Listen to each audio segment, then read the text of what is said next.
Welcome is mine. Good morning, ladies and gentlemen, dear colleagues. Um, I would like to welcome you on this conference about data, artificial intelligence, and robotics. And my name is Michal Trčka, and I am coordinator of this event, organized as a part of activities in the AMULET project, Advanced Materials for Enabling Technologies, and in cooperation with Czech Institute of Informatics, Robotics and Cybernetics. Thanks a lot. Especially with support from project RICAIP, ROBOPROX, and ELLIOT. This event is also under auspices by Academic Council of and Scientific Council of Czech Academy of Sciences, and with patronage by President of Czech Academy of Sciences. The event is also organized with the support of the Open Science Department of the Library of the Czech Academy of Sciences and two programs of strategy, AV21 and media partners Věda Výzkum, Vesmír, and Academics Review. So that's a really long list with partners.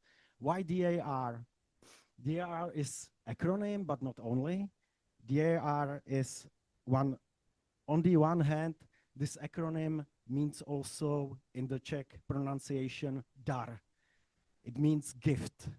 So the conference has aim to explore some good practices and remarkable advances in science and technology in the field of data processing.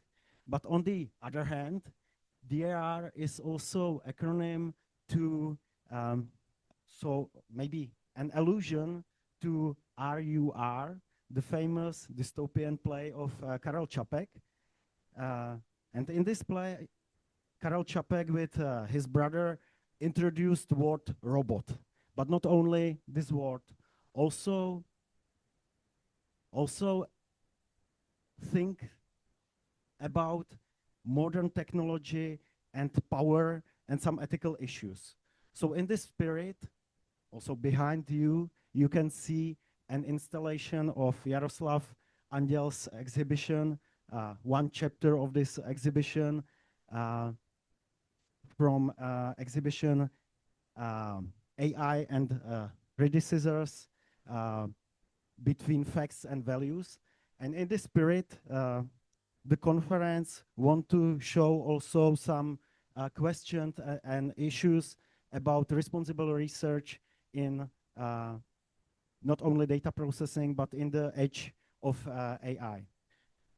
It's my pleasure to welcome our first two speakers. The first one is Martin Kalbáč for CIIRC Institute, head of the AMULET project, and the second one will be Josef Lazar, a member of Scientific Council of the Czech Academy of Sciences. Okay, so thank you very much, Michal. So first of all, welcome and thank you for coming. So as Michal said, so I'm a coordinator of AMULET project, and also I'm vice director of CIIRC Institute. The AMULET project deals with chemistry and physics, but it's a really large project, and we want to also address impact of the materials which we prepare and functionalize and study on the society. And that's why we took on board Michal Trčka, who is actually a sociologist.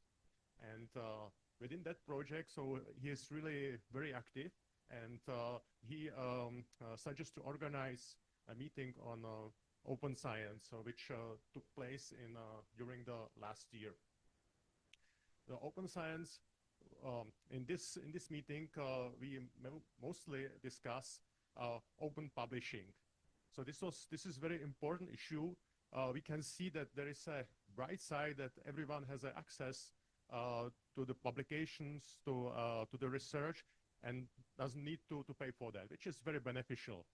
But there is also dark side, and that is that the researchers who actually produce the data and make the publication have to pay. and the money are not the money are quite substantial. So I think this is important to discuss. But I would leave that topic because there is another part of open science, and this is open data. And in the age of AI, I think it's really important to discuss that. And we have this meeting here. I think there will be also a bright side of the open data because everyone can analyze the data, and I think the efficiency will be much higher. But I think there could be also a dark side, and I think this meeting we should actually discuss that, because if we want to benefit from that development, so we should understand and we should be prepared. So thank you very much for coming, and I give the word to my colleague.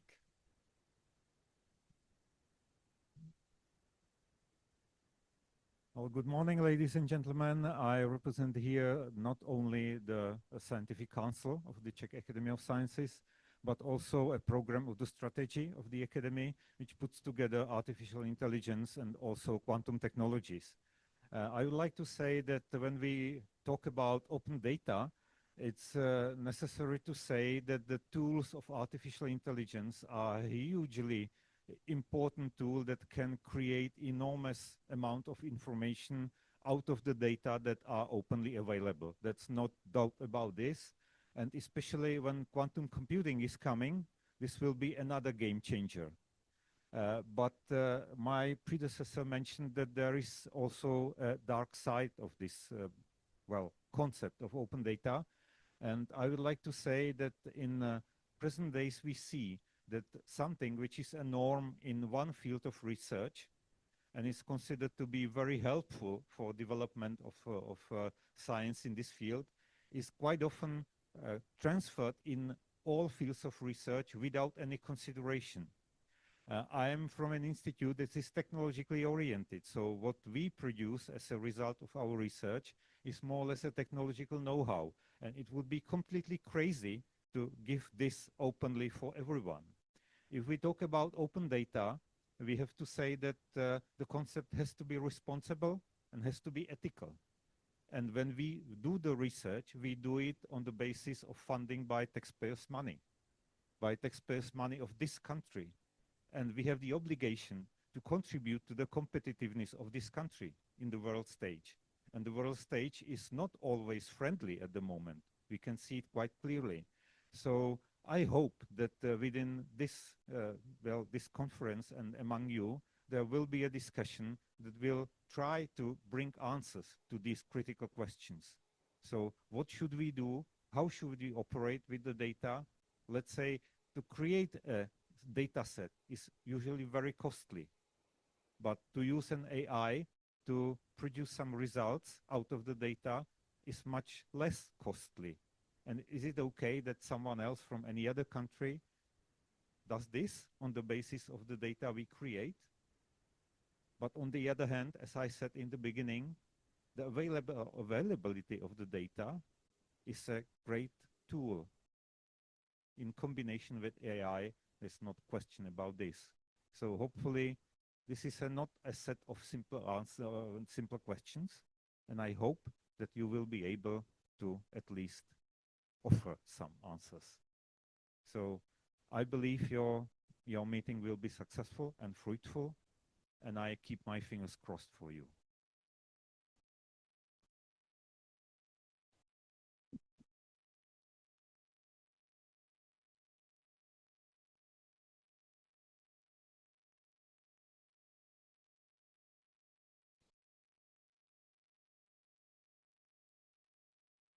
All right, so we will start with the first section, which is called AI and Science in AI. And before introducing my guests, let me introduce myself. Juraj Horecký is my name. I'm a philosopher and ethicist from the Institute of Philosophy, Czech Academy of Sciences. And I will be moderator of this discussion. I'm doing technology ethics, so it's not that I'm completely incompetent in these questions, but we will see. I'm happy to welcome on board for the discussion other members of the panel today. Dr. Zitova from the Institute of Informatization and Automatization of the Czech Academy of Sciences, the head of the visual processing unit there.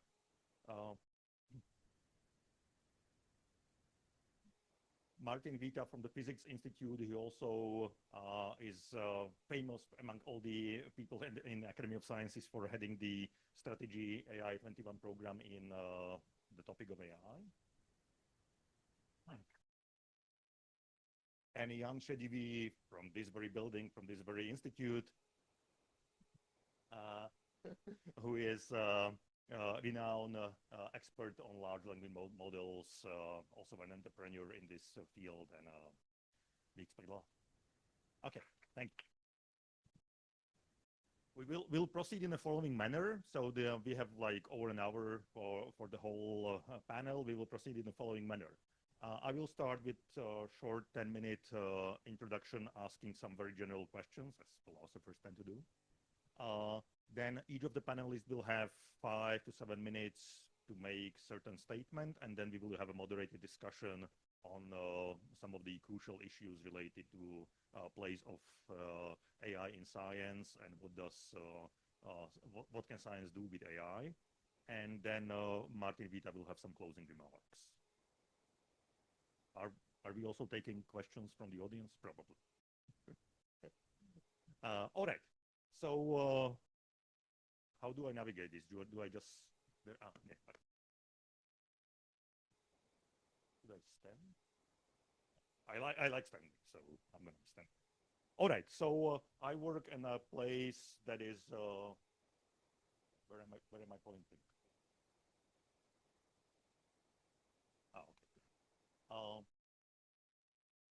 So I work for the Center of Ecology, Environmental and Technology Ethics, and today this is our main concern. So on the very general understanding of where is the place for science and AI, the following triplet comes to mind immediately. AI can be seen as something that results of scientific processes as that have been conducting for last half a century or so. AI is also increasingly becoming the object of science. That is, more and more researchers are interested in what AI does. And this is an interesting intersection because it's a product of certain scientific fields to be studied by other scientific fields as the end results of certain processes. And then, and that's a topic that I guess will be about our discussion later on, it's becoming a tool which is becoming completely indispensable in the interaction, in day-to-day operations of scientific inquiry. And I will shortly talk about each one of those in order to introduce what I mean by this commonalities. All right. So as just put it all in there.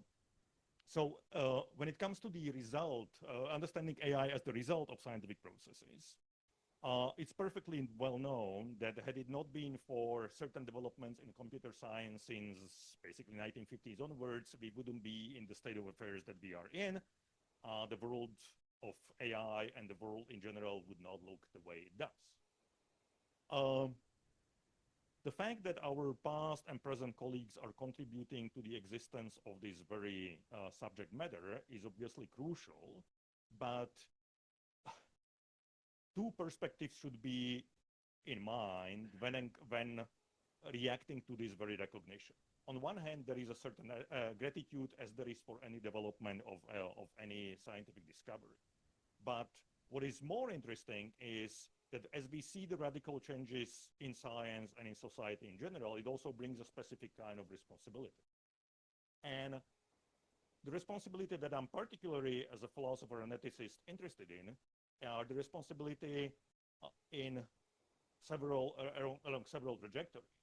On one hand, we are the ones, you are the ones who are particularly well suited to answer questions people in your field, outside of your field, or in general public have about the very the entity that we are talking about, AI.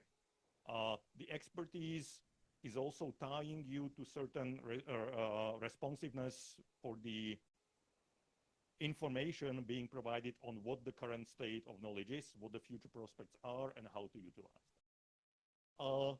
Also, that's also tied to the explanation of what is actually happening. So not only telling us what are the underlying mechanisms about on the developments that we see currently, but also telling us in a broader story why things are happening the way they are. And of course, that's tied to a very important element that is, I think, often lost on the users, and that is the very architecture, the very process of development of certain tools is very much, should be very much shaping up the proper usage.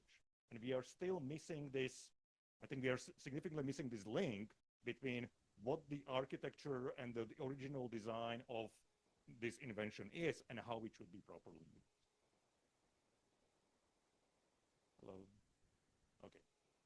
And of course, there is a sort of a more visionary element, is that how we, and what is happening now and how we use these devices, but also how we continue in researching it, is very much posed to shape up the future of the field. All right. So when it comes to the, so I'm talking about the AI as a result of scientific practice. Now I'm going to be concerned shortly about the AI as the object of scientific inquiry. And what is rather intriguing for me as an outside observer is very novel perception of how to study this field, this field of inquiry, because it's produced by certain branch of science and it's studied by others exactly because there are some intrinsically unknown elements about how it operates, and that forces us as scientists to learn more about how it operates, what it is capable of, and what it can be utilized for. And I don't really have in mind necessarily the black box nature of which you are all perfectly aware, but what is particularly of interest to me is that we are studying obsessively entities which are coming from proprietary use or proprietary origin of many renowned companies. And it's because of the proprietary nature that we are forced to use scientific methods to discover what these units do, what these entities do, because exactly they are inaccessible under copyright protections and so on. Just think of it in the following sense. When was the last time science as a field was concerned of discovering how products of private properties or takes as its object entities produced by private properties in such large numbers? Yes, it did happen in history many times, but in such a substantive and repeated interaction with products of private companies, I think this moves science into completely novel territory.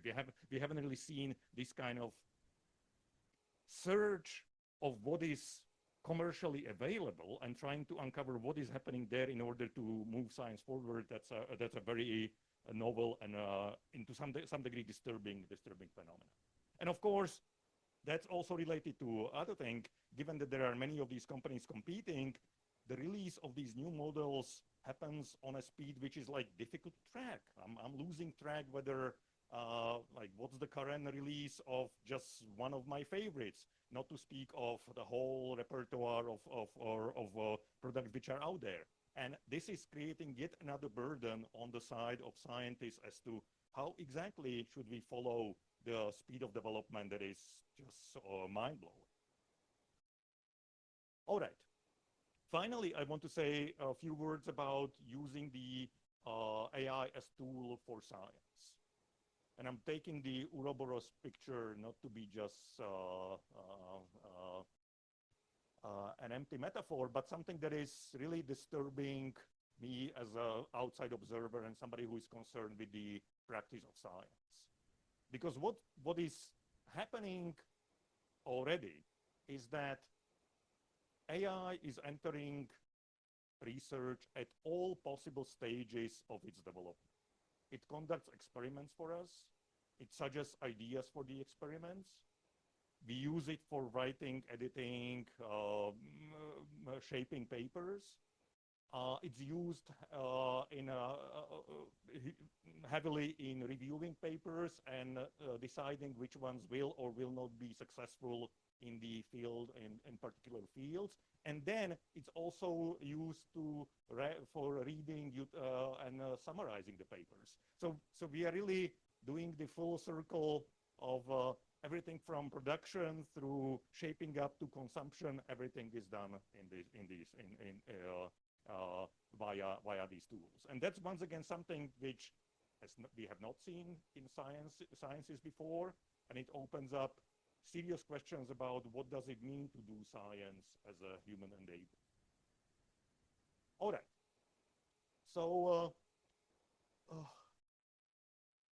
what is also, as an ethicist, what is also disturbing is that the speed that I was mentioning before gives us very little time for reflection. We are seeing these developments rapidly out there. We are trying to keep track of all the releases, all the updates, and what they mean for us as users. But we have little time to think about the broader implications for science and scientific practice, for scientists, especially in different fields. And Professor Lazar already mentioned that the track of uptake in different fields is very different. So are we going to be seeing differentiations across sciences across this particular axis? Also, what is particularly of my concern is the education of future generation of scientists, because it seems more and more likely that alongside your standard education in molecular biology or nuclear physics or so, you will have to also have education on the tools, AI tools that help you produce your science correctly, which was once again not the case a decade ago or so. And of course, it also means something for a broader perspective of science as a public endeavor, as something financed by the governments and by the public, and that is the public understanding of science. Are we making science more trustworthy or less trustworthy by indulging into this Ouroboros, autophagy is the term that is currently used for these sort of self-consuming elements of AI use in science.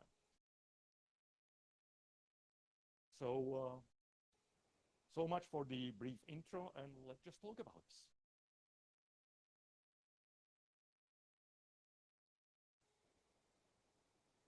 So I will now kindly ask my colleagues to reflect and to have their own perspective on the issue.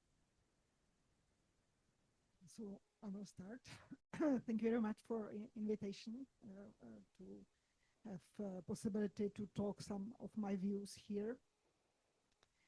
As it was said, I am the head of image processing department, so we are processing images, and in image and video processing, the AI entered quite early, and so people had to accept it because either your paper is mentioning AI, using AI, or testing against AI, because otherwise your paper is not going to be accepted. So it's already years. And so based on this experience, I'm going to talk about three things we are involved in our department. It's not nothing special, but first data are here first as well. Recently, when I went through the index report on AI from Stanford University, there is a graph showing that actually for training networks, the percentage of data used for the training comes nowadays more from the synthesized source than from the real data, which is kind of surprising because probably all of you remember all these papers that if you will use the artificial data, then the method will collapse, and et cetera, et cetera. So I think this is the way how we can get out of the valley, because to have data, to ask doctors to label data, It's very complex problem, and they, no specialist has any time to do this for us. So I think this is the way how many new methods, many new applications can be produced. And I will mention two examples from our laboratory where this artificial way how to create the training data helped a lot, and it's really working. One is the images of rods with nuclear material from nuclear power plants, because it's really difficult to get pictures of this. I mean, it's just one day per year where we can take pictures. And in this sense, the method was designed that all the damages, some influences which can appear on rods were simulated, and the method was trained, and now it's really working. We have 2 patents, and nuclear power plants from all over the world are asking for our help. So this is like a success story where even that we didn't have the real data, it helped. Another story with the data where it can be very useful is in the case when we don't have the ground truth data, because if you process the microscopy data, how you can judge if your algorithm for improvement of the quality works well when you don't actually know how it looks like, because you don't have any tool to see the real situation. So in cooperation with the Cambridge University, we developed algorithms where the methods, the AI methods, were trained on the artificial data, on the synthesized data, and it works, and it really gives good responses on the real data, and the method for tracking how the cells eat and how they do the opposite action can in the end help with the development of new medical treatments. So we start with simulations, yeah, like computer game, let's say, but at the end it will help in a practical life. So this was about data, and I am really looking forward to a situation when we are not like bragging that we don't have enough, we need more, because now we can produce our own data based on our knowledge of the real situation. The second topic I would like to cover, we actually discussed it with my colleague here before this event started, is about how much AI can invent something and how much it is important, or what is the lesson from this. I'm talking about this case. It was at the end of the last year where the RDosh problems, one of them was solved by AI. It was all over the media. And when you actually dig into this topic, you realize that there are some side effects which maybe explain why this RDosh problem was not addressed properly before by humans, because the definition of the problem was not proper.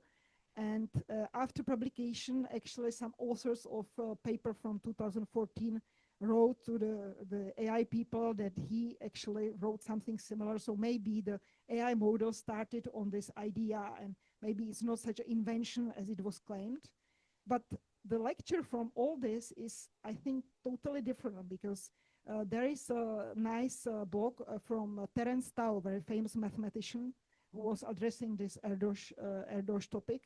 And he said that for him, it was much useful to gain the knowledge how easily he can use different AI models to reformulate the problem, to reformulate the paper, to explain the methods from different point of view, which I think is very useful, because nowadays, when you want to publish your paper, you send it somewhere, you get the response, but you usually don't rewrite the whole paper from the new point of view. So I would say that here, I agree that from the philosophical point of view, it's good to know if AI can invent something, but definitely AI can help us to write papers in better manner, so more people can understand what is written in the papers. And moreover, this is actually the thought from Terence Tao as well, that if you do the research in a very narrow area, in some special niche, AI is very good tool to find you, to provide you the references to do research. Because if you work in some main area, then you have thousands of papers and you can read citations and follow the way.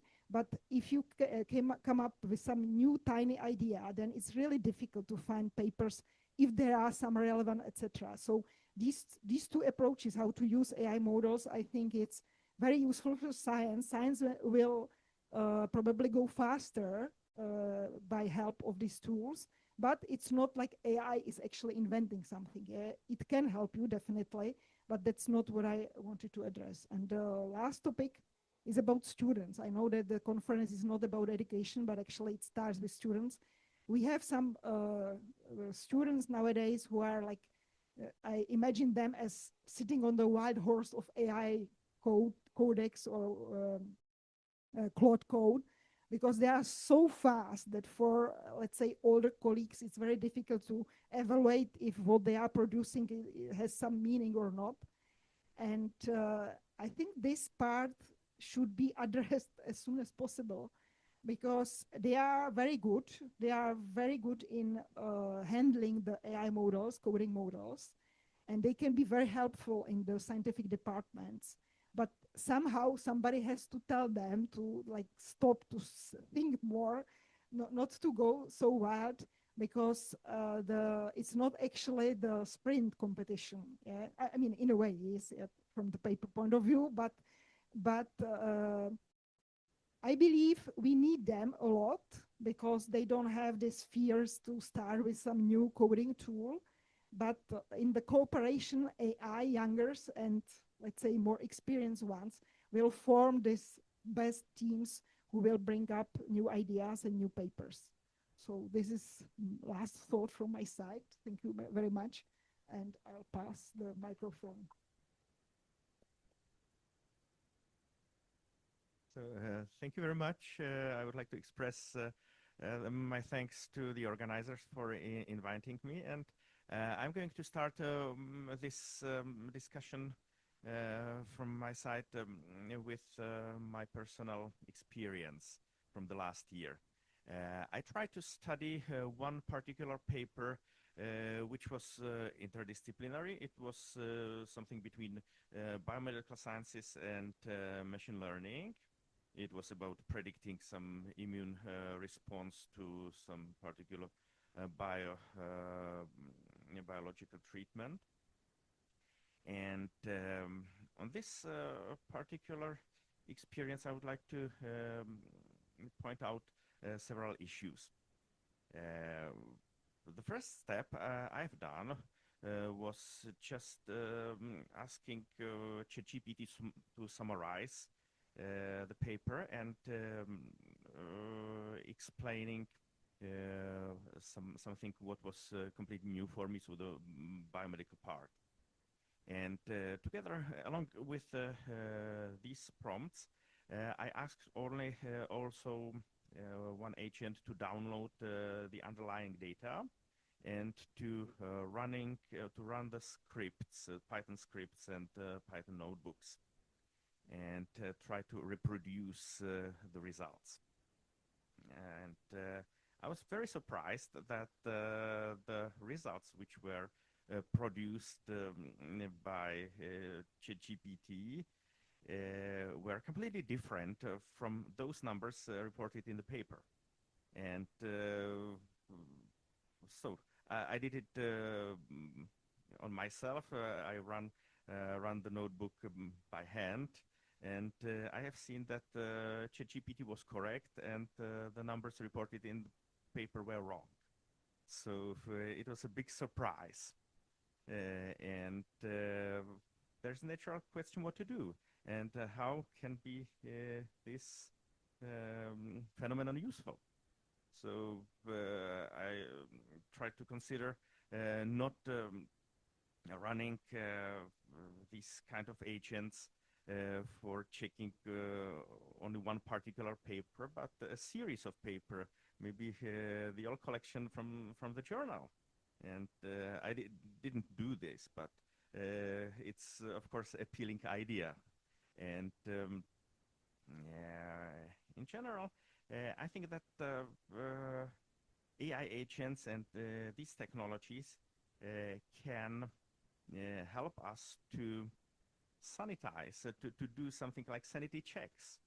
of today's knowledge. This is the first issue I'd like to address. I'm going to focus more on the part of AI for science and not science for AI, because in science for AI I'm not so competent. I'm just an average user, average machine learning guy who uses standard methods and training models which were invented several years ago. So I'm going to talk about AI for science. So this is the first chapter which should be opened. Currently, I'm reviewing dozens of papers from I can say average level conferences, and not top tier conferences, but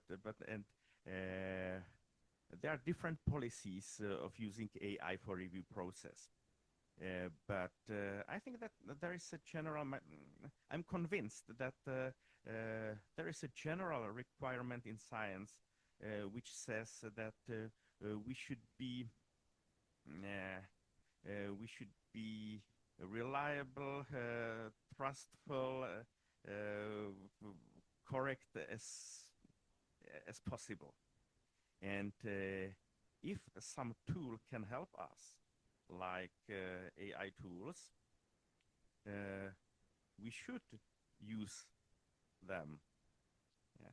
So I think that this is something like a moral duty to produce the best possible results, and therefore we should use tools which are available. I'm going to act here not as a representative of our strategy AV21, but also like a techno-optimist here. So it's a part of the discussion. The next issue I would like to point out is that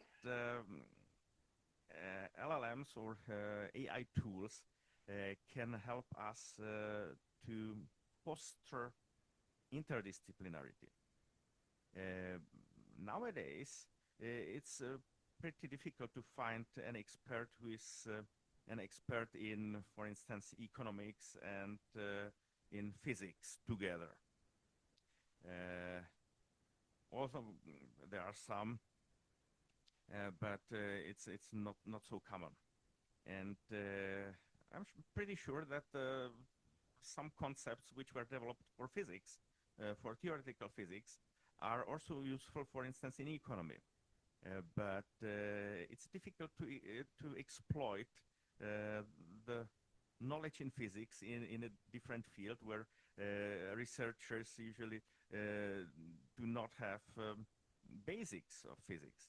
And this is another opportunity for using AI tools to foster interdisciplinarity, to exploit the knowledge from several scientific fields. So this is another idea for discussion. And going back to my personal experience about reading a paper in AI in biomedicine. I think that the time of standard papers, as we know from the history, is being over. Yeah. If I go through the standard structure of the paper, there is usually some introduction. And for instance, if you read a paper from multidisciplinary field and you are an expert in one field, you usually feel that from your field there are some trivial remarks, trivial facts. So it's I don't know what to say, wasting of time, but it's not so inspiring reading. But from the fields you are not expert in, it's usually too difficult for you, and you need explanation.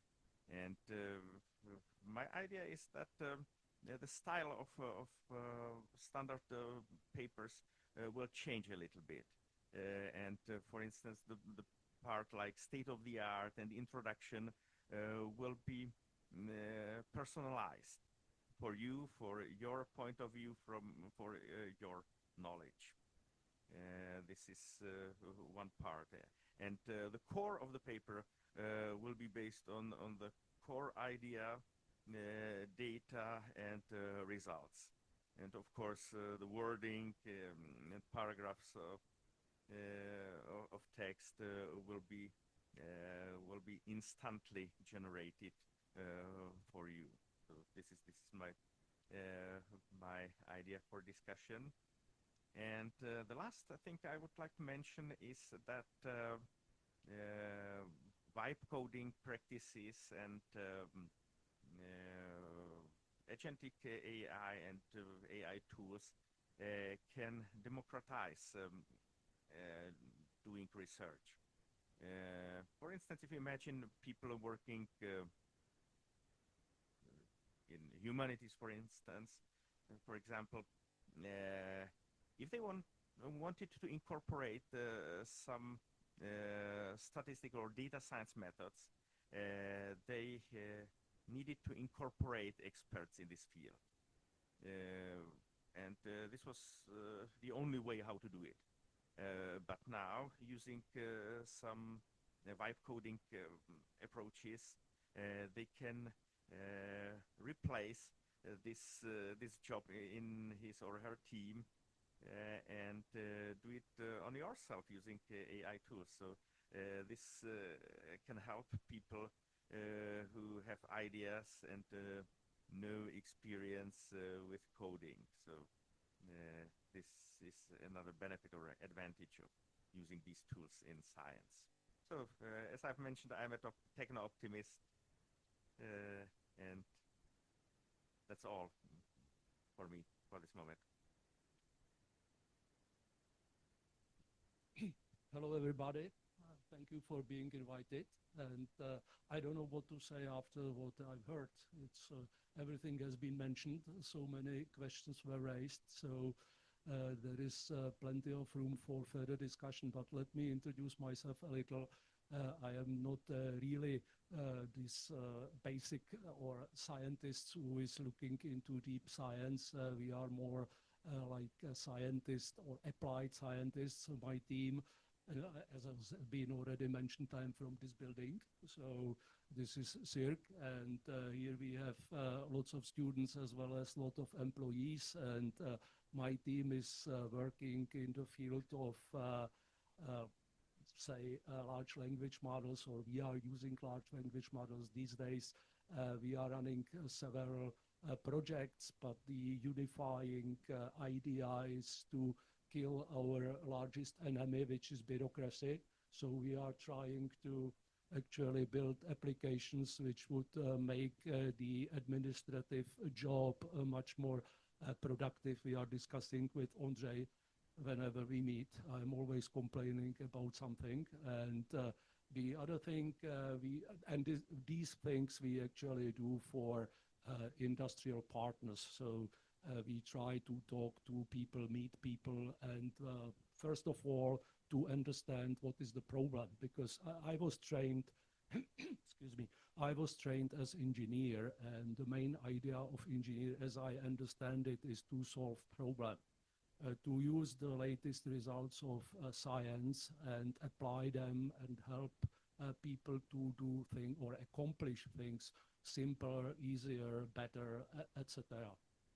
And this is what we try working with our partners. Besides, we are sort of self-funding, so we have to make money to pay for our rooms and all the other utilities. And in the field of science, which is the other part of my team, we work on training, or actually not only training, but designing systems for generating code. We are lucky that we work in, this is basically a competition for teams, which is organized by Amazon, and we already for 10 years, actually this year it's 10th anniversary of working with Amazon. So we these days work on generating language models for producing code and producing code without vulnerabilities, exploits, or not trying or not generating malicious code and so on. So this is bringing us great benefits in terms of clock cycles or free clock cycles to be precise. So we are really enjoying that, and the team works like 24/7. I am happy that the students are not at home but coming to this building and spending here a vast of time. So this goes fantastically, and it's a really experience. So by the way, can you raise your hand who is using or who had ever experience with Claude Code? Okay, some people. So, you know, then I can say the joke, and it was already mentioned that it's a little bit tricky to use it because I always press one. And this makes the code we are generating sort of, I would say, iffy or maybe not very trustful or whatever we will call it. I believe that in the further discussion we will get back to it.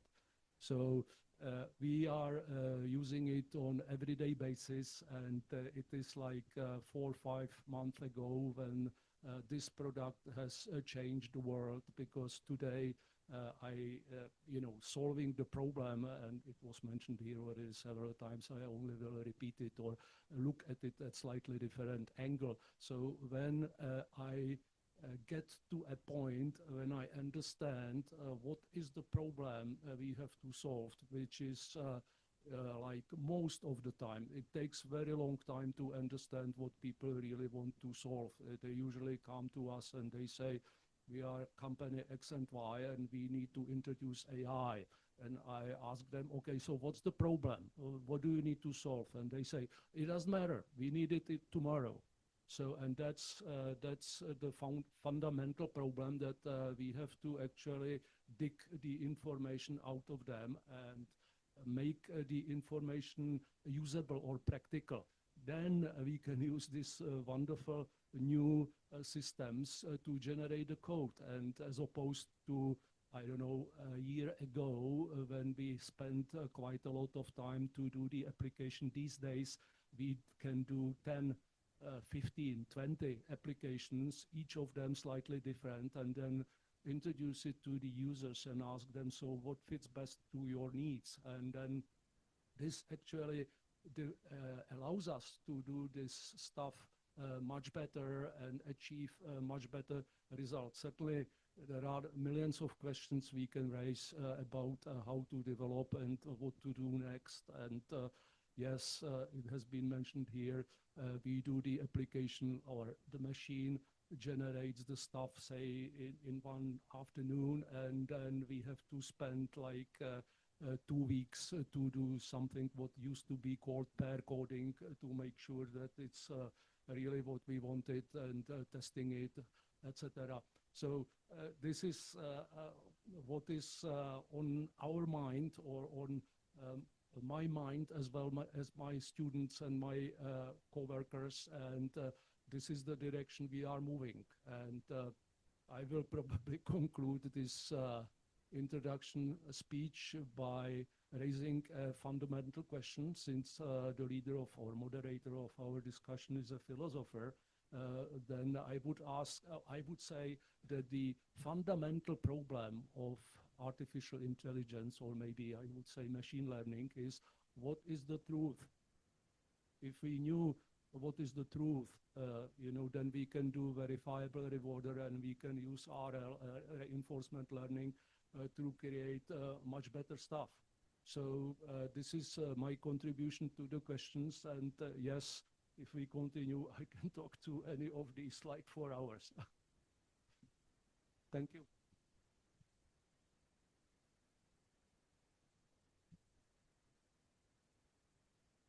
Good. So pretty amazing array of opinions here. I'm going to start on something which was really going through the contributions of all of you, and that's the issue of trustworthiness. So when I was educated in doing science, or my general understanding of how science came about, always touched very strongly upon the issue of trustworthiness. Science is supposed to be the endeavor in which reliability of the conclusion, precision in testifying, verifying, justifying any conclusions and any intermediate steps is of absolutely crucial component of arriving to the eventual outcome. And what does that mean is that you are only reading papers from reliable sources. You are only going for procedures that are well tested. You are reviewing or sort of discussing any outstanding problem with as many possible collaborators as possible to sort of arrive at the unbiased opinion and so on. And it seemed to me that many of the suggestions that were mentioned here are strongly going against that trend. We have heard a lot about synthetic data. There was a no-go just years ago. We have heard quite a bit about maybe a fabrication in the case of data that Martin has encountered in the biomedical journal. Vibe coding has a problem of its own. I myself am finding that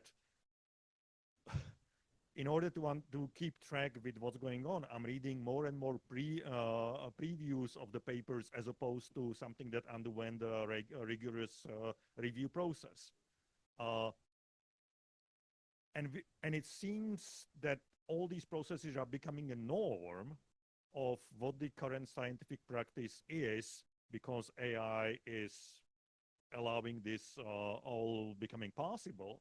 So how are we to ensure that the data, processes, interactions, tools that we operate with are eventually coming up with the results that other scientists can rely upon, that technology can be built upon, and that the society can utilize the way traditionally science has been used for?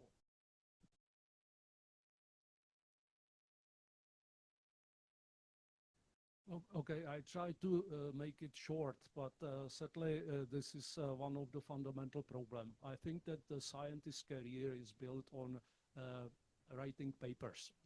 This is the basic stuff. What is happening today? Today, you can generate, based on your results, if the results are correct, a paper very quickly. It is very different to what it used to be. And then, but the problem is that the process of actually reviewing the paper is still very slow, and it takes quite some time to actually evaluate the paper. So if you want to really understand what is in the paper, and if you really want to verify it is correct, it's very difficult. And I think that one of the steps we can take is to try to find some new institutions or constitutions or whatever for making the paper reproducible. Because if there is a reproducibility, which is very, very difficult because the models are non-deterministic and models are being developed very quickly. But if we can make the stuff reproducible, that would be the first step to actually see whether what is mediated is really correct. I even believe that that the people who would actually verify that the paper is correct should be paid for the effort, because it is definitely taking a lot of time. And if this would happen, then certainly we can maybe make the number of paper, it's an inflation of papers, all these predator editors and so on. There are so many papers, and it's impossible to go through it, and to actually distill what matters and what not is very difficult, and certainly we can use models for it, etc. So we have to actually change the way, as we has already mentioned, change the way how the scientific process will be organized. In my view, and certainly you may not agree with me, we even have to make, and you mentioned it, we even have to make the papers shorter, because for me, when I encounter some paper, maybe like 2 sentences are significant. The rest of it I know. This is not that I know everything, but this is that I am reading only the very narrow field where I have read it, or I am following it for decades. So I know what's going on basically for high level. And then to find the trick, the person is actually telling us it takes time. So I have one of the member of our team has created an agentic system which actually reads the papers from RICAIP, where there are these papers published everybody who has something new puts it on RICAIP, and the system is actually deciphering the article, trying to find out where is the description of the algorithm and where is the testing set. The next step is that we ask the LLM to actually generate the code. Then we use the testing set and we are rerunning it to see whether the results are actually correct or not. In many cases it works, in many cases it doesn't work, but it is one step for us to actually go through the articles. And I think that the reproducibility, and I will stop here because there are other steps I would suggest, but the reproducibility is one of the key moments we should try to focus at.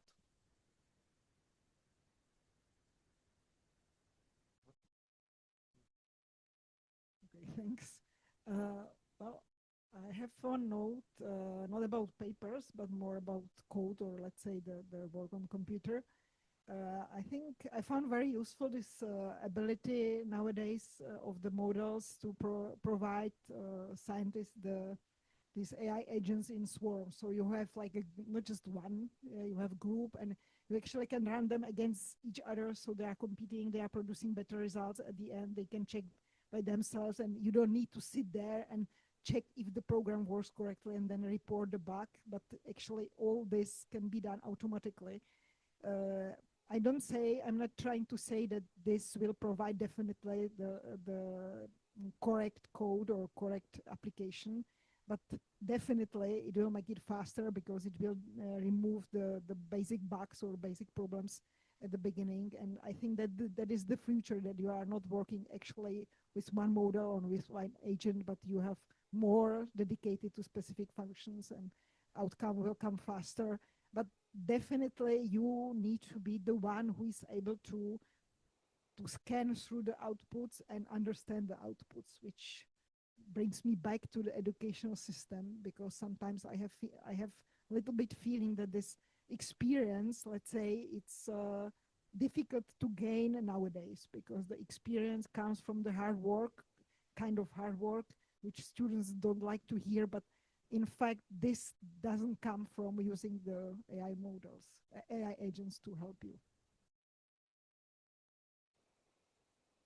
Thank you. One more remark about reproducibility, which Hansa mentioned. A couple of weeks, I read a paper about reproducibility in social sciences, and the authors presented an experiment.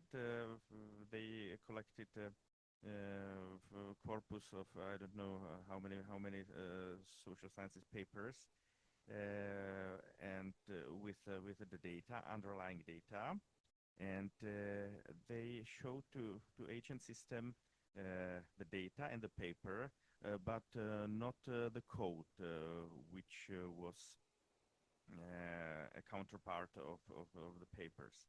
And they asked the agents to create the code, particular code, which will achieve the results which were presented in the papers. And the agents created a code which led to mostly to results which were presented in the papers. So it was clear. But what was interesting, the small amount of papers where the code led to different numbers, different results, and it was an idea that it indicates somehow that the paper was not clearly written. And if the authors improve the paper, then they will allow the agent to code it better and achieve the same results. So this is another way how to improve papers. Because if something was not clear in the paper, the methodology using particular settings and so on, so it should be incorporated in the paper, and it will lead to better results. So it can be considered as an indicator of what to improve. Okay, to students, I think that no matter how many AI we would have, and no matter how good will be Claude Code, it's impossible to use these systems unless we understand at least superficially the problem. So the formulation of problem, when you use Claude Code, you have to start with creating something which is Claude MD. Claude MD is markdown markdown file where there is written what needs to be put together. And to do this, you have to understand the system. So what I just said is that we have to teach the students to do or to understand how to put the systems together, because translating the description of the system and what it should do to a code, it's maybe in the future very much automatic. I probably even would push the idea up to a point where there won't be any language like Python or anything like that. Maybe the machines can translate it directly to what is used to be called machine code. Nobody does assembly language these days, but you know, we probably can skip Python or other languages which are a semantic form for writing the algorithms. So, but to emphasize what I'd like to say is that unless you are able to describe very well what the system should do, it won't help you. So all these messages like I create the application in the afternoon and it's fantastic is sort of hiding the fact that the person is thinking about the application or was trying several experiments before he has done it in one afternoon, that he was thinking about it several months and understood all the nifty details which have to be crafted in the code. So we shouldn't be, you know, that superficial that the students these days will do everything just with the language models. Yes, any scientist as well as student have the benefit of discussing with the language model, and the language model can bring some ideas which are inspiring or can make us aware of something we haven't put into the task or in the formulation of the task, and that way we can improve it. So the things may go faster, but still we have to understand overall where we are moving. And this is certainly related, and I think that the discussion will go there whether the machines can invent anything. Thank you. One more remark. I've observed in my case a special kind of, I can say, intellectual laziness, because when writing the code, because I write a couple of lines of code and ask GPTs to continue and describe the ideas, use Claude Code and so on. And I'm not definitely not using Stack Overflow now, because it's a wasting of time. For me, it's more convenient to do this. But you know, we can appreciate, and we are glad we have Claude Code and Codex and other tools like this, because we already know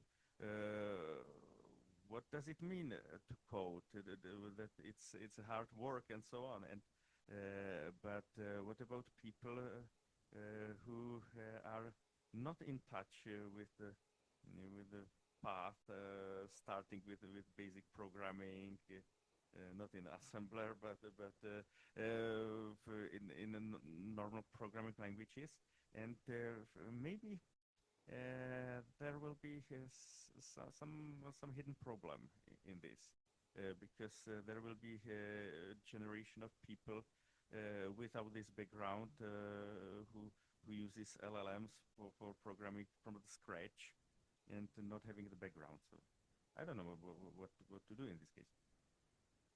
That's actually something that I want to push back on you guys in a following sense, that it's for us people in the humanities, it's something of a terrifying vision that all the science is becoming a data science, which used to be the case for so many fields for so long, but now it seems to be all collapsing into this like one single strategy as to how to pursue science. And that turns me into the point that has already been suggested by Martin, that gives a certain specific advantage to certain fields of science as opposed to other, because of course it's beneficial if you understand the underlying processes behind programming. Yes, I can vibe code anything, but as a philosopher, am I sure that I have sort of even a remote idea of what the security of the application is that came out? It seems reliable, it seems well utilized, but like, hey, how do I know about leakages and adversarial attacks and so on that the device can be susceptible to? So what I would push on you is like how to make this. Is this a hype that be resisted, or is something that is necessarily just overflowing all the fields of science and there is no way out? Well, I'm not sure if I'm going to answer your question, but for me it seems relevant, so let's go. Because next to my computer vision and image processing part of work, I recently, I'm time to time involved in explanation of AI to public, to lay people and to students, etc. And I realized that very often for people it's pretty tough to imagine that when you don't know how to handle the AI model, to ask model to help the person with this handling, to go to this meta level. That you don't know what to do, you don't know how to check if your application has some leakages and some security issues, that you should just go up one level and ask, okay, now test everything. In fact, the one of the first recommendation when you start using this vibe coding, or let's say AI engineering, how it's called now, is to start to plan. And in this planning system, usually the AI model comes up with the idea that you should test this and that, and there are some issues. And I was surprised because I was developing application for the Slavic Institute of Academy of Sciences. And when I was doing this planning, because the images which they will be creating is actually you are using the tokens, the API interface, and the Claude code proposed to have the dashboard for pricing, if it doesn't go away, etc. And this was something which actually for me, it will appear probably the idea, but not at the first moment, because pricing, it's like I'm trying to solve scientific problem, so the money doesn't, are not important, which actually they are very much, very early. So I don't know if it answers your question, but I think we need to be able to ask for help. And I understand that there can be models which are inherently evil and devil, but I'm as well tech optimist, so I hope it's not the case. And in many cases, it will help. And one last note, I still believe there are people for whom it will be difficult to use even these AI models to create application or something. And as the key feature, I found, for example, the game when you should guess animals. Think about animal, the friend ask if it has 4 legs and how big it is, etc. And I realized that very often there are some group of people who start as the first question, is it dog? And it's not a joke. For some people, really, to cut the feature space in efficient manner is not something inherent. So this, I think this goes to the primary school where they should probably run this type of things. But as my colleague thought that actually the software companies will disappear because everybody will produce their own applications using vibe coding, I don't think so this is going to happen because not everybody actually likes it to do this, and not everybody are, let's say, gifted to do this without some extra education. So I'd like to get back to the idea whether the data science is, or whether everything is changing to data science, and I'll get back to the beginning. Data science is basically the way to finding the truth. Because the more, there is no better data than more data. This is what one of my bosses said like 30 years ago, and yes, this is giving us some answers. Certainly, we can be misled anyway, but that's what is happening. And then the question to how trustful or how good are the systems we generate with the help of these days systems. Certainly, there is an established way to create applications in computer science, which is test-driven design. And the test-driven design can be in full simulated. Maybe the word simulated is not correct. I should say executed using the language models. And then, besides of that, you may recall that recently in the medias we had heard the reports about Mythos, the latest model from Anthropic, and this model found errors in BSD Unix, which is like 30 years old system, and the errors were, or the bugs were there since the beginning. And yes, there are new papers or new companies, like a new company, D.A.R, here from the Czech Republic, where they are showing that they can find these bugs with a system based on very, very simple, smaller language models, and they find it too. So I think that as we go ahead making the applications the same way, we are improving the debugging or making the systems more reliable, as well as not introducing errors or being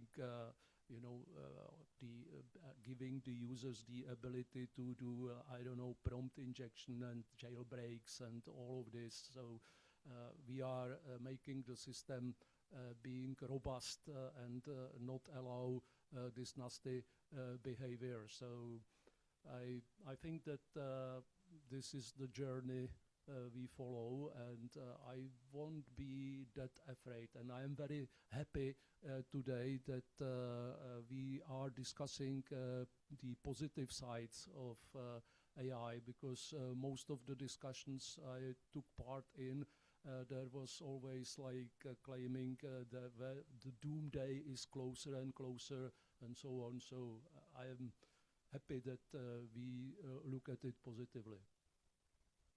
Yes, and maybe the last thing I have forgotten, as you said that everybody will do the application. Yes, I am happy about that, because the user interface prefers natural language. So people are able to formulate it, and anybody who is an expert in the domain will do better application than the programmers. Because the person with the experience in the domain can much better formulate what's required. And that's fantastic, isn't it? Yeah, I like it. Perfect. So I'm being told that our Zoom is bombarded by questions, which also gets me to the fact that you yourself can ask questions. But before you prepare them for our guests, I'm going to ask the technical staff to maybe project some questions from Zoom on our board, and we can read them.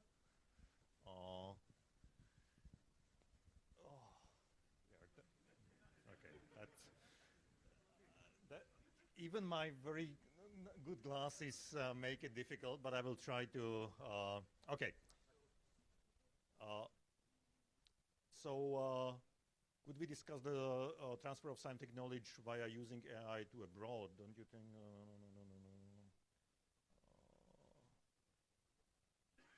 Yeah, so this is actually something that I wanted to ask myself. How do you see the security of these tools, the geopolitical considerations, the possible leakages that happen in the past, and how to account for them?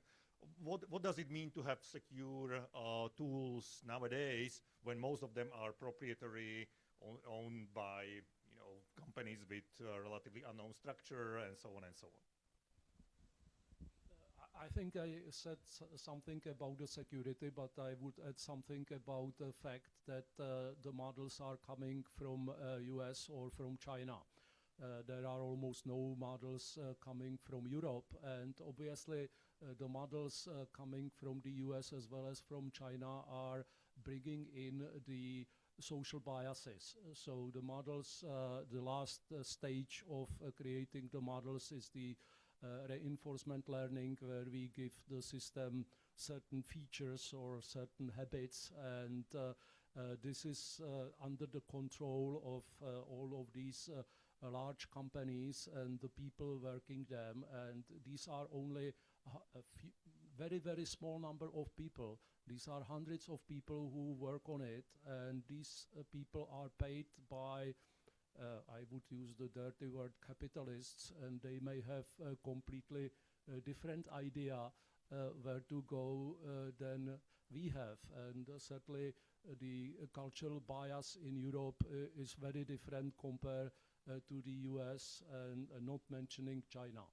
So that's all what I would contribute to this question. Well, I completely agree with Honza, but I would like to add maybe the fact that this topic is really hot, and it's an object of research. So if something some dirty trick appears somewhere in the training and so on, it will be more it will be early captured soon, I think. That's my opinion. Yes, certainly all these errors in languages, this is all on the internet. As soon as some problem in a system is found, it is listed in special sites, and there are scanners, and these scanners are ingesting all of this and making use of it. But it still doesn't mean that it is perfect. Whatever concerns AI or machine learning, it's never 100%. As well as if you cross the road, you have no 100% security that the car wouldn't hit you.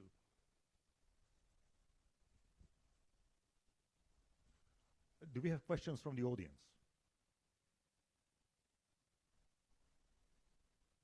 Many. I'm gonna ask. Okay, thank you very much. André Meyer, Institute of Philosophy. Well, about the security, you mentioned just cultural feature, but here we are thinking about the political features. So I think it's probably very different story. So and also another question, maybe naive.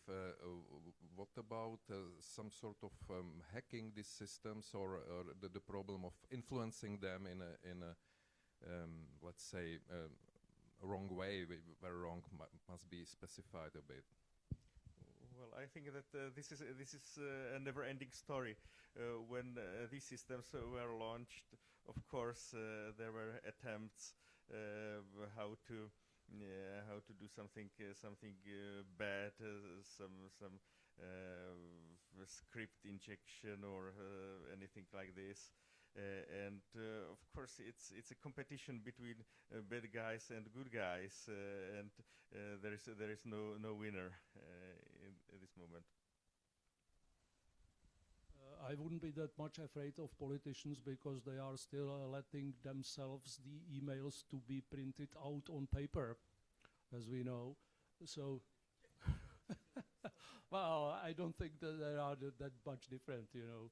But so, anyway, but clearly, as an example, what you can do is, let's suppose that there is a retail store and the retail store sells, I don't know, jewelry or whatever.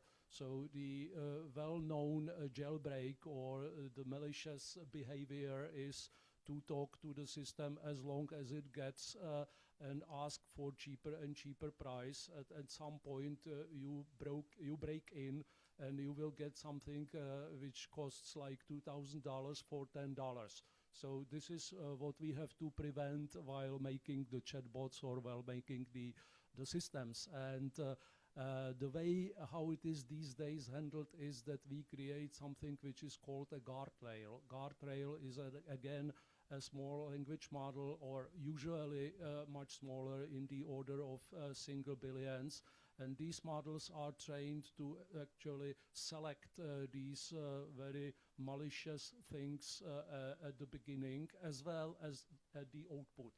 Because if it's a system which works, for example, with the data from the internet, it goes, searches, as well as Google gets the data to the system. And of course, there is lots of biases in the content which is brought in. And then the system may use this and may output something which is, again, not politically correct. But how to train these things, again, this is a problem. We don't know what is where is the boundary between politically correct and incorrect, which is like different at different places of the world. And we don't know what is the truth. I have to get back to it again. So we can take it offline, but you know, everybody is doing as much as they can to protect their systems and protect users. Protecting users is probably much more important, because they would complain and the media will be happy someone is complaining and so on. If I can add to this, I think if we take the current AI models, which supposedly are not infected or hacked or whatever, they still can be used in very bad manner, yeah, to like trolling and creating this single spaces for everybody.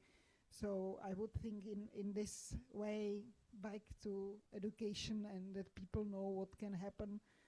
And I think it's difficult, and I don't want to put this doom stuff here because it's very, very connected to this, but I mean, as I said, time to time I talk to media, and I'm really surprised that these journalists who were sent, so I guess they know something about it, what type of questions they are able to ask. So when the media, the representatives of media are so out of everything, then it's difficult to judge what they wrote and how the public opinion is created in this matter. So maybe to even alleviate the optimism I can sense here around, I think that what would be fantastic if we can, and this is about education, if we can manage to make the Czech Republic the super country where we would distinguish from the rest of the world in the ability to use the artificial intelligence the best in the world. All the citizens would be capable to actually dig out of it as much as they can. And it's education, and this is where I would put the money. Yes, I'd like to have Gigafactory too. It would be fantastic to have lots of, I don't know if I should say free clock cycles, because nothing should be free. So, but if we had the ability to work on the models, but what I believe is much more important is the ability of people taking advantage of it, getting themselves more productive, more useful for the society, and increasing GDP. So we have a bunch of hands raised. I will try to be sort of just in distributing the questions, so one of them will go here. Yeah, thank you very much. My name is Aurel Gabrish. I'm from the Czech Technical University, the Faculty of Nuclear Sciences and Physical Engineering. I'm a theoretical physicist by training, and now I work on quantum computing. I'm also leading some educational projects in quantum technologies at the European level. So I wanted to have a comment regarding the education. The way I see, especially LLMs, is that these are soft skills. And to complement what was said before, we can't rely only on soft skills. We need to have the hard skills in the education. And when we talk about how we should transform the education, the question is, what is the amount of hard skills that people should learn? And it is going to be a challenge here in the Czech Republic and this region, because especially in STEM education, the focus has been only on hard skills. So the question is, how do we transition from even including soft skills and then finding the right amount of hard skills that the students need? But I actually had a question, and that is because I'm also a scientist. So this is related to maybe the first point. And like first, I would like to make the distinction between science and research, or scientific research and any other kind of research. And then to your points in the first, maybe the third one, do you think that AI can create new science, like create and science? Because we know that it has motivated a lot of research. But do you see that AI will create new science?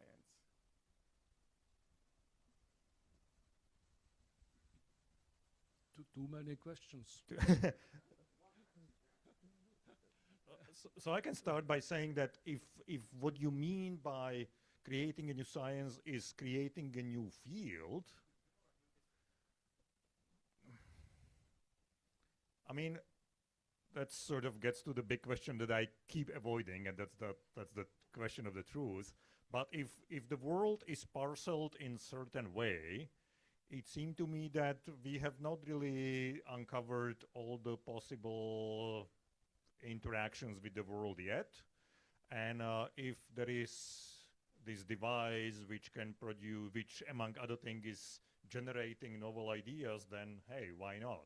It's just, the point is that it's very difficult to ask the kind of questions that for which you don't know some sort of a tentative answers already, because you might be throwing questions which are completely nonsensical and they seem novel, but hey, there is no decent answer to them.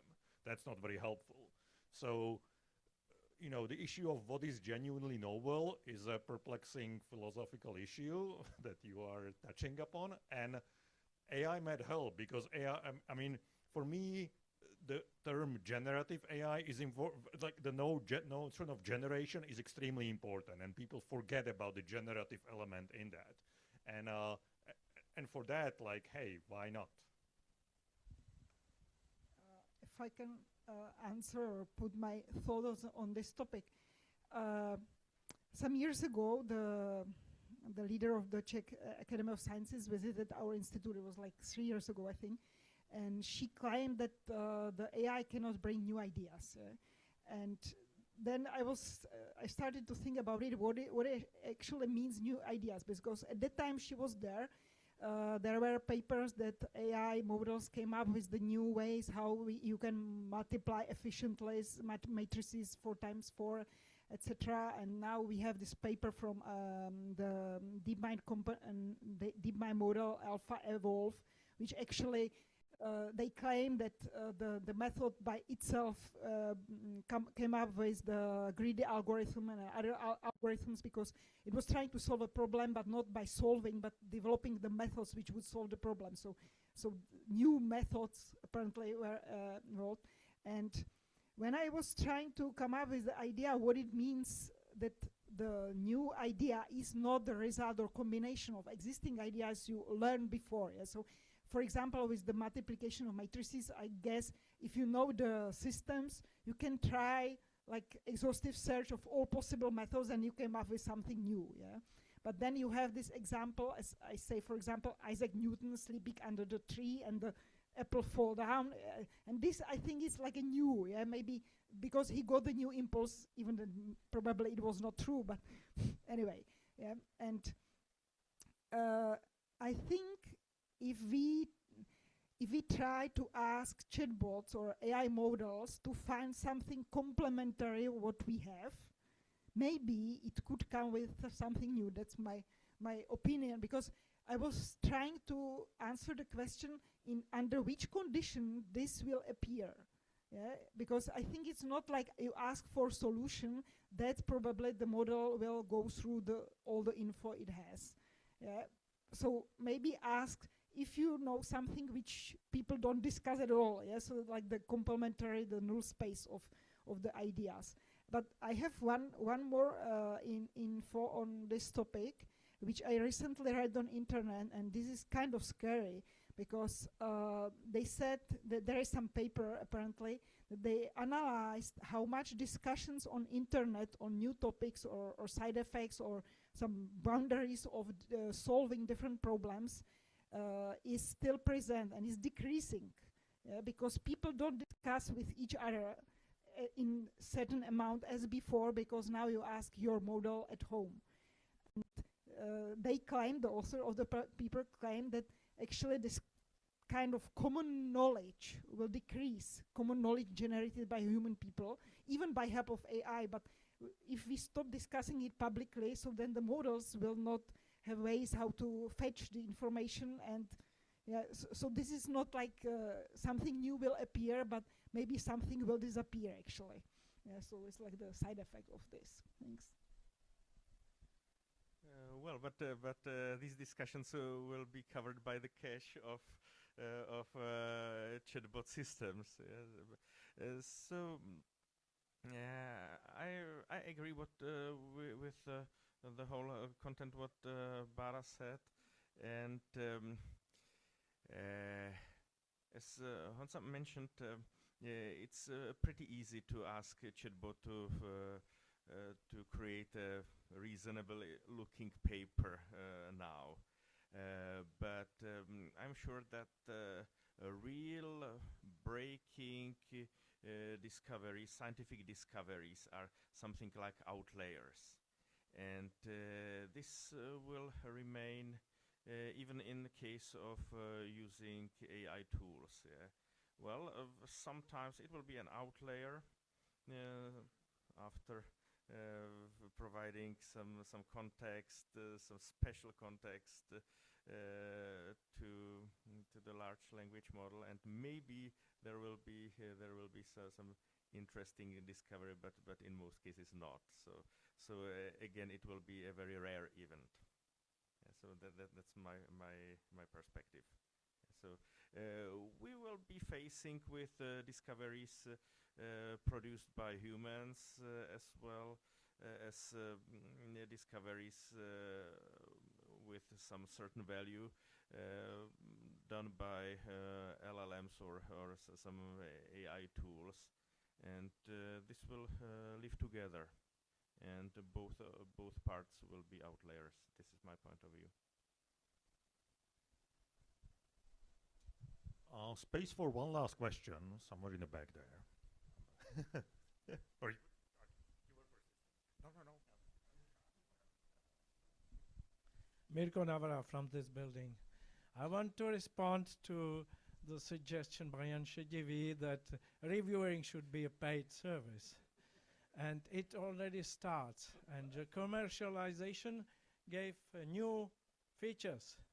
It makes the process speed, which is nice. It works fast. There is somebody taking care of reminding you, you have to submit it and so on. But there is also a negative effect, because there are really even commercial reviewers who do their job for money, not for the truth. It happened several times to me, that I rejected a paper because there was a big error or nonsense.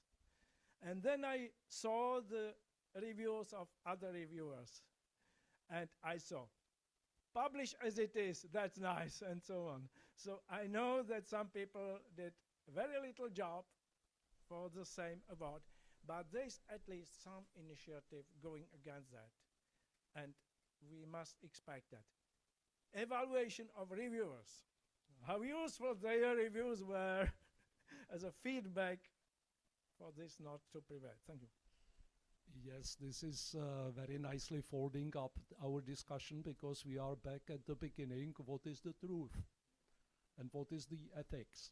And this is what you actually pointed out in your question. And clearly, this is something what is the humanity's nature. And this is a question for philosophers, how to make the society more truthful, because you know, LLMs might be or are many times by media called weapons, but knife is also a weapon, and we can every day we use it for our benefit, meaning like positively, and the same is for anything in the world, and probably you would wrap it up much better than I do. I would love to. I have lots of opinions about detrimental effects on this, on individuals and society and so on. But I mean, today we are sticking with the positive stuff. So let's stick there. Our time is coming to the end. But before I thank our participant, let me ask Martin Wied for the final presentation that he has for us. Thank you. May I ask for the slides? It's coming, okay. Well, this presentation was intended as a summary of everything what had been said, but these slides were prepared in advance, so it's a pretty strange situation. So I'm going to go through these slides and provide some comments, maybe related to something what has been said. First fact is that AI is definitely reshaping the entire science. So it's a natural process, and it's not about tools, but the question is how to do good science. And this is an important question. Even if we get rid of AI buzzword, what does it mean, a good science? It's very hot, especially nowadays, topic. Maybe I will just go quickly through the titles and some conclusion remarks. The key question in trustworthiness is the question of reproducibility, and there is, from my point of view, there is not so much effort in reproducibility issues still, but the world is changing, and it is now in the lights. So, as we have mentioned, AI agents can read papers, rewrite the underlying code. They can help very much with improving. So AI will become a normal and standard part of the publishing process. Although there are some policies which try to avoid using AI tools, the trend is straightforward, pretty straightforward, using AI in all stages, in preparation of papers, in review process, also in evaluation of reviewers. It will be a good job for AI agents as well.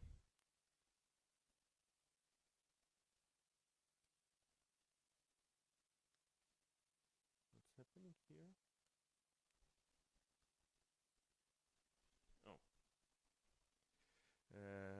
This topic is slightly different to issues which were discussed here, but it's about LLM competencies. the question of correct reasoning of LLMs. There are recent papers which demonstrate that in some scientific areas the reliability and correctness of inference is not so high as we expect, and it is not changing so quickly. LLMs can produce nice looking papers, but this is not a question of real validity, which should be tested and evaluated maybe more carefully than in history. And this topic was not covered by us AI in everyday research operations, because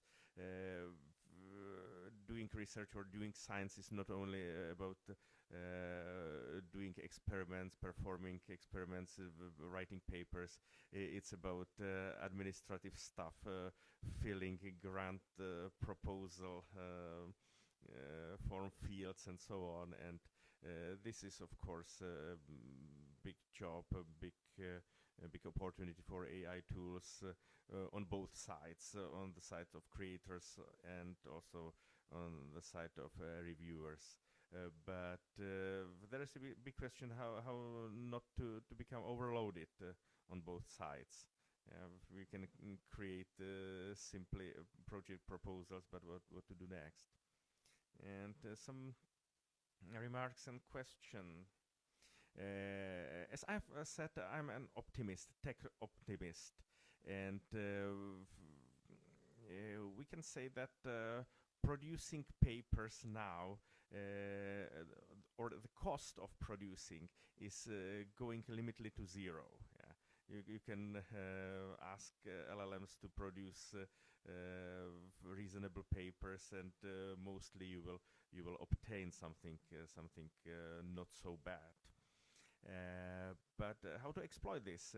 And this mass production of scientific result is also the opportunity to stand on the shoulders of AI-produced results and on AI giants, we can say. And the question is how to exploit the explosion of the mass production of AI-generated scientific content.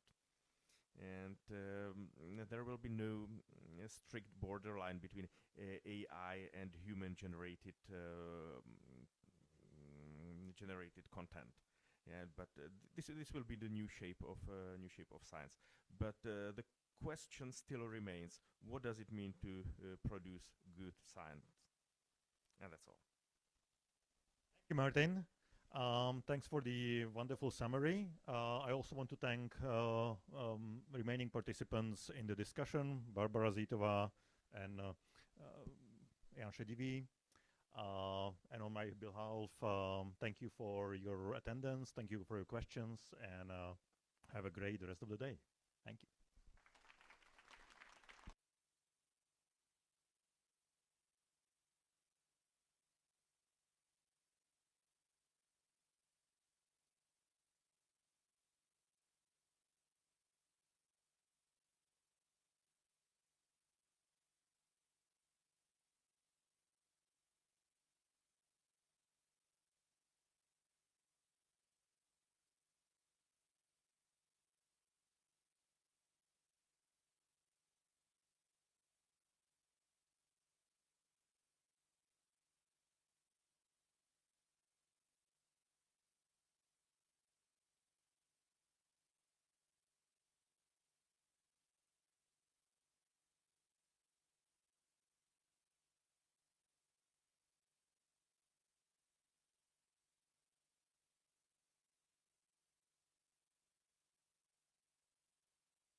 Hello, everyone.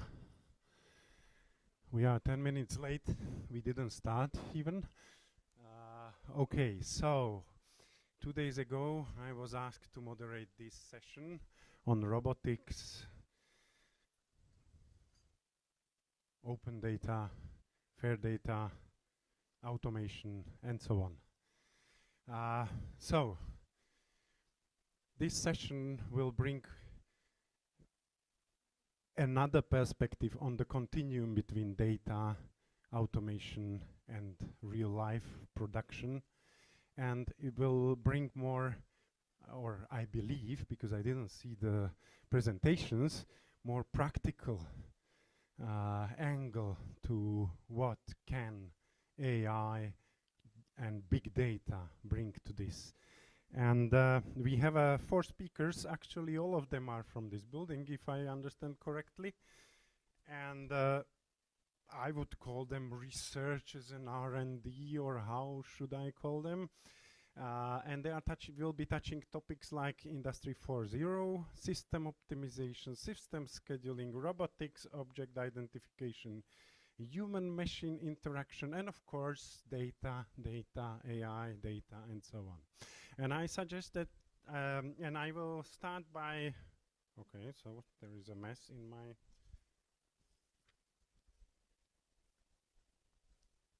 sorry.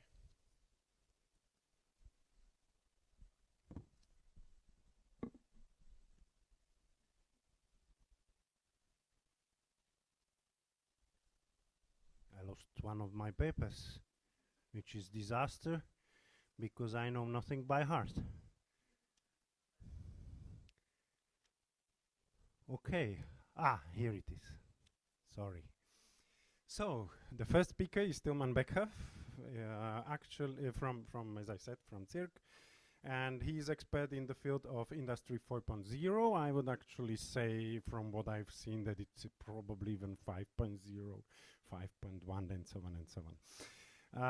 Actually, he comes from Germany and was working in DFKI, even though I should not pronounce it this way, because KI is actually AI in German. And since 2020, he is at this institute, director of RICAIP, Center for Research Innovation Center for Advanced Industrial Productions. And he has he focuses on digital transformation. This is probably one of the main topics, but as I mentioned at the beginning, it comes all the way down to human-machine interaction research. And it is all about, as the name of the institute says, it's all about industry, linked to industry. That's why I said it should be more practical. Tilman, the stage is yours. Thank you. So let me start with a few slides explaining where we are, because you're guests here at the RICAIP testbed Prague, and what we do and how we strive to do it, and how I think these topics, AI, data, and robotics and optimization all are linked together. So first of all, the RICAIP project that we are closing, let's see if this one actually works as advertised. Yes, it does. Good. The RICAIP, just one slide. Yep, thank you. So the RICAIP project is probably the largest EU project in this field of AI and Industry 4.0, where Industry 4.0 refers to the fourth industrial revolution, meaning the digitization and networking and all of the consequences that derive therefrom in industrial production. As a center, it's newly established. It's multi-site with another big site in Brno here in the Czech Republic, and partners in Germany in Saarbrücken and Kaiserslautern at DFKI and ZIMA, 2 different organizations joining this. And we're about industrial production control, remote activities, distributed production, and all of the topics that Industry 4.0 covers, like the dynamic rapid adaptation, lot size 1, and so on. And financial support is quite substantial from the Commission and also from the Czech government, building up the testbed that you can visit this afternoon.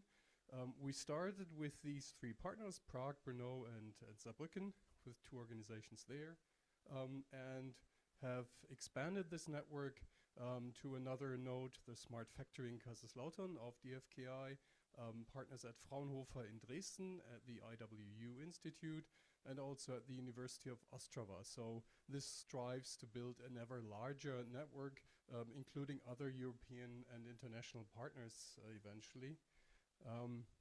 What you see here and can visit this evening, and I highly recommend this, is 2 levels plus some more rooms of facilities with lots of robots, but also production conveyor belts and all kinds of machinery, milling, 3D printing in particular, looking at all of these topics around robotics in teams with humans, in hybrid teams, the logistics, at least the intramural logistics, not trucks on the highway, but AGVs running around, and all of the computation that is associated with it. So this is not just mechanical engineering, this is a big part of it, but also electrical engineering, computer science, bringing all of this together.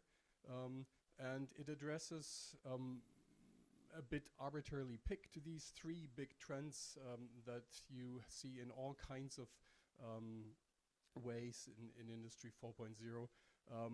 An obvious one is optimization, which means resource efficient production and can include waste management, because ever more efficiency means circularity as a logical consequence.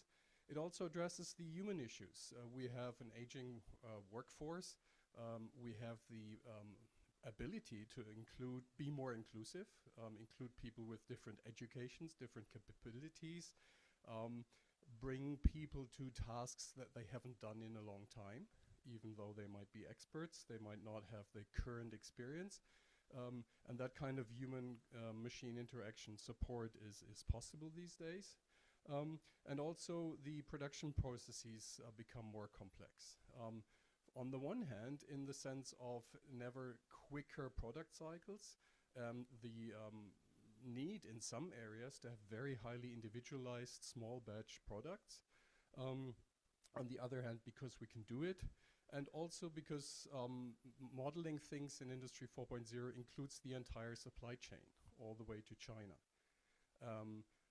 That has always been the case, but once you are able to model it, you can do things about hiccups in the supply chain. So be more resilient by modeling your supply chain, by having early warning systems that tell you that there are dangers, and allow you to replan according to the current offerings on the markets, and eventually creating new such markets. And that drives our research in things like production processes, automation in general, energy management, of course, human-machine collaboration, and the use of AI in all of these processes. So for that, we've developed over the last 6 years a number of use cases and demonstrators covering all of the different aspects in concrete examples with industrial equipment. So this is a laboratory in a certain sense, but then again, it's real in the sense that the actual hardware is exactly the same as on the industrial shop floor. Things like milling and simulation of milling, remote control, modeling of things in 3D worlds, recognition, autonomous inspection robots, which our partners in Brno, for example, are doing. And you'll see some of the examples if you participate in the visits this afternoon. To enter the aspects that AI in this environment has, a few examples of what role AI can have in advanced production. So one, of course, is the human interface. The large language models for spoken or natural language generation interaction in general is, of course, the obvious one, but then it's also intention recognition. Can a robot or the machinery in general identify what humans want to do and therefore support them or warn them not to do this and so on? And can we model users in a safe way, of course, but to understand where people need support and how we can make production safer, of higher quality, and so on. But AI classically is much more than just these large language models. People nowadays use AI synonymously with ChatGPT, and that is extremely misleading because it's a very old science, more than 60 years, and it covers things like image and video understanding, so object recognition, so that the robot knows what it sees and what's around it, modeling the world in 3D derived from this for the purposes of simulation, planning, and so on, enabling autonomous robots and vehicles in general. Then, of course, robotics is a very old and large field. Many tasks there that are not fully solved. Humanoid robots are simply the latest buzzword. That's what people can relate to immediately, where people understand how versatile they must be, because they're like humans and we can do many things. And specialized robots who do only that are less interesting in many ways. But then again, I would warn against using humanoid robots everywhere. A truly versatile robot might eventually look completely different, because humans have their limitations and maybe we can overcome them with something else. So you'll see a lot of use of humanoid robots that are not very interesting, I think, but an obvious first step. And then a lot of this is computer science, so vibe coding. Coding with support from AI is one way of integrating all of these systems, at least the support. But it's all about optimization eventually. Can we do things quicker, better, and more dynamically? For this, simulation is extremely helpful, another area. And then as a consequence of all this, data will come more and more and more into play. So people are forced to collect data. It's easier because everything's digitized, but machine learning needs vast amounts of data. But in particular in industrial production, that has challenges with IPR protection. Big companies will not let their data be assembled by companies like Meta and Amazon and so on. At least they should not, and most of them will not.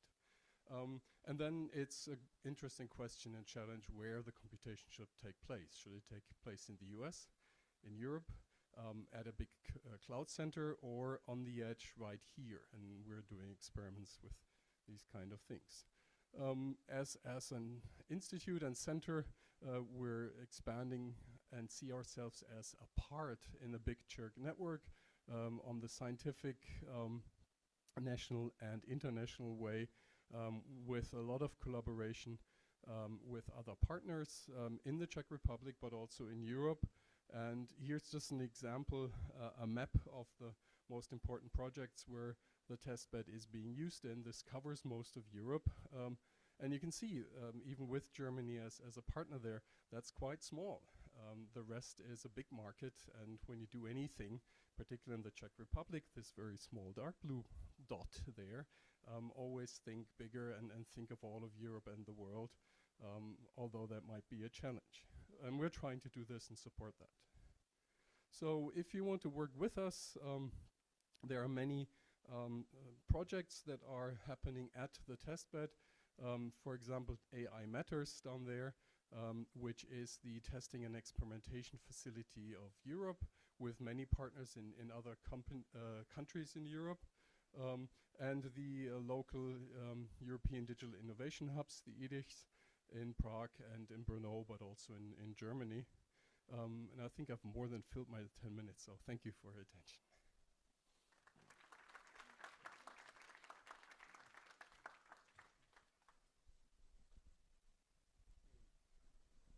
Okay, so do we have one very burning question?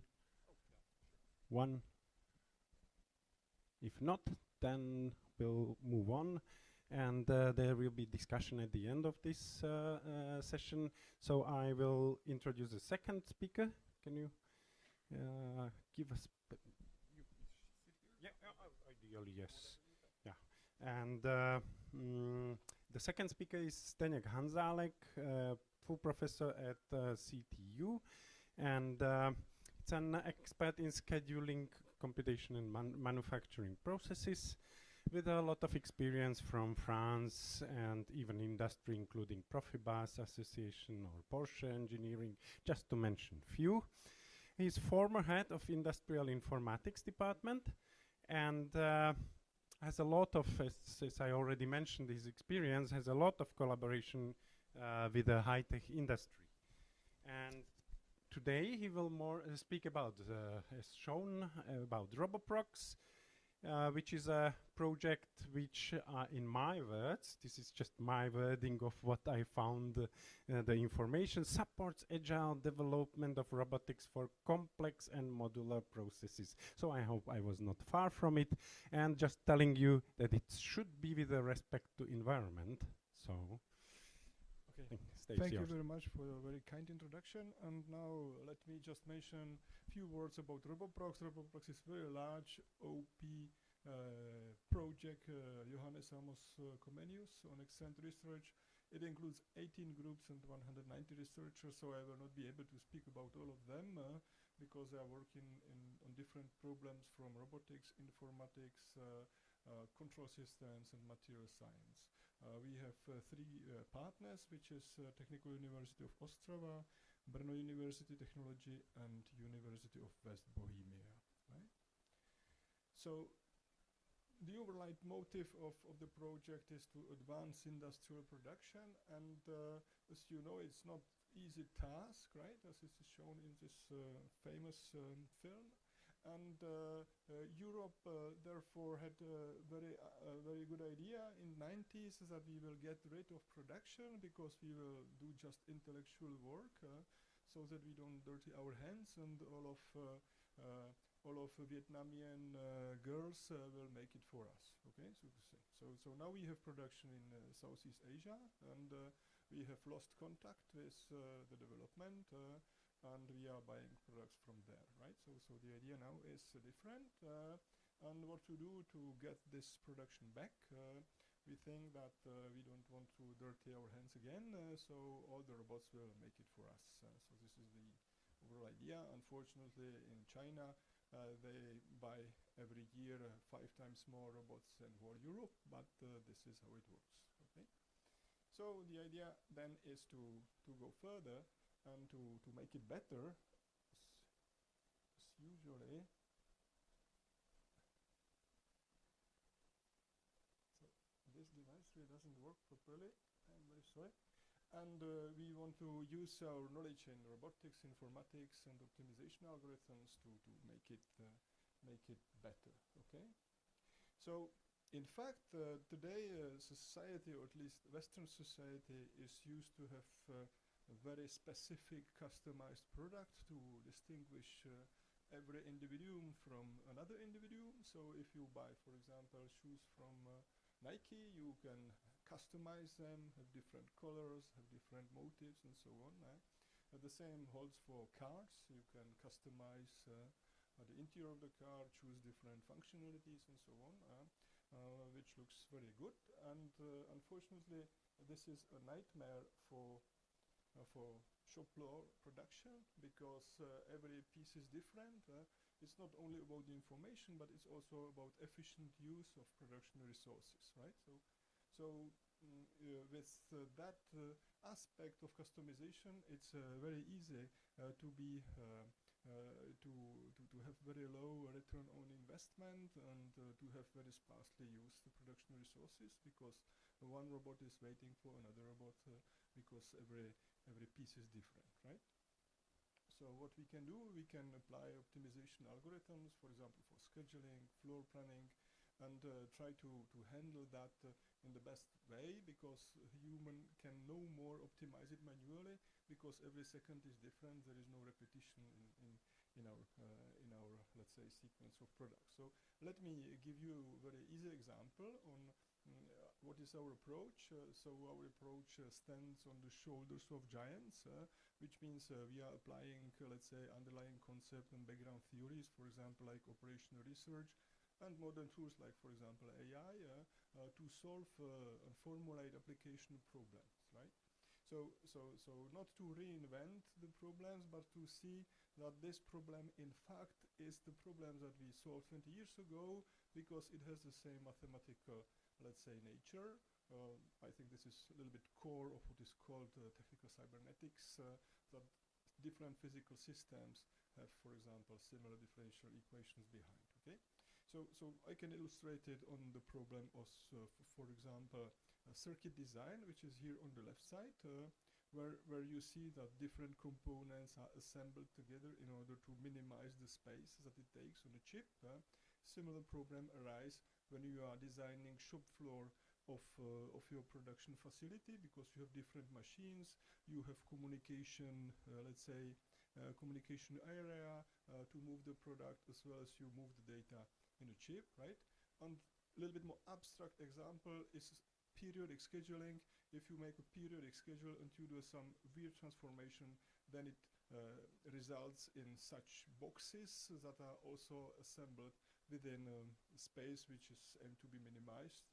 So we have 3 examples, and the background theory is a packing algorithm which is trying to satisfy all the constraints, to minimize the area, and to increase, for example, to minimize also the connections between the connection paths between these devices or machines, okay? So this is, for example, one of the results, the paper on that we wrote with STMicroelectronics. So you have electronic components. Each component can be represented by a rectangle, and the part of this rectangle is also isolation area in order not to disturb other components.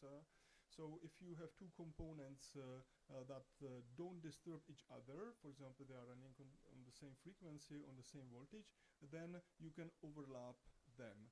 If 2 disturb each other, then you cannot overlap them. Okay, so the problem is a little bit different than simple assembly of rectangles. And the overall idea is to minimize the area, and also to minimize so-called interconnection, because subsequent routing algorithm, which then does the wiring, needs to have components that are to be connected as close as possible. Okay.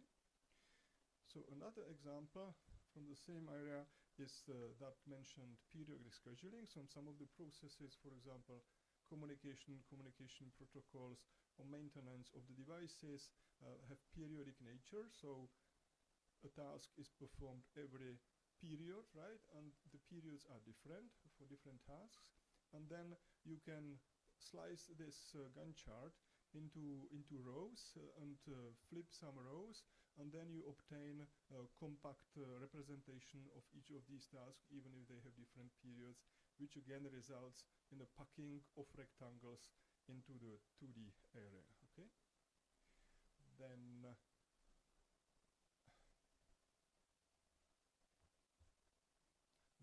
you have to react also on what is happening in the real world. Okay, and for example, as you might know, we have many Czech companies have troubles with energy and price of energy, especially those that have very demanding devices like heating, hardening, and so on, processes. So for example, steel makers or glass makers, or let's say, for example, Skoda Auto also does gearboxes that are hardened and so on. So then, and you have time of use prices that are varying every 15 minutes. And then the objective of scheduling is not only to produce on time, but also to produce with the cheapest possible cost of energy, which is different every 15 minutes. Okay, so it may be efficient given the state diagram of your energy demanding machine to preheat, for example, the machine by night when the energy is cheaper, to keep it on that operational temperature, and then the process itself may start in the morning. Okay. Another problem is to have also not only specific algorithms, but to have also more generic solutions that may be applied to different problems. So one of such solvers might be, for example, integer linear programming, if you have ever heard about, or another quite modern and very well popular in AI is constraint programming. This is a way when you specify the constraints of your problem, and then you formulate criterion function, right? So these solvers are quite quite complex algorithms that are performing the search in a search space, and the search space explored by splitting domains of variables into halves. So you can represent the search space by the tree, and we applied reinforcement learning to choose the best possible variables and the best possible places where the domain should be split. Okay. I don't know what is it. Okay, so and now I will mention two examples on what we are working now on. One time. So one of them is personalized drugs. So in order not to eat so many drugs where the real drug is just small percentage of it, we consider to have such pills with micropills, such capsules. And if you want to complement these capsules, then you can no longer use a classical sequential system where one machine is blocking the other, because you have maybe 50 different drugs, and in the capsule you just put five different micropills. Okay, so the idea is to use so-called X-planar, if I may ask you to run it. X-planar is like 2D system with magnetic levitation, which is enabling to move holders of these capsules, and there is much easier routing and avoidance of conflicts because you are working in two-dimensional area rather than in just a sequential space. Okay, so if I may ask you for the next one.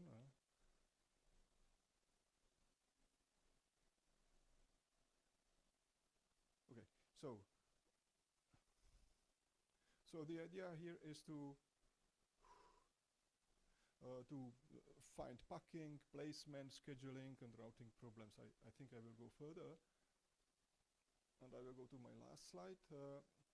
So for logistics, for example, you might have seen technology which is called AutoStore, which is a two-dimensional space where robots are moving on the top. May I ask you for the video of AutoStore, the last video? And the robots are digging the boxes that are underneath in the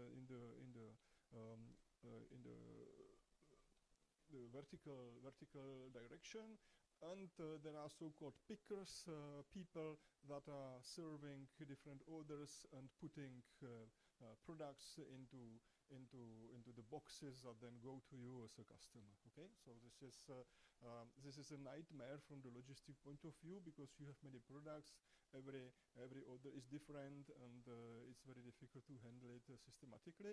So this is a systematic solution. By the way, this technology is quite deployed also in Czech Republic. I think, for example, Rohlík or Alza, and these companies are heavily using these tools. And we are designing solutions like, for example, how to sequence the orders so that you have the orders with a similar product side by side. For example, if somebody is ordering banana, and then if banana arrives to the picker, then the picker can service several orders rather than asking another product, and all the banana needs to go back and forth. Okay. So this is one of the problems we are solving. Another problem is where to place the products in the store, because it has chaotic system of storing. So the position of the product is changing in the time with respect to the future orders, so that the orders that are coming have the products that are closer to the dispatching part. Okay. So thank you very much for your attention. I apologize if I'm too late, but this device is broken. I think it doesn't work. Yep. Oh. Thank you very. Can we? Yeah. Thank you very much. And I'm worried we do not have a time for a burning question. And the next speaker is Petr Kadera, already standing here, associate professor also in CIIRC CTU, Czech Technical University, with a PhD in bioinformatics and experience from Rockwell Automation. And he works on multi-agentic systems for robust distribution systems, and since 2016 is at CIIRC, head of the group of intelligent systems, again for industry. So as I said at the beginning, lot of practical examples, and he's using AI-based systems technologies to improve effectivity, for example, of production, but probably mentioning also others, and similar to what you've seen before, optimization of organization things and so on. The stage is yours. Thank you for a nice intro. So, in my part, I would like to view the era of AI from various architectures, especially of the various training sources that are used for training the AI models. And my motivation is to promote a new project that's starting this Friday, Czech AI Factory, that's aiming in the third era. So the eras, the first era I want to talk about is era, and Zdeněk was right, this device is broken. The first era is about simulations. So it's era when the AI models were trained against a system that was fully controllable. We were able to rewind the simulation again and again and gather the data from a system that we can fully control. The second,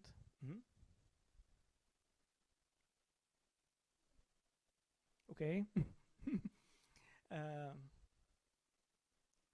The second era is about era of archive, about large data set. This is the era we are currently living. This is the system when the generalized knowledge is based on the scaled up amount of textual information that were used to train the large language models and enable us to do complex tasks, as all of us know from our personal experience. And the last era we are aiming at with our Czech AI Factory, and we are already entering in various fields, is about the era of experience, about the AI that's directly connected to the real world, and the agents living in the AI world are able to stimulate the physical world to provide the data that are needed to understand the basic principles how the physical world works. So let's start with the first era, simulation. So we have heard about many successes when the AI-based players were able to beat in 1992 Begemon in Czech Vrchcáby, the first big success of neural networks-based artificial player of a game. Then in 2013 there was a lot of news about the system based on deep Q networks. They were able to play the Atari games. The Atari games we might remember from late 80s when we were enjoying the first contact with IT equipment.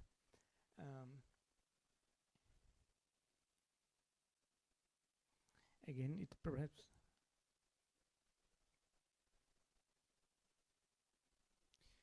this is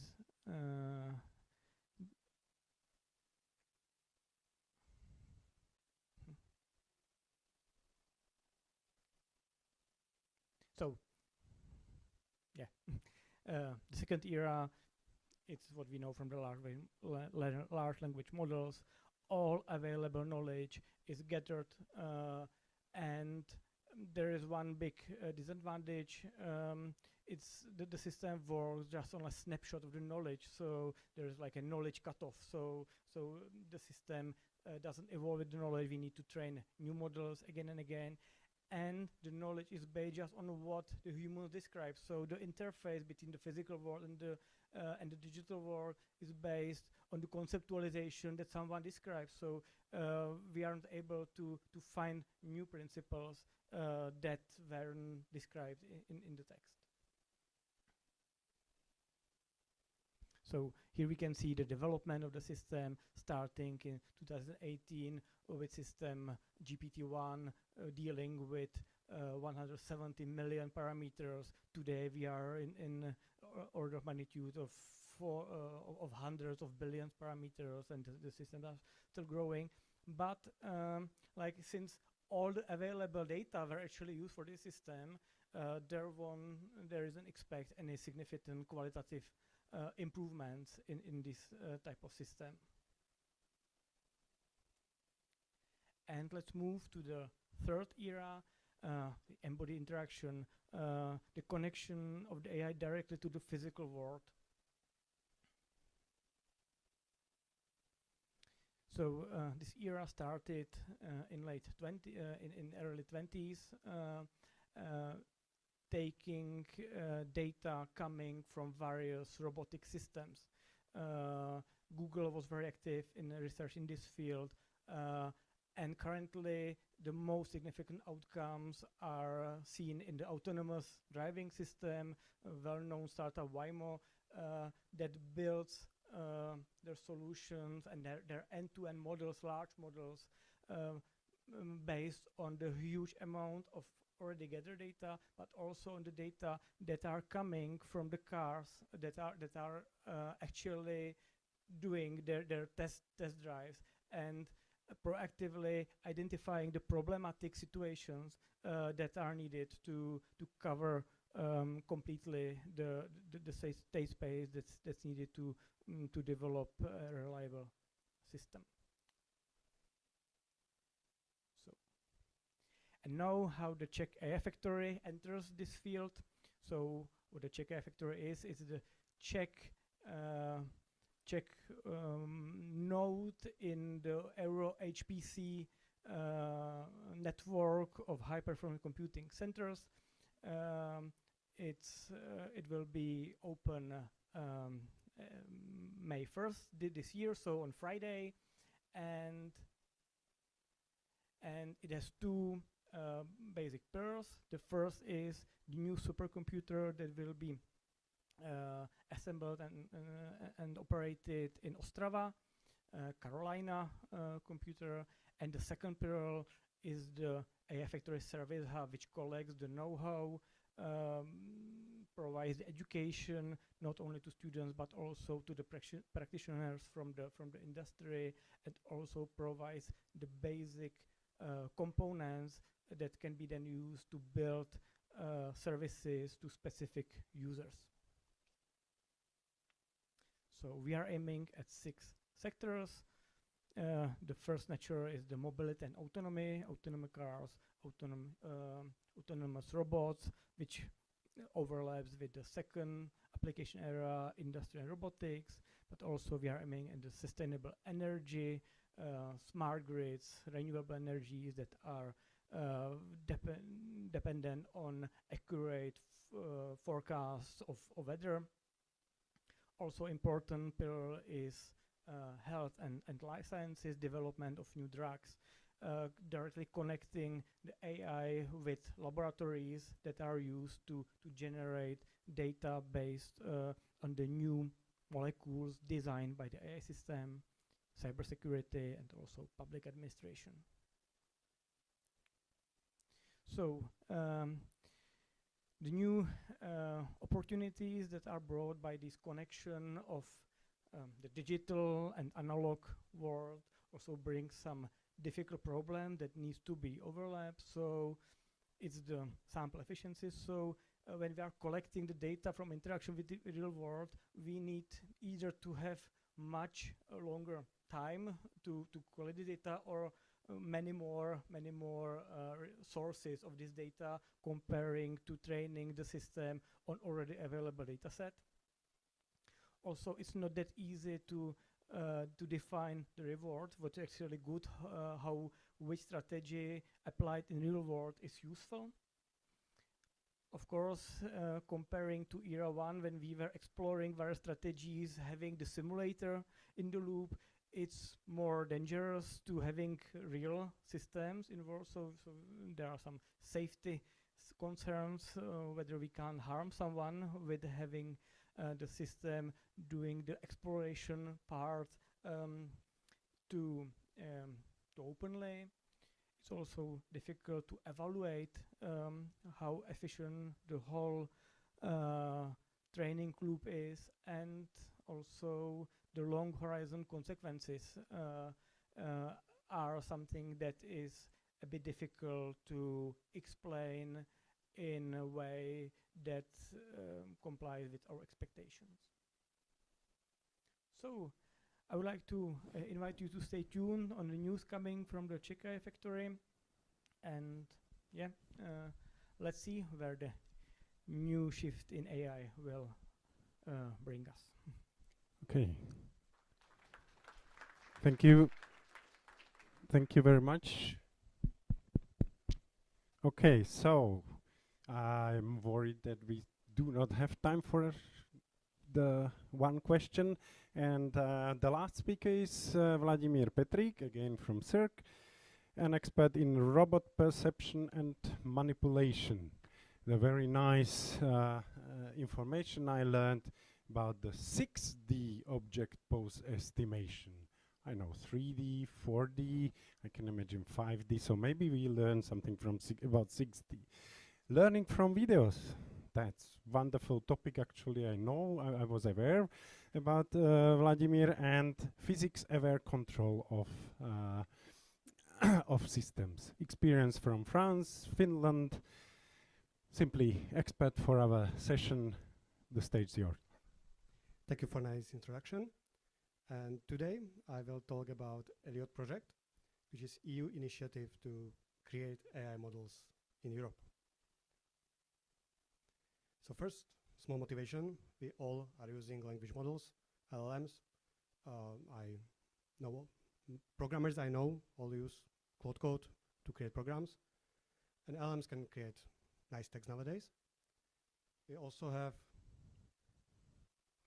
nice vision language models. So models now can understand images as well. Here is an example from 2 years ago that GPT-4 was able to take image as an input, text query, and could reason about what would happen if the strings are cut in the image, and produce the text as the output. But the world around us is not only about the text and images. And that's the reason we want to build another model which can include additional modalities. As an example is a robot proprioception, which measures where robot is in the space, or the depth measurements, etc. So ELLIOT is designed to actually develop this new next generation of open multimodal generalized models. So ELLIOT is a European project, quite a big one, which is supposed to advance large AI models, and it's funded by 25 million euros and gathered together 34 organizations in Europe. It's from the academic groups, industry and SMEs, but also from HPC providers, because big models require big compute. And the objectives of ELLIOT is to create a family of foundation models which are strong and have a robust generalization, so they can work even on data they haven't seen during training. On top of that, they will support multimodalities to work with robotic inputs or 3D models or code, but also should support long horizon reasoning. So being able to watch YouTube video and reason about that, or to watch climate changes and monitor that. On top of that, everything will be open. So we'll collect the data, should be open, but also the pipelines, so that the research is reproducible. A good question is why we need another foundation models. We already have GPT, Gemini, Claude, or DeepSeek and Qwen. They are very good models, but none of them was built in Europe. So they were built on or trained on internet data, but we don't know on which data. Some of them are even distilled from another models, so it's hard to reproduce anymore. But nowadays in Europe, we have enough compute. We have Jupyter, Lumi, so we can train our own models and be producer of models, not just the consumers. On top of that, most of the models I mentioned are closed sourced. ELLIOT will address that and have everything open. But how to achieve it? And in ELLIOT, we actually want to attack whole cycle of the model development, from data to large-scale training to fine-tuning methods, and then to evaluation and deployment on application domains. And all of that will be in several cycles, and I will look at a few of these points in details. So first, for training models, we need data. And as I said, current models use internet data, but without respecting license, or often without respecting licenses. ELLIOTs want to change that. We want to create a clean common crawl where we catalog licensings and copyrights, but also address ethical issues. If there is a human face on the video, we should have a flag in the data that shows that there is a human. And based on that, we can create different models that respect European values. On top of that, we'll generate some data, mostly to support additional modalities which are underrepresented on the internet. And this could be Gen AI or simulations. And of course, supporting new modalities. Once we have a data, we will do massive pre-training. That requires thousands of GPUs, so we need AI factories. But also, we need to understand which architectures are good and which are not. And for that, in ELLIOT, we are studying scaling laws. So to see how model performance improves if we add more data or more compute. So we can do knowledgeable guess about what to do next. Then we are developing advanced fine-tuning methods, for example, to fine-tune from human feedback, so that the model can learn what human says and adapt to that. And all that is coming with in development cycles. ELLIOT will release its models every 6 months, starting from end of this year. And all models will be evaluated with a new evaluation platform, which is developed in ELLIOT, so that it provides early feedback to the people who do training. On top of that, we will deploy that to several domains. And in ELLIOT, there are 6 different application domains, ranging from media, checking facts in live shows, or Earth observation, as well as computer engineering, code generation, finding the security issues in generated code, but also patching them. And I will focus mostly on robot perception, which is where my knowledge is. And for robot perception, we need data as well. Here is an example of the biggest data set, or one of the biggest data sets available in the internet, where several institutions jointly collected 76,000 episodes of robot, a human teleoperated robot to do something. And on top of that, we can train model, or at least fine-tune it. And as was mentioned, now VLAs are the approach to do that. So we can take internet pre-trained VLM, which could be ELLIOT in the near future, and then train a small action head on top of that, which predicts the robotic actions. And if you do that, we can see nice performance. Those are those are videos downloaded from internet. A robot perform very cool tasks. Can do laundry or prepare an apple. All of that was trained on the collected data. So humans were showing demonstration to robot what to do, and then we fine-tune a model to replicate that motion. And these videos suggest that robotics is solved nowadays. So we tried it in our lab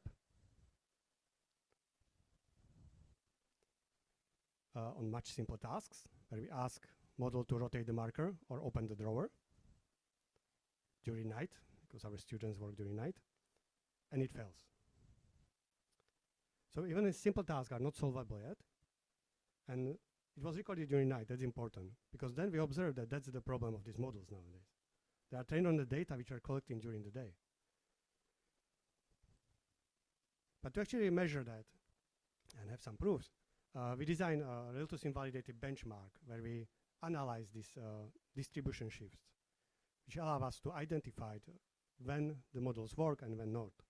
So we define several disturbances, changing the lights, changing the textual instructions. So instead of pick the banana, we say pick the yellow object. And the model should understand this natural language. And often does, often don't. And we observe that under this perturbation, the models are not very good. So a 60% success rate. So that's not impressive compared to the videos that we show. So the robotics is still alive. We need better models. And we need data. After we analyze what is not working, we can collect new data. We design a device which can control the robot more naturally than using VR. And we collected data for actually performing tasks that were underrepresented in this internet data. This example of pouring, a robot is repeating what a human is commanding with the device. And after we have data, we can fine-tune. So in ELLIOT, we actually develop a method to fine-tune these models. And you can see on the left, state-of-the-art model, Pi 05, which is performing the task, tries to achieve that, but fails at the end. And our fine-tuning, which requires only about 100 episodes, so it's 2 hours of data collection to actually solve the task. So these foundation models are important, but we need to fine-tune them for the task we actually want them to perform.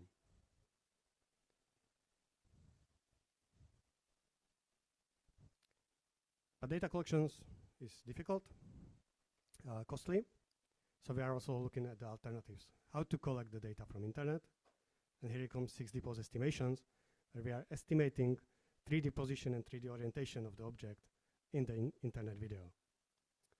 And then we can transfer that to simulated robot or to real robot and augment our existing data even more. And that's all for me. Thank you very much.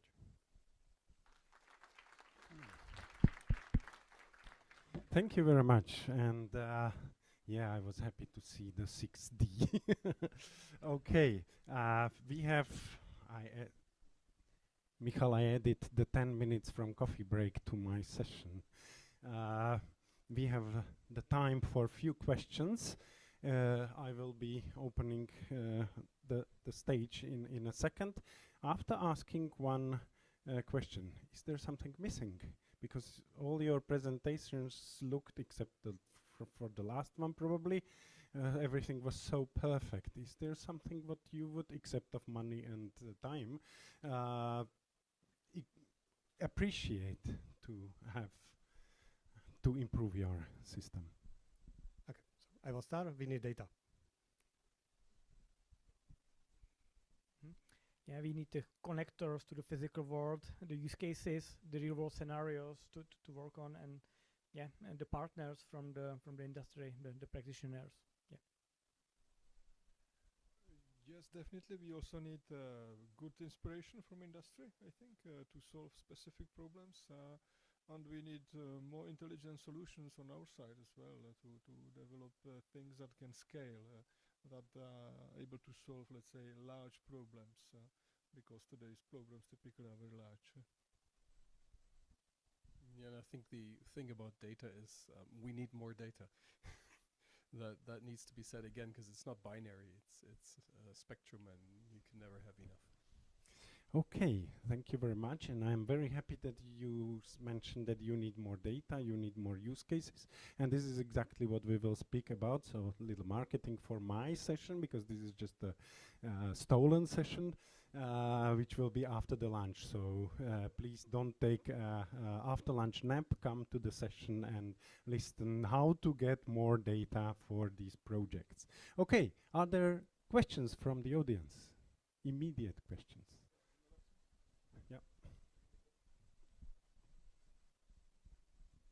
Interesting, more data, right? This reminds me famous Borges story. I don't know whether you familiar with it.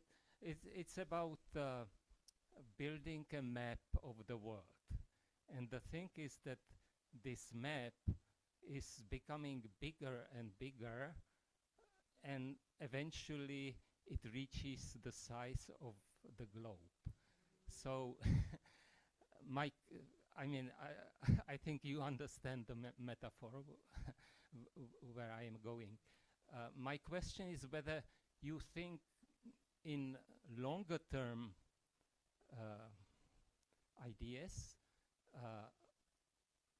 we are replacing step-by-step individual human activities, including physical ones, but also now cognitive mental ones, right? So a lot of new questions are arising. If we replace workers, what will happen? If work, a lot of work disappears, what should we do then? So that's my question. Whether I understand you have to focus on short-term perspective, but I think it's your responsibility also to think in longer terms concepts. And that's my question. Thank you. We'll start this. It's a very general, if I may, a very general question about automation. So the answer is an old one, because the question is old. If you build weaving machines, you don't eliminate the workers. They're still humans. They're still alive. Their jobs have gone, and they will need to look for another one.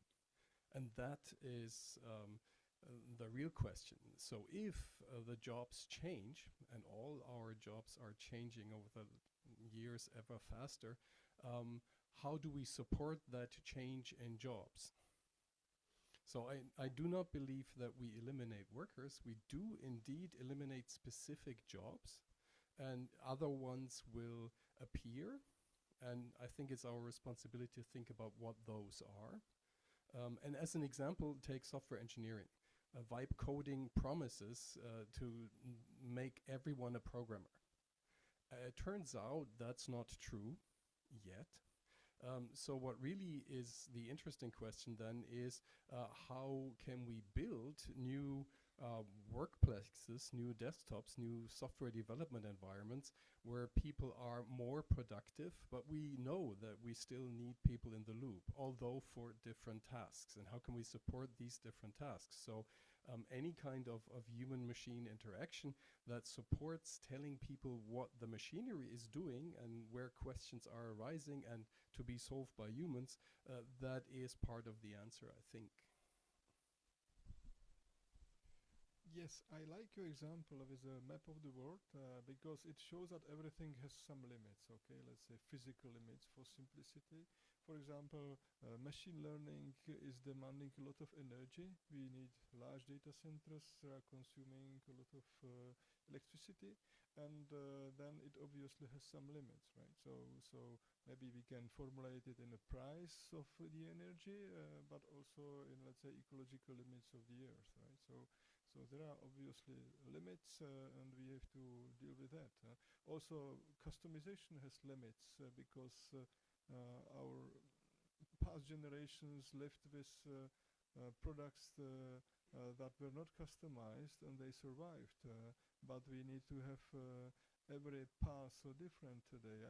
I have seen, for example, on statistics that in Germany, for this let's say delivery services, in each order you have in average 1.6 items. So typically you are ordering just one item and there is a parcel reaching you with just one item, right? So does it make really sense? It also pays on the limits of, let's say, transportation, fuel consumption, and I don't know, the throughput of our streets. So there are obviously limits, and we have to deal with that, right? This is our responsibility. Yeah, I think this is like a task for the. It's a multidisciplinary topic, and it's not just about technology.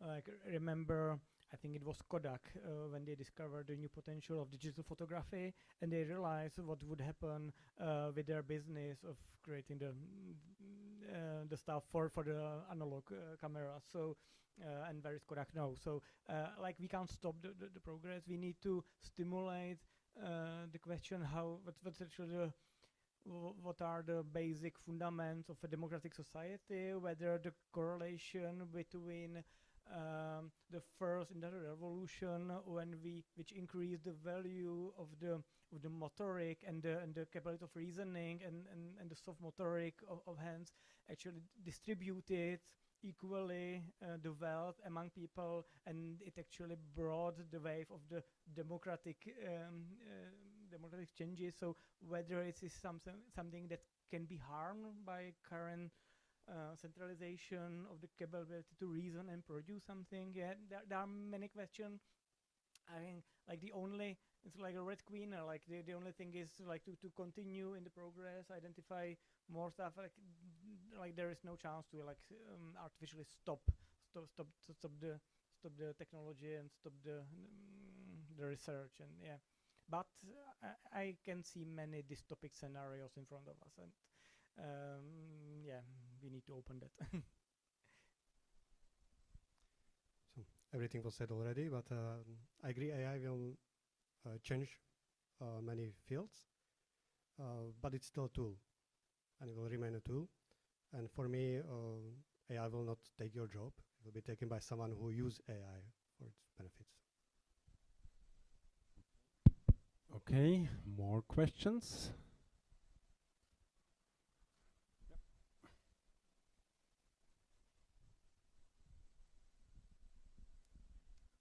Thank you very much. Tilman, in your talk, you tangentially mentioned the connection or the relation between the edge computing versus localized high-performance computing in the context of your talk. Would you care to elaborate a little bit more on this?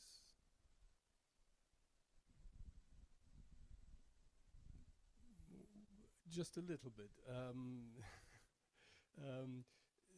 The question that arises is what kind of compute is needed for specific tasks, and one additional constraint is safety in your processes. Are you happy with a connection to a remote compute center?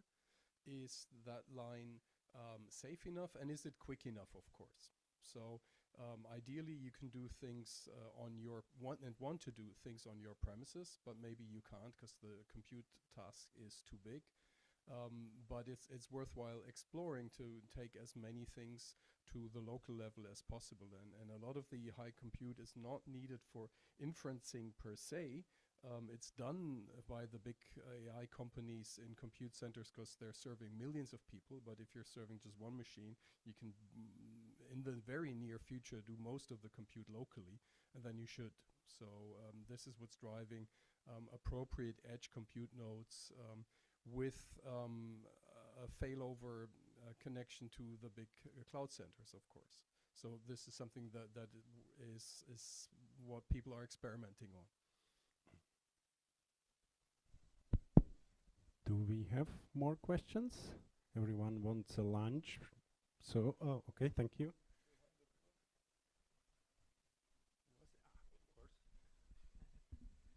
Thank you. I would like to ask, actually, hearing about ELLIOT and similar solutions, do you think that there is some viable option how to really cope with the developments of the business solutions, and which are actually provided by the big companies? So what is the role of academia in that? If it's feasible to cope with the developments, or what will be the real future of such academically developed models?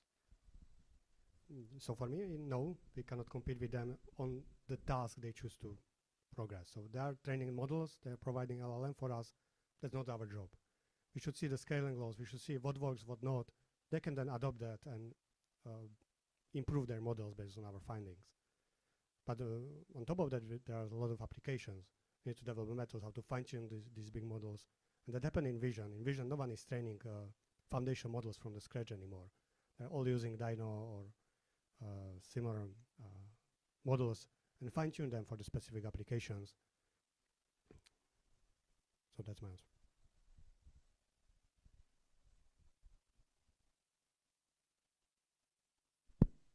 Okay, more questions still? Yeah. In the Czech AI Factory presentation, it was mentioned that there would be AI training in academia. Is that something that would be available to academic institutions or public, or just to people that would be interested in collaboration? How would that work? Yeah, and the one part of this academy, it will be a series of summer schools first happening this September already, and in this building there will be like one dedicated space, dedicated room, which will allow organization of individual lectures and talks focus on specific topics that will be currently required by the possible audience. So there will be like a dedicated space, and all researchers involved in the project has a duty to contribute to it. So we want to provide like a broad overview of topics that are potentially interesting for the external audience. We have last 5-7 minutes, and some of you mentioned use cases, that's what you would like to get, but you were largely focusing on industry. Can society or even primary and secondary education, the future generation, bring you the use cases? Yeah, if I may start, it's not something specific for the industry, but also like the feedback of an audience. Like currently we are working on a project when we are using AI to optimize communication with customers, for instance. So the measuring the feedback and proposing new communication strategies, adjusting tone of voice to the specific channels and the audience we are communicating with is something that's a perfect use case when which brings the real world in the loop. And the real world doesn't mean that it's a robot doing some manipulation task or an autonomous car driving in a city, but it can be also like a human society and yeah, anything that can bring like real insight. What comes to my mind is, for example, a humanoid robot. One of the teams in our project is studying that, Dr. Hoffman at Charles Square, and this is a very attractive topic. It will not be only related to industrial production. Of course, it will be in families, maybe in healthcare, maybe in elderly people treatment. So humanoid robots, for example, don't forget about them. I'm not sure I fully understand the question. My interpretation is, can we learn something from the research that we are doing on industrial production to be used elsewhere? Right?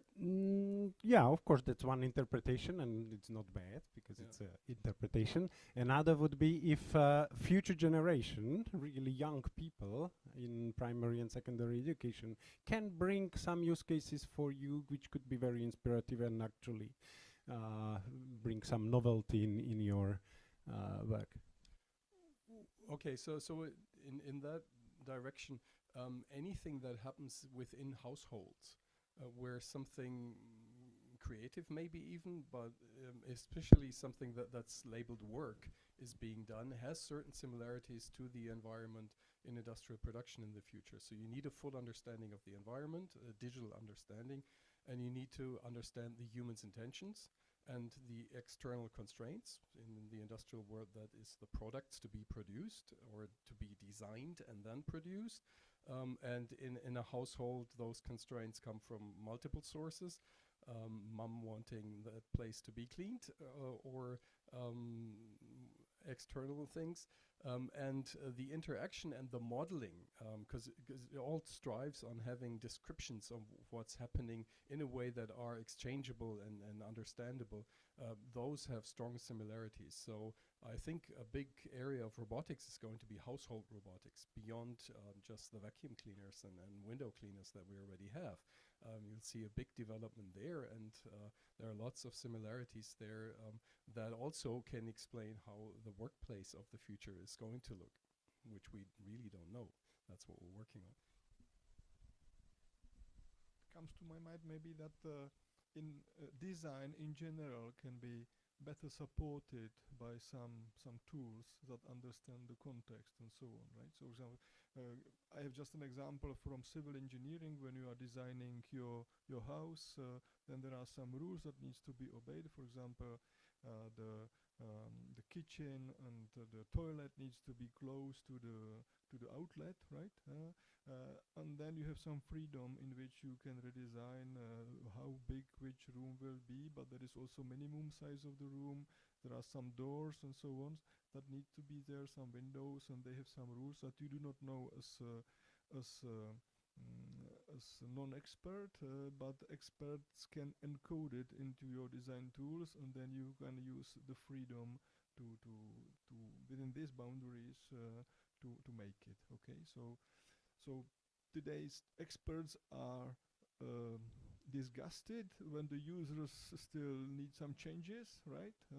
And the users, they don't know all the rules, so to say, if you speak to architects, for example, right? So this is maybe the space, but it was just an example of a design. We are designing many things, kids are designing also many things, so this is maybe the space. I've only added, so we need tasks that are worth solving. So it doesn't matter from which generation it comes. If it's worth solving, that we should be solving that with AI and robotics. Okay, thank very much, everyone. We almost skipped my question of, I was actually trying to guide you a little bit towards education assistance or these kind of things, but doesn't matter, next time. In this session, we've been educated, or our knowledge was expanded by Petr Kaderas, Zdeněk Hanzálek, Tilman Becker, and Vladimír Petrík. And I'm Marek Cebeca. I didn't introduce myself at the beginning. CIIRC Institute, and see you after lunch.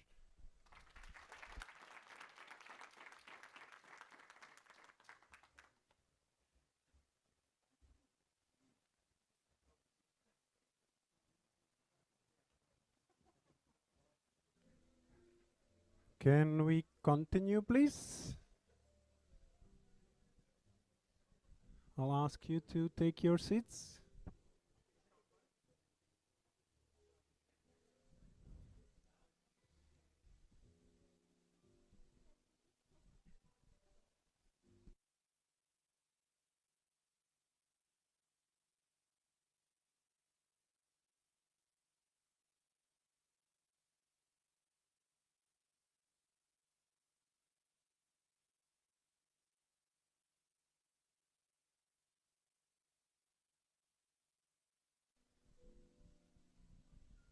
Okay, I'll ask you to take your seats because we have a fantastic program in the afternoon. Not only the session which comes, but also the one after, which will be maybe late, everyone tired, but the topic is hot, so I suggest you to keep some energy for the last session as well. Marketing as always. Don't worry, I will not moderate the last session. I'm sorry that you see me again after the lunch. It's not hallucination of AI, it's me, yes. Yes, real Marek. Okay, so we started with a session kind of philosophically to wake up in the morning, of course. It's a nice start. Then we had some reality. There was a lot of industry influence and so on. I was trying to push it off the industry, not always successfully. And now we are coming to the research, or better saying science. And because the previous speakers, when I asked them what they need, they said use cases, of course, that's very important. And they pretty much everyone said data.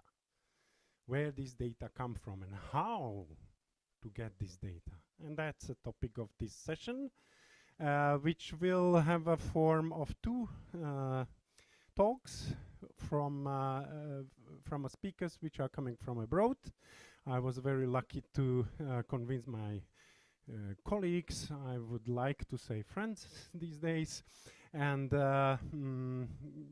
we will start with Maciej Harancik from D.A.R Institute in Madrid, and he will tell you something from his experience about data.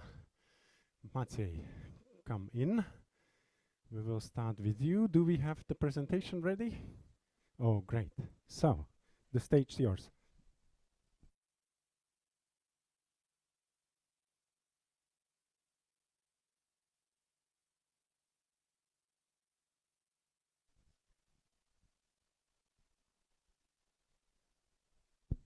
Okay.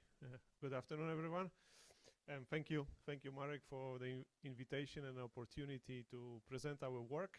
So I will change gear a little bit because I will present a use case. I'm a chemist, and a few years ago, I guess I was convinced that we are at the era of democratization of robotics, and that I can apply this methodology to help help with design of new materials. So really, I will just tell you a story of what are we doing with robots, maybe highlight few issues that we have, and focus on specific case. And I will be very happy to engage in conversation later on. So I'm working in D.A.R Materials Institute. We are in the yes. I just want to show the photo. So we are small research institutes. We have very good science, but we are only 200 people, less than 20 research groups. So my group is basically 10 graduate students and maybe 2 postdocs. So we don't have technicians, we don't have robotics experts. We are really domain scientists, mostly materials engineers, chemists, and physicists. So why do we need why we start thinking about robotics in materials discovery? So what is materials discovery?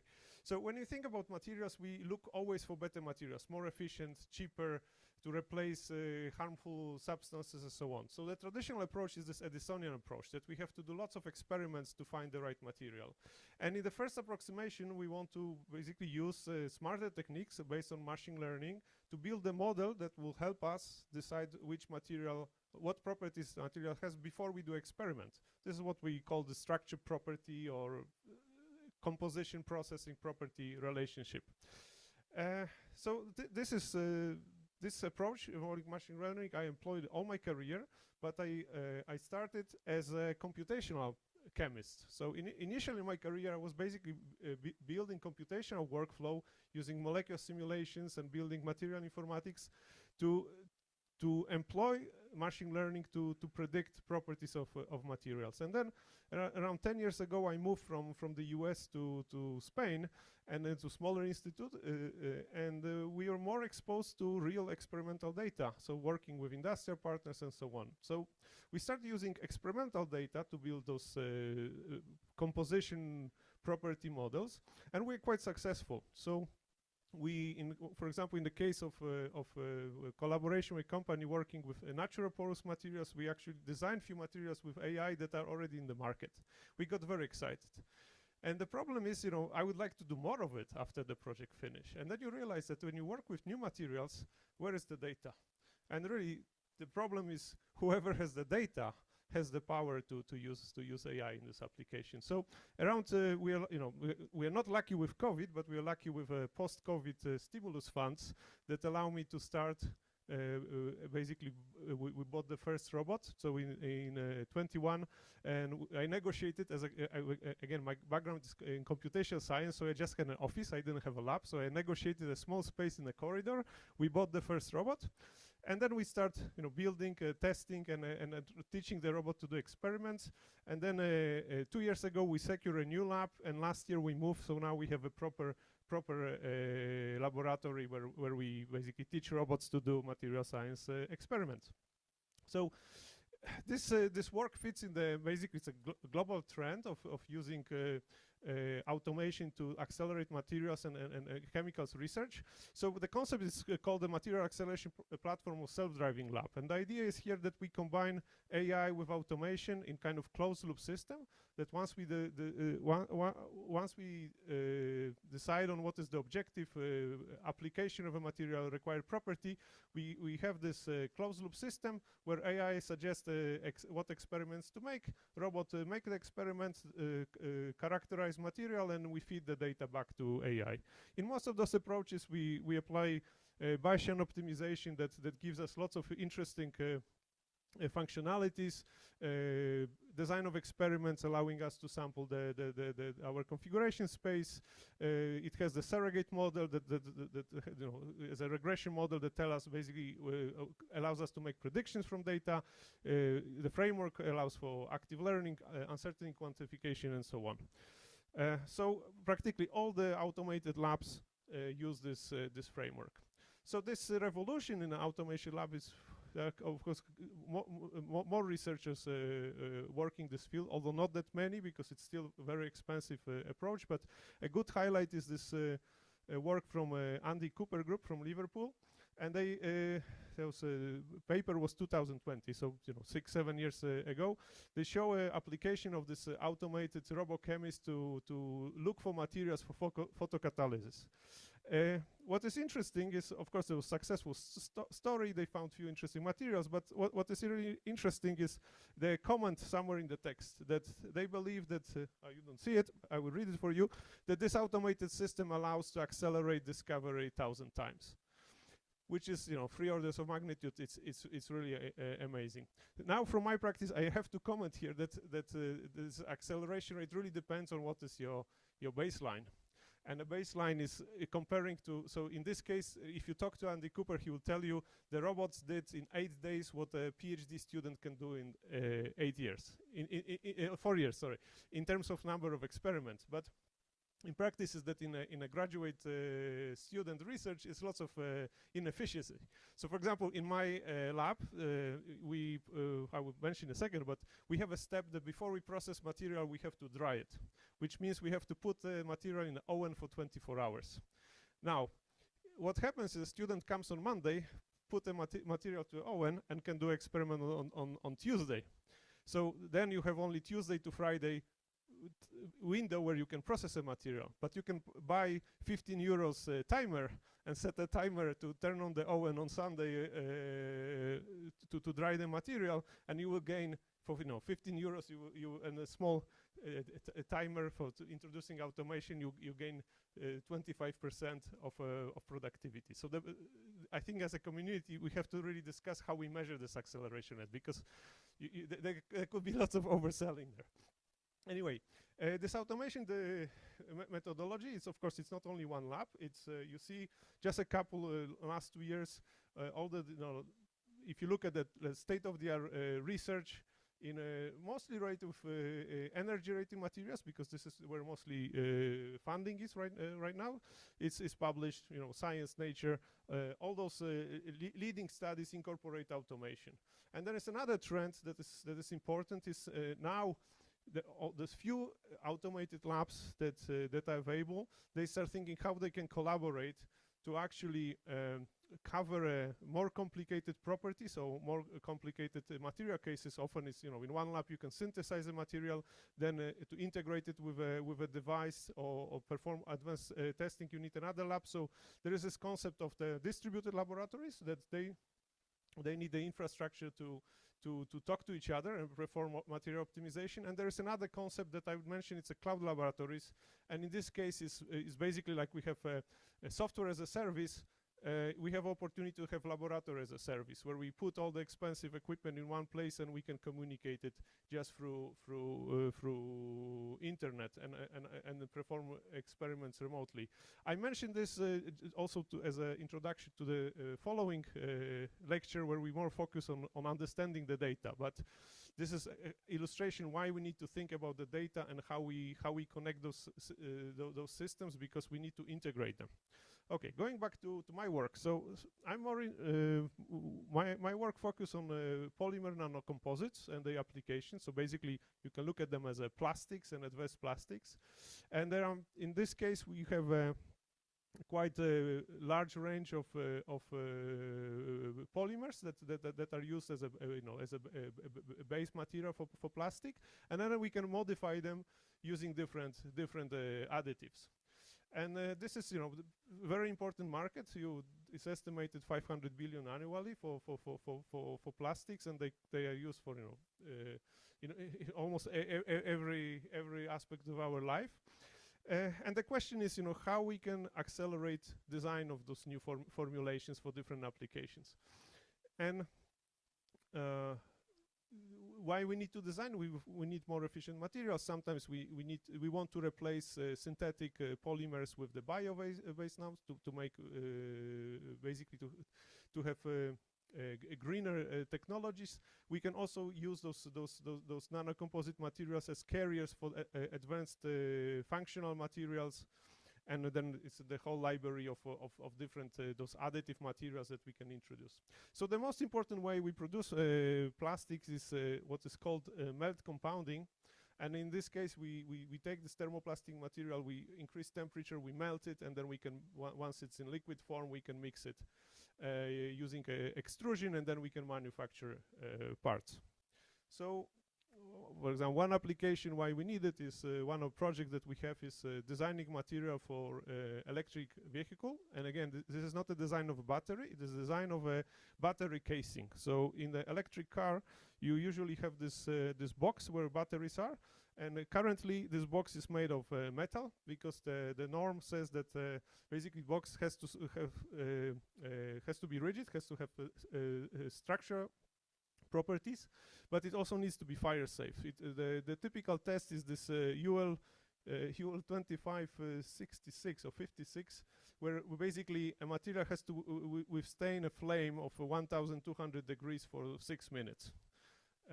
So what we try to do is design a plastic-based materials that will be much lighter, but will still sustain this material. So this is just an example, although I will not focus on this application. So how we design a plastic. So usually we start with material. So when you buy plastic in a large scale, you buy it typically as a pellets. Sometimes pellets are already pre-mixed with additives. This is what we call the master batches. Then we mix right composition that we want to investigate. Then we use extrusion, twin screw extrusion to mix together and also melt together and mix. Then we usually produce filament, we cut it into pellets.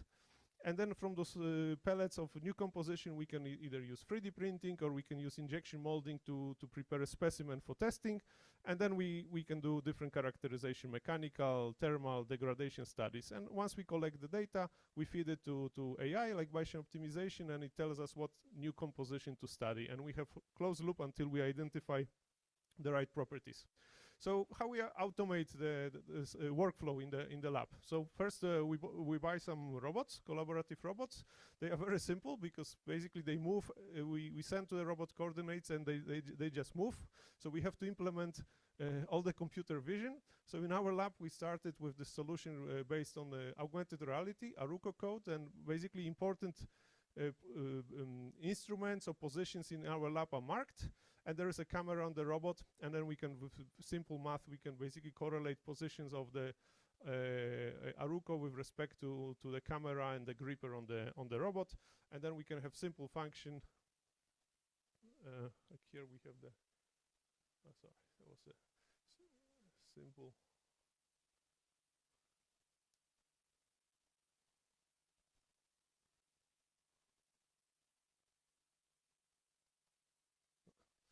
Okay, video. I will show you another video. So here's another problem we have that the robot needs to detect our specimen. So working with, for example, mechanical properties of materials, we use this kind of specimen, which is like a pencil size. And we have to detect it. And here, fortunately, there are tools that are already available, like this YOLO library that can be, it's a AI model that can be easily retrained to detect shapes and objects that are present in our lab. And then with just retraining of this network, we can detect our specimen, and then the robot can grab it. And in this case, we process. We need to, after injection molding, we need to cut this spare piece that is basically part of the mold. And we can integrate it with the robot. So here's an example. The piece is coming from injector. The robot detects the specimen. And then we just verify that the gripping is correct. Then we put it to kind of 3D printed aligner. And then we just cut it with ultrasonic knife. So now we have a sample ready for testing. And we can put it on a tray that goes to a testing station. Okay. So one problem with working with plastic is our machinery to generate specimen, to extrusion. Those are large machines. So our experiment don't fit in one table. So we have to think about how we can move samples between different stations. And then again, as a small lab, our funding is limited. So we decided to use cheap mobile robots. Those are kind of research and development robots. This particular one that we use for testing is based on the Roomba vacuum cleaner. So it's around 3,000 euros, but it has a LiDAR camera, and we use it, basically teach the robot recognize our lab, and we can perform basically movement of sample between stations. So sometimes when we want to do automation, we cannot buy equipment because equipment doesn't exist, and then we are very happy to have the community of researchers building open source machinery. In this case, we built a basically multi-material pellet dispenser that allows us to, just with a simple computer code, we can make a mix of pellets of a composition we want to study, and this will be integrated in a closed loop of our automated lab. And here is the whole extrusion station. So here we have our multi-pellet dispenser, and they can basically, with computer code, generate any composition, goes to a balance, then the robot can feed it into extruder, it's melted together, cool down in water bath, and then we can cut it in pelletizer, and then we have also custom collector. This is like an articulated tube. So as we start in a continuous manner, introduce different compositions to the material, then we can collect them into different containers. So we are moving towards the continuous process. So here is the video, how it works. And again, this is a kind of project that was done by we hosted summer students from aerospace engineering, industrial engineering, and so on. So those are kind of summer projects that later on took a few more months to polish them out. So we have a mixture here, melted together to produce filament. And then we go to pelletizer to cut those pellets, and then we collect them into basically different compositions go to different containers. And in the next station we can do injection molding to produce sample, and then finally we can perform mechanical testing. So here we have the station, we have a collaborative robot, and here we have a CIIRC impact test. It measures basic energy required to break a sample, and then we have universal testing machine with tensile tests. So here is just a video, and we can leave this trace transported by the small robot, and if we produce more samples, we can just leave it overnight. And here we perform the breaking CIIRC experiment where the pendulum breaks sample, and then we measure the energy of breaking. And on the same station, so now the robot just restarts the pendulum. And this is an example of analog machine that we have to digitalize it, so put a camera on this dial to read it and then interpret it. Okay, and this is ongoing work. So right now, for example, we are expanding, is building another station that will be doing fire testing of materials. We use similar specimen. And in this station, we basically can, we have our trays with samples. The robot can place it in a holder here, and then the burner moves with flame, and basically we start observing what happens to a sample. We record everything on a camera. So this is basically what we can develop ourselves. Some fabrication and combining this, camera, Arduino microcontrollers, and robots. Okay, so what can we do with all those different stations? So our first example, we look at optimization of 3D printing parameters. So we set up, this experiment was one of the earliest we've done. So everything still fitted in one table with one robot. We have 3D printers. We have a station that can analyze the samples that we 3D print, and we can perform mechanical testing here. So here in just this illustration, we focus on how we optimize 3D printing parameters to get the best results. And we have the two functions that can measure the quality. One is looking at the basically the mass of the sample. So in a ideally printed, you have normal extrusion, and basically the difference between the weight of your sample and the weight based on the density of the material and the computer model should be 0, right? If the print is correct. So if you over extrusion, the mass will be bigger, under extrusion mass will be lower. So we can measure this delta W, or we can use computer vision to analyze surface roughness. And then in this automated system where we do print and tests facilitated by a robot, and we can optimize 3D printing parameters to, in this case, to approach this delta W equal to 0. Here's another example of project where we look at degradation studies. So here we have many compositions, samples, and the robot periodically every 6 hours takes a sample, looks at, for example, if it absorbs water, and sends it for mechanical testing. Here's another example where we do multi-objective optimization or composition of material. In this case, we have one fire property, one mechanical property, and as we perform more experiments, we monitor. So there are 2 different properties. So we look at the Pareto front, and we see that as we add more data, we have more refined Pareto front. So it's an example of an application. Okay, so I will be coming towards the end of this highlight. So here's a real question. So I show you with automation we can do more experiments. So the cost of data is getting cheaper. The real question is, what are we learning? And I've been thinking about it a lot, because for me this journey into robotics was also a change from being a computational chemist into being a really experimental chemist. Although now I have more students and I rarely do the work myself, but I spend a lot of time in the lab. And I'm thinking, what is the biggest shock from coming from a computational field, which is also the AI field?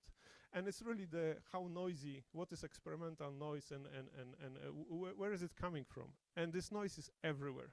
So I just want to highlight a few examples. Examples with 3D printing. So we try to optimize what are the parameters at which we should print a new material. And what we see that we have various printers. They are from the same manufacturer, the same model, but they have slightly different optimum for printing. For a computational guy, this is a shock. If you have the same machine, it needs to produce the data the same way. It doesn't. Another example, here is we monitor a weight of the sample in a degradation study. So it's absorbing water. So the weight goes up. But as you see, every 24 hours, the noise is much larger. What's going on? And this is basically during the day. There's so much movement in the lab, it affects the measurement. And then you have a weekend, so it's less noisy. So you see it.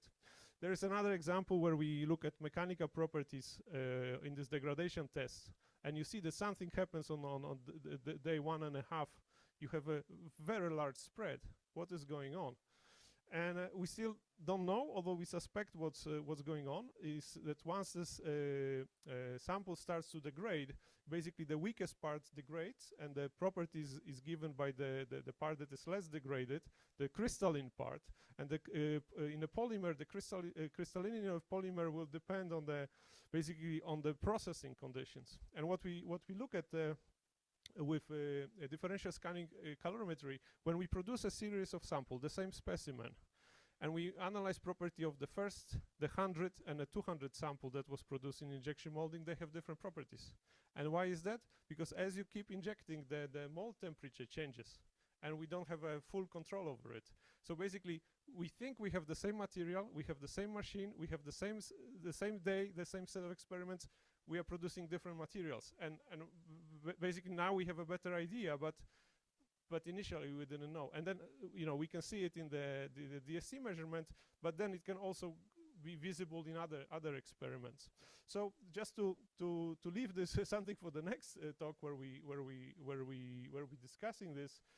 The point is that without semantics, without this additional information, understanding of the data, with automation we're just producing more messy data.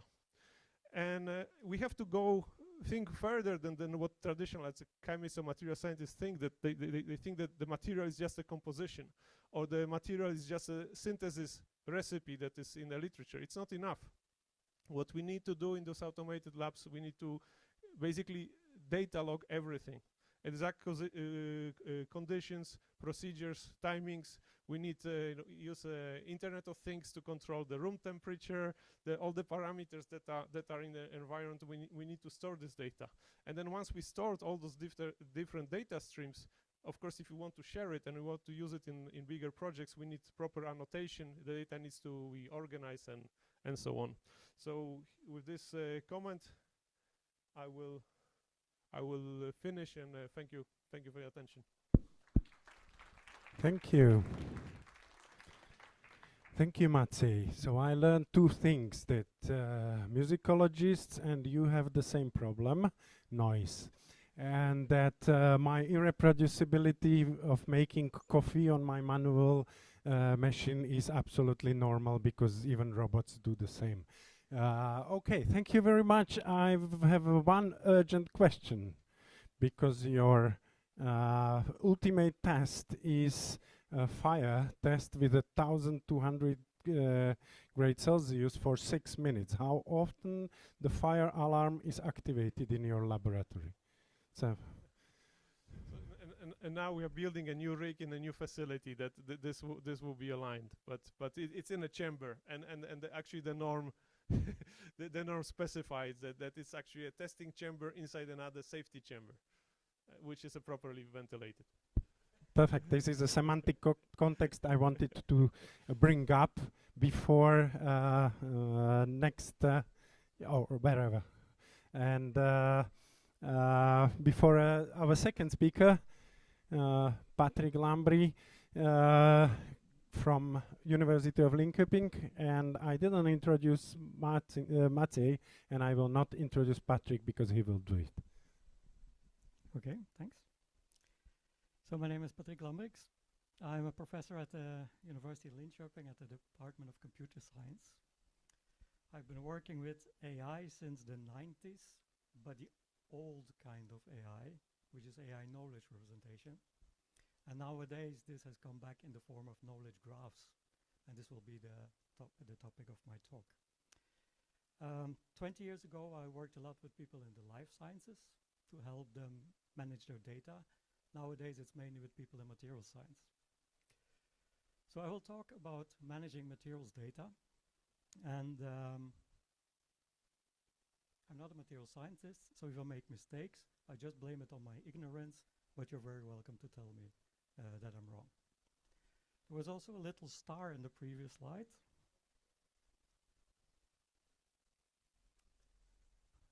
And sports.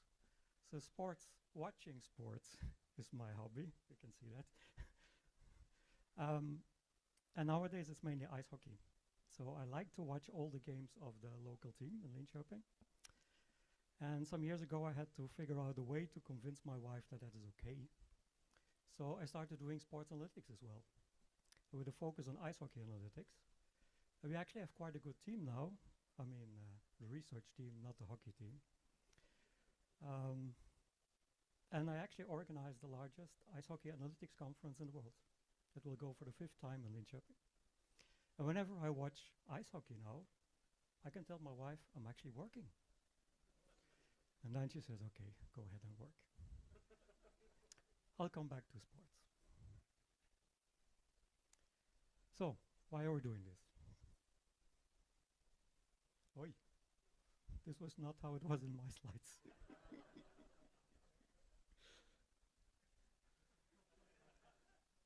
This looks nicer, but still strange.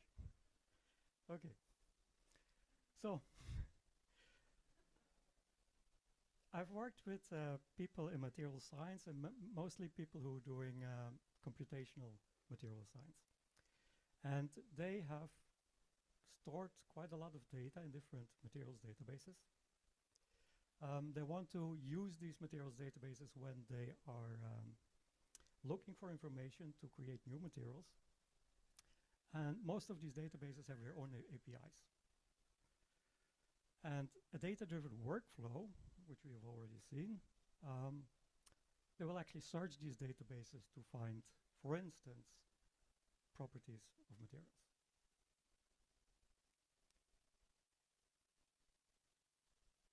Okay. So here's an example of some of these famous materials databases, NOMAD and Materials Project OQMD, where if you look for gallium nitrate, you will actually get different kinds of information back. So the different databases have return actually different fields. If you look at the formula, here you get the simple formula, but NOMAD actually gives you back a more complex formula. We actually don't know if different things really mean the same. From what I've heard, the band cap is a tricky one in material science. Many people have their own definitions. So what you would like to do is to be able to query these different databases in an integrated way, but also making sure that the things that you get back mean the same from the different databases.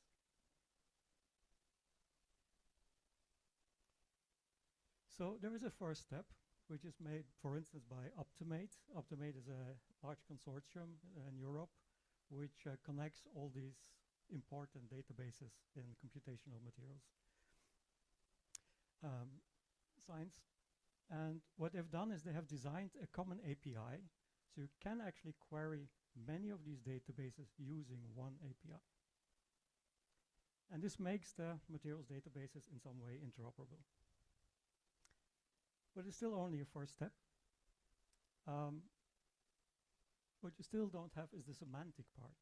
So you do have integrated access, but not the semantic integrated access, showing when different things mean the same thing. And this is kind of work that we are doing, inspired by Optimate together with people from Optimate.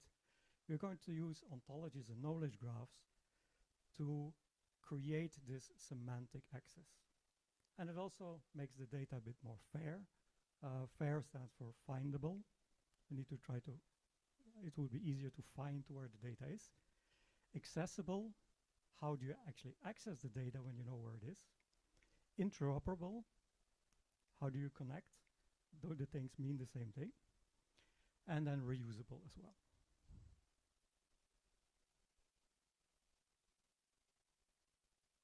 And this fits well with the self-driving labs or even digital twins. And I chose digital twin because I knew you would talk about self-driving labs.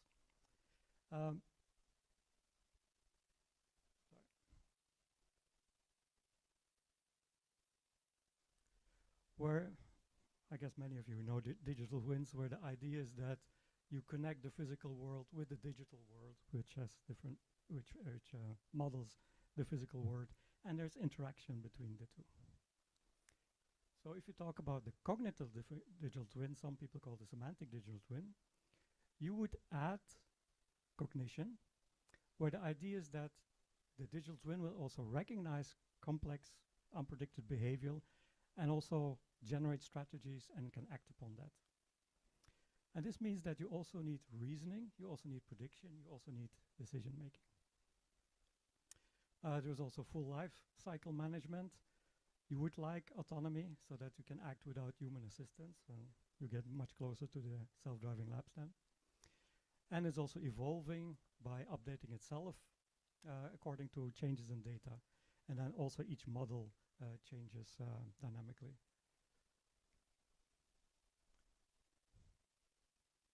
So this picture is taken by a paper from the CIIRC group in Switzerland, where they showed the physical. This is still the physical world. You have the digital world, but now the models evolve themselves as well. And you have a semantic layer where you have ontologies and knowledge graph that connect both the physical world, the digital world, and connections to each other. So let me talk a little bit about what these ontologies and knowledge graphs are. So in addition to Marek, my main connection to Czech Republic and Prague is that we had, now we get back to the sports, many good Czech players in Linköping. We had Jaroslav Linka, Jan Lavac, Josef Melichar, and nowadays Jakub Vrana has come back. So I'm going to use this as an example of how we can build a knowledge graph based on this little story and knowledge. So we have the knowledge that teams have at least 2 members. Large team has at least 10 members. Sports teams are teams which have only athletes as members. Ice hockey team is a team with at least 20 members, and all the members need to be ice hockey players. Ice hockey players are athletes, well, some of them anyhow. LOC, that's my hometown team, Linköping hockey team, is an ice hockey team, and it has Jakob Vrana as a member. So how can we represent this?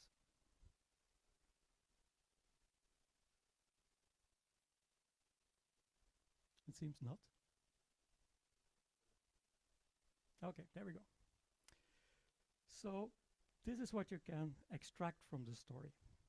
And in knowledge graphs and ontologies, you would define concepts, you would define relations between the concepts, and you would define axioms. And this part is the ontology part of the knowledge graph. So the things in blue are concepts, teams. We have relations, member, and then axioms state facts that are true in your domain. So for instance, every team has at least 2 members. Every large team is a team and has at least 10 members. What I didn't show is that this at least and they're actually logical constructs. And these you can also represent. And we'll give an example later on. So if we visualize this, from the story, I will know that every sports team is a team, and I represent this by an arrow. Every ice hockey team is a team, every large team is a team. Every ice hockey player is an athlete. Sports teams have athletes as members, and ice hockey teams have ice hockey players as members. Now, this visualization lost some information, actually. I don't have the at least so many members anymore, for instance. And I don't have the all members need to be ice hockey players. So it's not the best visualization, but it's the one that people usually understand.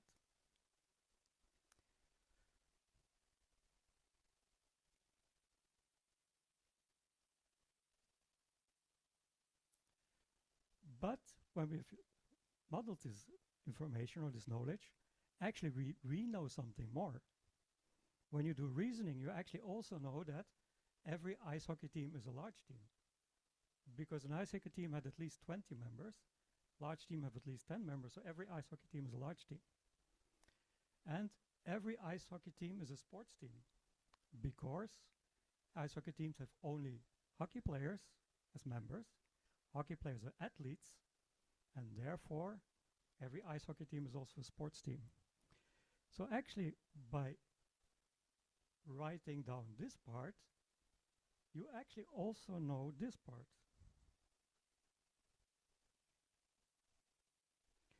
So actually, if you have a reasoning mechanism, you get these things for free. And that is exactly the advantage of using ontologies and knowledge graphs, that you don't need to state everything, but you can have a reasoning system that will derive new facts from old facts and the actual deductive reasoning. We also had Jakob Vrana. Well, we know that LOC has an instance of an ice hockey team, and we know that LOC has Jakob Vrana as a member.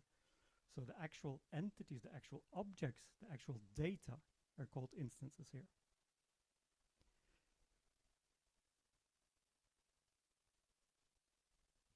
So I've added those two, Jakob Vrana and LOC. We have member relationship here, and we know that LOC is an ice hockey team. Now, by adding these two statements, I actually know much more. I actually know that LOC is not just an ice hockey team, it's also a large team, it's a sports team, it has at least 20 members, all the members are ice hockey players, and all the members are athletes. And I also know something more about Jakob Vrana. Well, he is an ice hockey player, and he is an athlete. So again, by having stated the story, you actually know much more, and all the yellow arrows you actually also know. And again, a reasoning system can derive this for you. Now, this seems very simple, but in general, when we do reasoning, Humans are very good at 7 plus minus 2 steps. A reasoning system doesn't have that kind of limitation.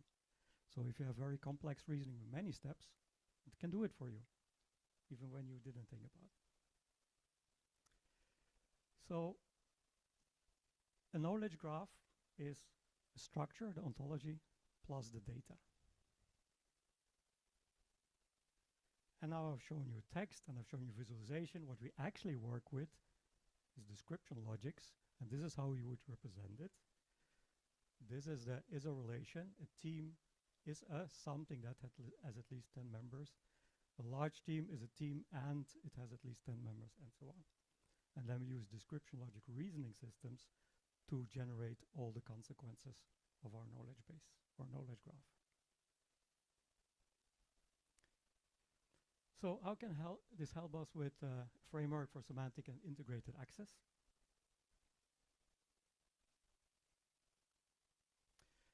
So what you would like is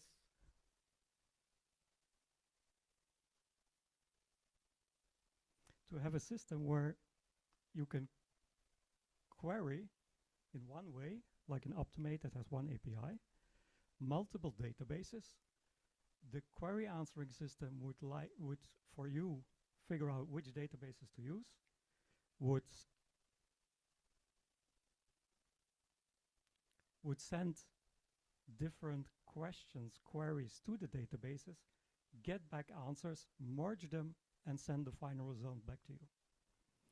And the way that we want to do that is by using a knowledge graph-based approach, where we will developers, and this has to be one time, have to create an ontology, or you can use an existing one, create mappings between the ontology and the schemas of the underlying databases, and then hopefully you can get such a query answering system. So I'll give an example of what one of my previous students did.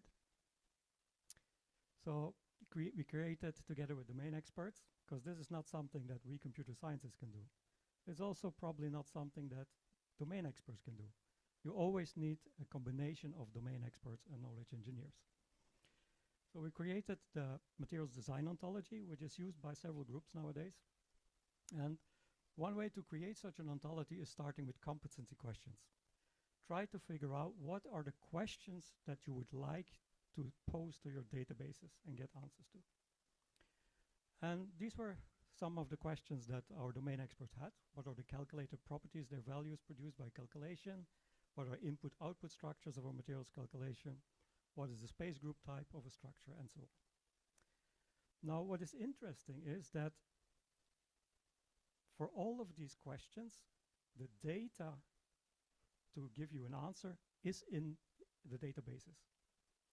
But for the ones in red, you could actually not get the answer out. It was there, but there was no way via the API to actually get the correct answers to this. So we created the materials design ontology. Is a relatively simple ontology which has 4 components. We created it in a modular way so that it's easy extendable. So there's a core component which talks about the basic property, the basic concepts. What is a calculation? What is a property? What is structure? And you have 2 kinds of properties: calculated properties and physical properties. This is how it really looks like, again, in these description logics. So a calculated property is a property, a physical property is a property. Something cannot be a calculated property and a physical property at the same time. That's how you read the logics. And we have some more description logic statements for doing that. And there's a part about the structure of your materials. There's a part about the computational methods that were used or can be used. And there's a part about the provenance. So who has been doing what, which algorithms were used, or which software was used. And then using this ontology, you can instantiate it with data to get a knowledge graph. And here is one small piece of a knowledge graph based on computations that one of my colleagues has performed and published. So for instance, if we look at this node, this represents a calculation. Here we have some information about which methods were used, and here WASP was used. Here we have the provenance information, so Ricard Armiento is somewhere there. He is my colleague, yeah, here he is, who created this computation. Here we have information about the actual structure of the materials. And here we know that, for instance, it was band gap that was measured, and here we have electron volt and energy, for instance. So you can instantiate your ontologies using these, and then using your reasoning mechanism for figuring out all the missing information. So one of my students actually created a working system for this. We used GraphQL as the representation language for the query server. The reason was that it was a new kind of method which sounded promising. Nobody had done integration yet, so this was also good for computer science. But the nice thing is what he did was we used MDO here. He created mappings between MDO and different databases. And then he implemented a system where if you give this as input, it will actually generate this for you. So you don't need to implement a search system, just use his system, input ontologies, input mappings, and you get for free a server that can access these databases in an integrated and semantic way. He evaluated this with some of these well-known databases. He compared it to other kinds of GraphQL databases. The lessons learned was that this was the only system, because we used ontology, of course, that could answer all of the questions, also the ones in red from before. And time-wise, we were doing equally good as most, a little bit worse than one of them, but that one, okay, I'm not going to say cheat, but it did some storing of preliminary data, which we didn't. So let me finish with saying a little bit about other work we're doing. We're also working with people in the additive manufacturing field. Their problem was that they're doing experiments, they want to learn from the experiments and then change their processes, but they didn't really know what kind of data they should keep. They stored some data, not all data, didn't know what was interesting beforehand. So what we did was we worked with them to create an ontology for processes in additive manufacturing, and these guys were interested in electron beam powder bed fusion additive manufacturing. That helped them to learn about their own processes, to learn about what kind of data could they actually store and what could be interesting for them. And then it's important to give tools to the people to actually help them doing this. So we have implemented tools that, for instance, generate knowledge graphs and data from ontologies. We are creating tools that help them to input the data from their processes, from their experiments. We also try to automate as much as possible, so that at the end they have a nice knowledge graph which you can query and actually figure out what to do with it. We also have some tools for extending ontologies, and this is one of my main fields of research, doing quality management of ontologies and knowledge graphs in terms of correctness and completeness.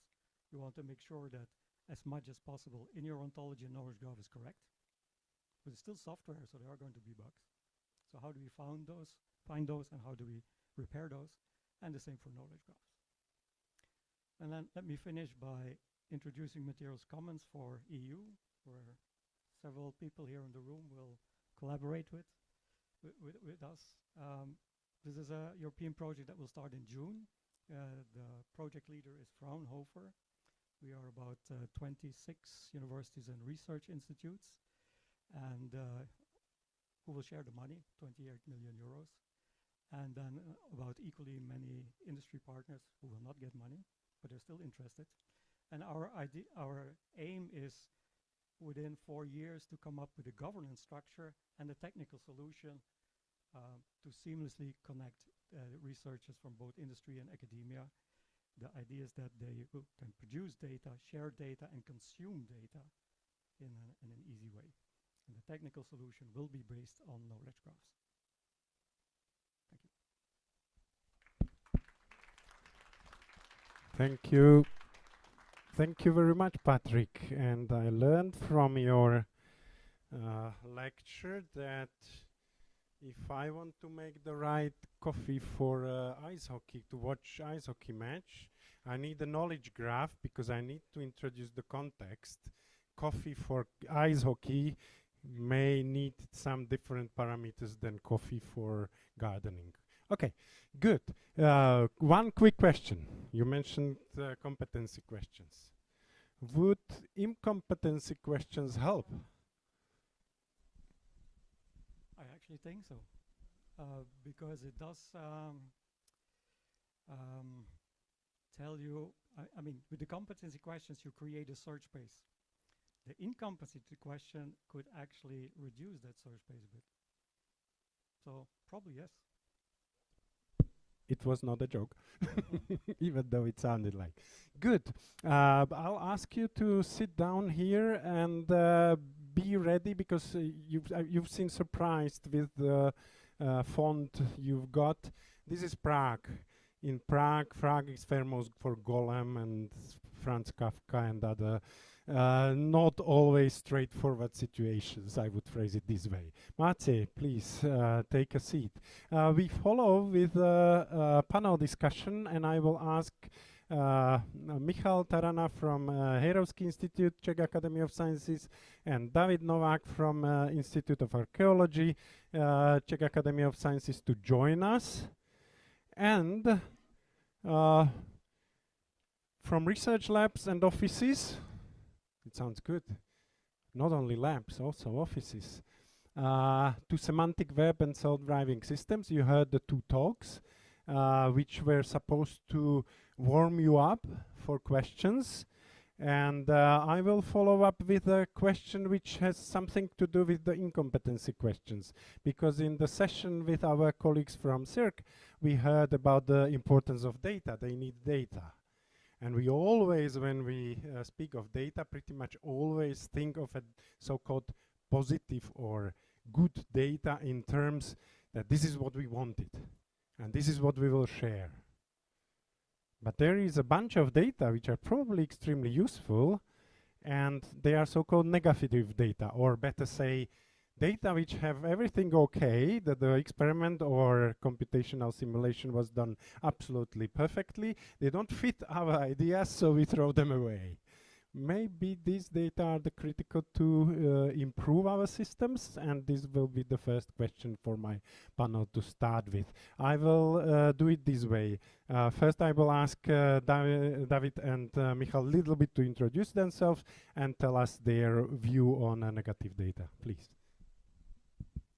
Okay, thank you. To introduce me fast, I'm actually an archaeologist, but I'm high level involved in building research data infrastructures, as I'm working on a national large research infrastructure, archaeological information of the information system of the Czech Republic.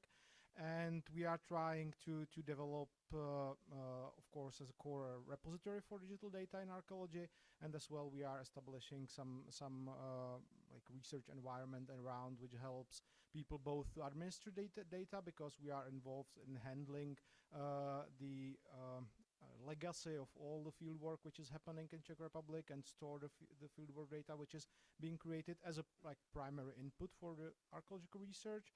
And then as well we are trying to somehow process this to be somehow understandable and reachable for the from the outside, both from the for the professionals and as well for the public.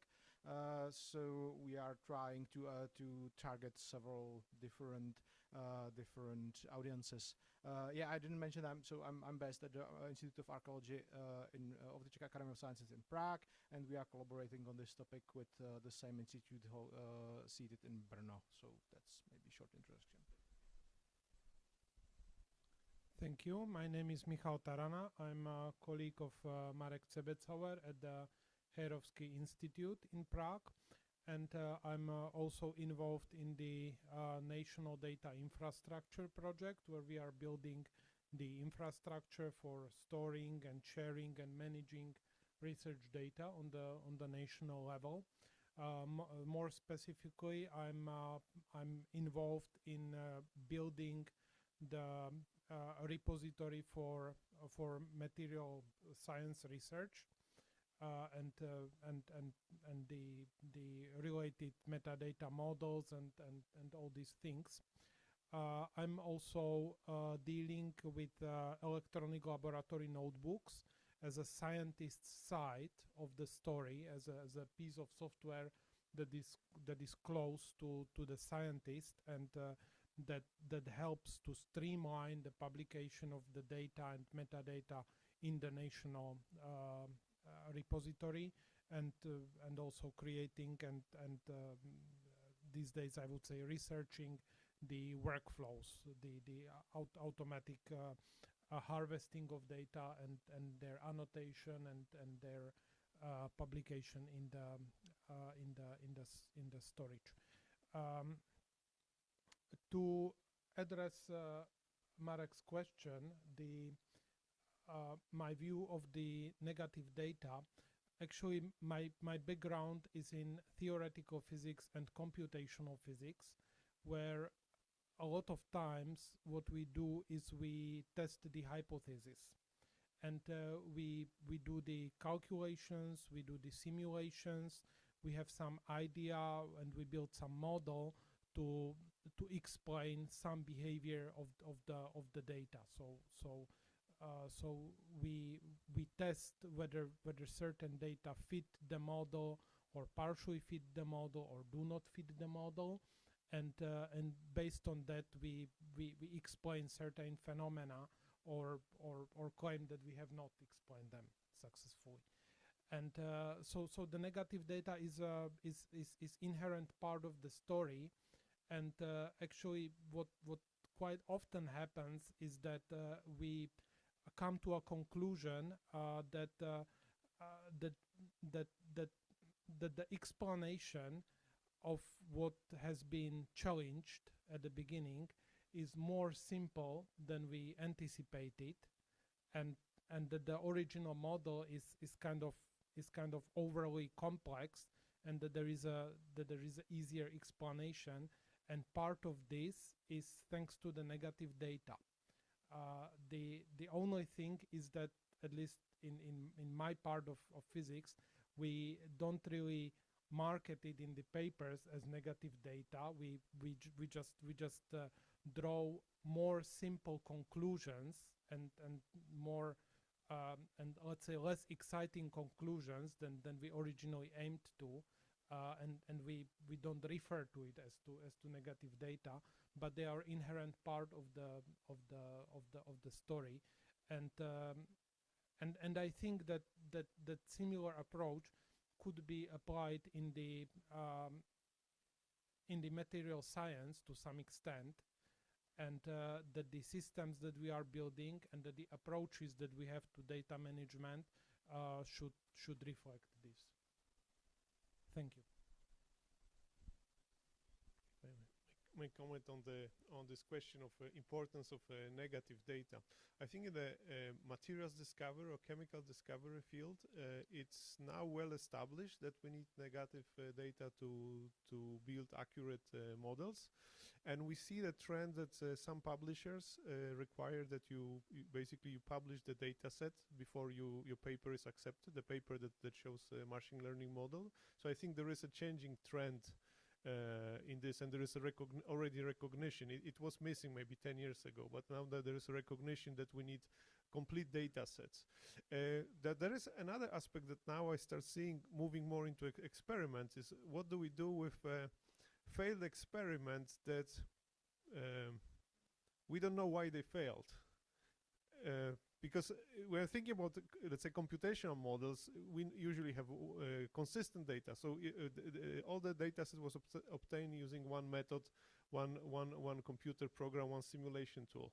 And then basically, even if we have negative data, it's usually materials with some less interesting properties, but everything is consistent. But if you think about laboratory work, there are many ways why experiment failed, and I think that there is a risk that there are different failed experiments, and I'm not sure if we can put them into one bucket. And that's something I don't know the answer, but I suspect that we need better tools, and maybe this is something actually that ontology can help us with. Yes, I would say that negative data is positive. When you get positive data, it corroborates what you know. When you have negative data, you have a chance to learn. When we help people developing ontologies, negative data could be that there are things that are wrong, incorrect in our ontology, could be things that are incomplete, so things that are missing in ontology. So in both cases, we can learn. When there's something wrong in ontology, you have to figure out what to take away, and you learn more about your field. If there's something missing, you need to find different ways to add them.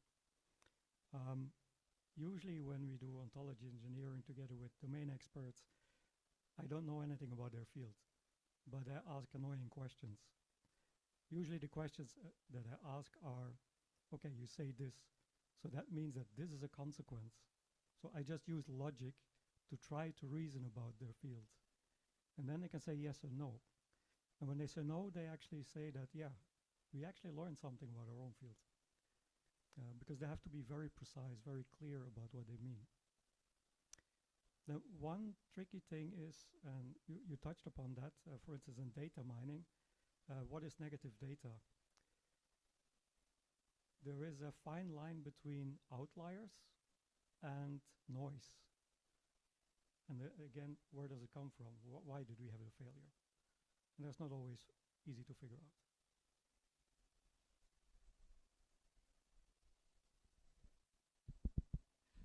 Actually, in my introduction, I completely avoided the question, so just to supplement this, my answer, working with negative data for archaeology is somehow inherent, because if we go into the field, we often do not know what will be there, and the current archaeological fieldwork is usually driven not by the research question primarily, but by what is happening there regarding developments, and we are just trying to save what is there.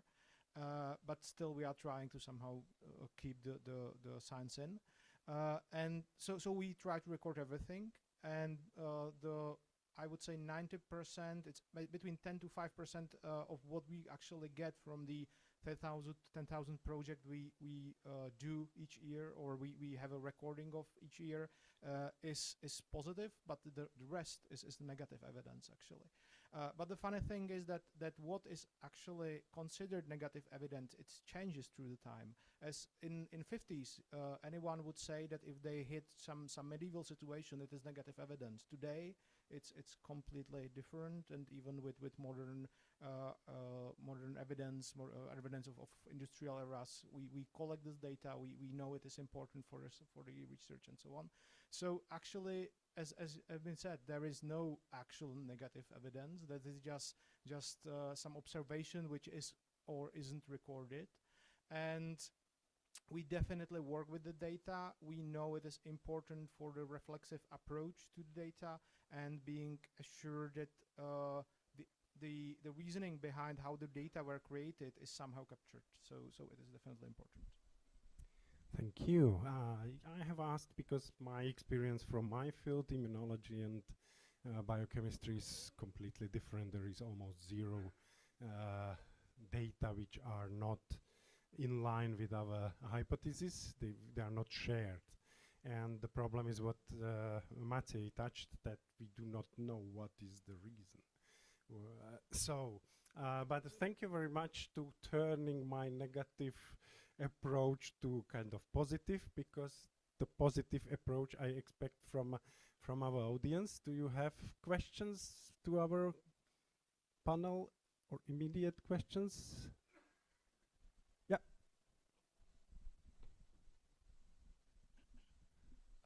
Okay, negative and positive data. I came across the term in social sciences, lossy data. Have you ever? No? Okay. We have social scientists, lossy data. Okay, no.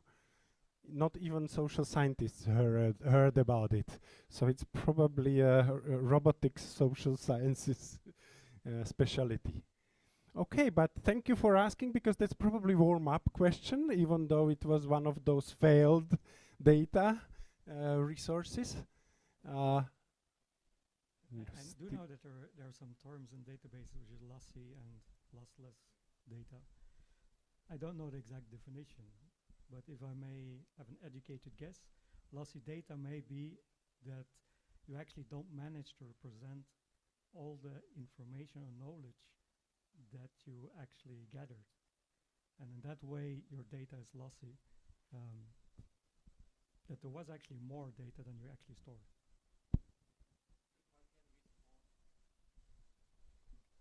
Of course. Well, coming from social science, it's exactly what you are talking about, because it's much more complex. You have many more variables, right? So I think that's why it is important, this concept, because it shows that that scientists should be kind of sometimes careful about thinking about fullness of knowledge, or there is certain arrogance in science, and I think this term brings us back to reality. So that's my understanding. Yeah, so I've mainly worked with people in the natural sciences, but I've heard from colleagues that when you try to develop ontologies in social sciences, much more difficult. Yeah, I can somehow confirm, probably, despite not being social by humanities, but still the similar issue. What we trying to employ is some selection strategy in there, and this is we are aware what we are at least partly losing, because every time when we collect something and collect some data, we cannot never capture everything. And it especially applies as we are working with like physical material, which are trying to somehow extract from the field. We need to somehow describe what we left there and what we left there intentionally. So this is how we approach this. It is developing some coherent, negotiated selection strategy. Why is something taken and why is something kept, didn't taken, or even thrown away after analysis and so on. So I think that this is somehow well related with provenance, that we need to record the decisions we made and have actually the decisions somehow pre-thought before we do the actual workflow. Okay. Coming back to the title of because there are no questions in the audience immediate, continuum between data, AI, automation, and robotization. We've seen two presentations. One was more on the side of consumer, data consumer, and one on the interpretation of the data, bringing the context. But even during the session before the lunch, this was largely that the data were flowing inside one system. And Matej confirmed that in your case it's similar, that you largely build on your own data. How to do it? This is, I know it's dominated by physics and material science, but on the other hand, the archaeologists bring here to helps me with my question, because there is a thousands year of knowledge about materials. So archaeology can provide material science knowledge for reasoning, for argumentation in material science research. So how to bring all this information to my research? If I would have a lab like you, or there was Tillman somewhere, with your point of view. Yeah, I know you have more semantic, you have more practical. So how to bring all this data to my benchtop or desktop, whatever I do? Who wants to start with this complex question? I guess Materials Commons for EU is going to work towards that. But I can give you an example from ontology engineering. So even in ontologies, I mean, we saw that there's a problem with the databases, that people make their own database. And so actually the same happens for ontologies, that lots of people have been creating ontologies. People have been creating mappings between them. But when we work with repairing ontologies, trying to find mistakes, it's clear that if you're allowed to use other people's ontologies and the mappings between your ontology and others, you can repair in a much better way both the whole network and your own ontologies. But of course, people may not allow you to change their ontologies. You may actually find mistakes in others as well. So we actually did some theoretical work on defining different autonomy levels where people would work together completely, or you only allow to other people to use your data but not change, or you don't even allow to use the data. And you can easily see that the more cooperation you have, the better quality you will have for your knowledge graphs. But if you don't want to share data, you can keep yourself at a reasonable level, but you know that it's not going to be perfect. And this is going to be the same when people have their own data. What do you want to share? What don't you want to share? We will need to make a governance model in Materials Commons. Do you share data? Do you allow people to use your data, but they have to send their programs to you? You do the calculations, send back results. On which level do you want to be? But the more cooperation, the better results you will get.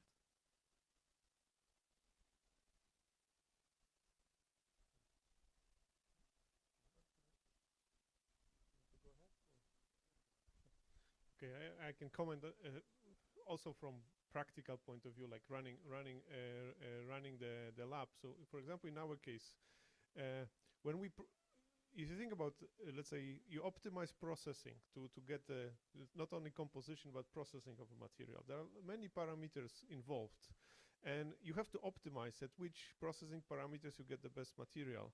And you have to think that every experiment, even if it's automated, even when it's guided by AI, is very expensive. So right now it's estimated that one data point in material science is between 500 and 5,000 euros. So even if automation decreases by 20x, it's still a lot of money because you will need hundreds and thousands of experiments. So we would like to reduce number of experiments, and one way to go is to try to learn as much as possible from other people's work. So in some cases you have databases that were created in recent years, but chemistry and material science is very organized field. Like if you go to any good library, university library, and you look at the journals of, let's say, American Chemical Society, which is one of the top journals in chemistry. I think the first issue was in 1880. So you have 150 years of literature, and there is lots of information then on the people who tried, successful experiments, so on. So one way to go is to try to read all those papers using automated, LLMs methodology, and organize all the information, knowledge graph, and then basically try to query this knowledge graph before you try in the lab. But then you will have a lot of gaps, because that's a problem of a current journal article system, that you have a fragmented information. Yes, but then at least you know that it's worth spending those euros for an experiment to try it. I think what you try to avoid is repeating the other experiments, unless you want to. Yeah, of course. But as I said, this is my question was going really towards how to use this information in your practical life. How much do you use information? I know from standard chemical databases, yes, but from a competition labs, or is it possible I think we still have a problem. It's a learning problem. This methodology is just too complicated. It's not a standard course that the students come to your lab and they know how to do it. And it's still quite new. So, you know, let's say knowledge graphs, I know about them, but we are not actively implementing in our lab. You know, we have few small pilot cases, but it's not something, you know, we should be doing more of it. I think there's enough evidence, is enough momentum that we should be doing more of it. But it still, for a small lab, it's just too costly, I think, right now.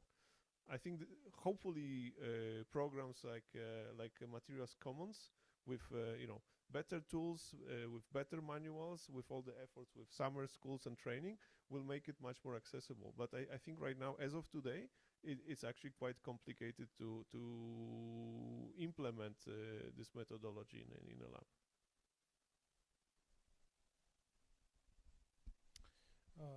My 2 cents to this topic from the perspective of the infrastructure and of the software that needs to be really deployed either on the national level or in the labs at the end of the day, is that it's actually related to what you said before, that we really have these graph approaches that are very systematic and that are very promising and that are very consistent, that are very nice.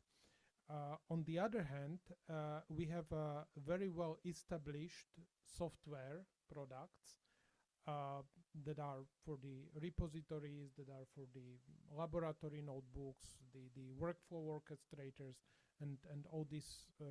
We have GraphQLs and APIs and all the technologies, but there is still a gap on a practical, on a software level, between these graph approaches and between the software tools that are currently available nowadays. And I'm very happy that events like this can help to narrow this gap a bit. But this is really essential, I think, because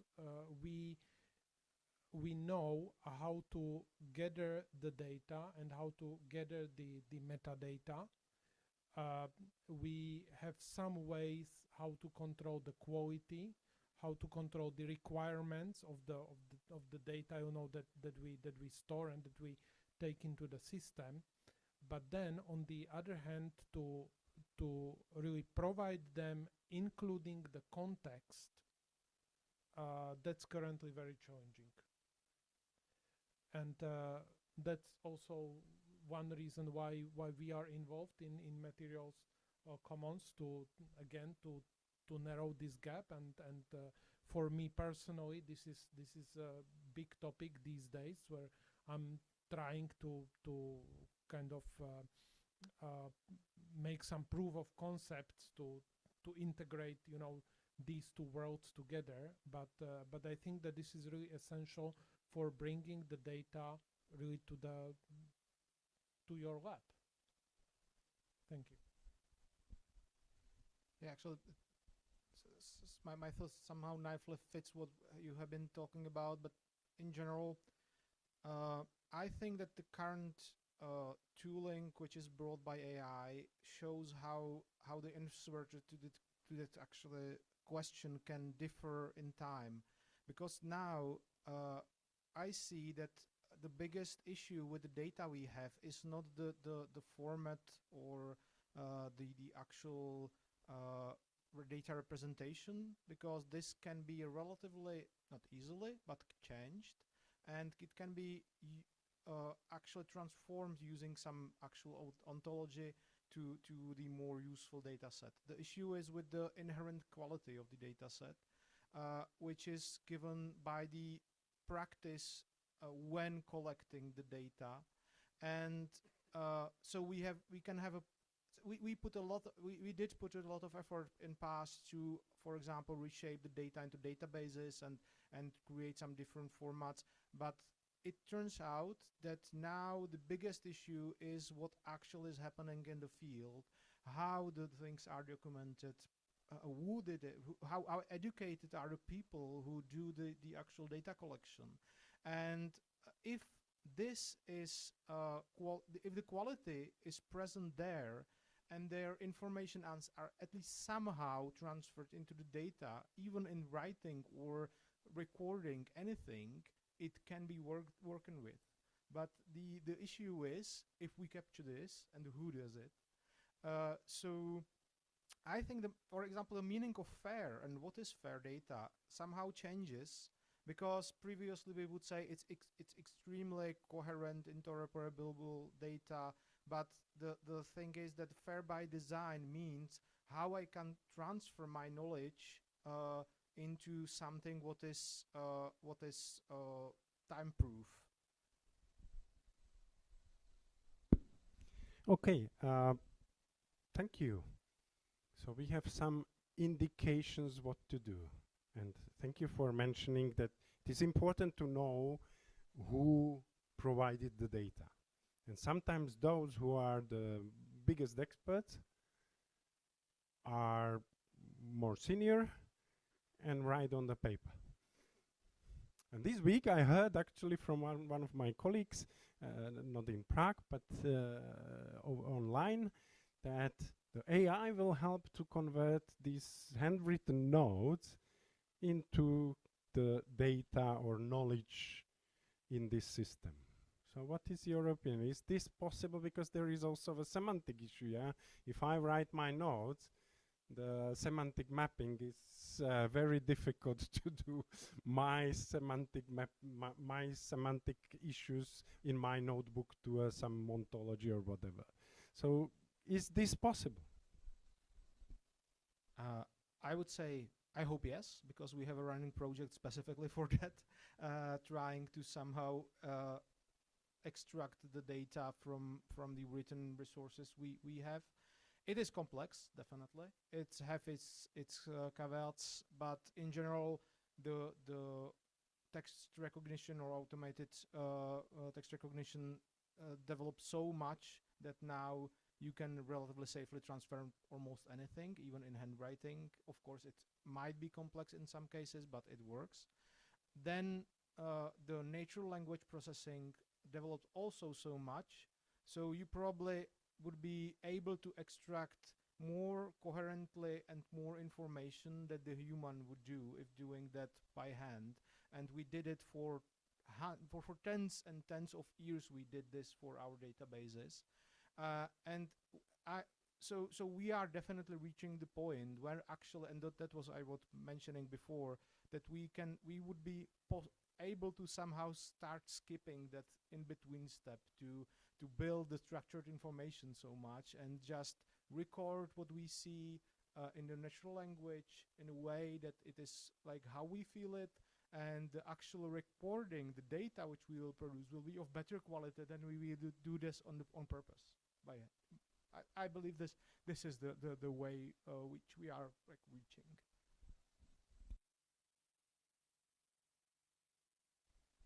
Well, this is not really my field of expertise, but from the little experiments that I do in this field, I see that the possibilities how to turn the unstructured data into structured data in general is greatly improving. So as a kind of bystander and occasional wanderer, you know, of this topic, I really see a lot of advancement in this field. So yeah, I have high hopes. I would agree that I think that in current situation, even if we can, there are some special cases where we cannot interpret this data, we can just flag it and just leave it for later, or now use it with caution, and in the future maybe we can revisit and improve it. I'm thinking, you know, about the crime investigations with DNA samples that now you see in the news, that, you know, they had a sample taken from the 80s and only now they can match, or they can match, let's say, they find the criminal based on the public data or those services that catalog the DNA to like ancestry kind of website. So I think will be the same with other kinds of data. Yeah, I think that LLMs are great tools if you know how to use them. People are starting to use them for creating ontologies, for instance. But there are a number of things that will be difficult to really do.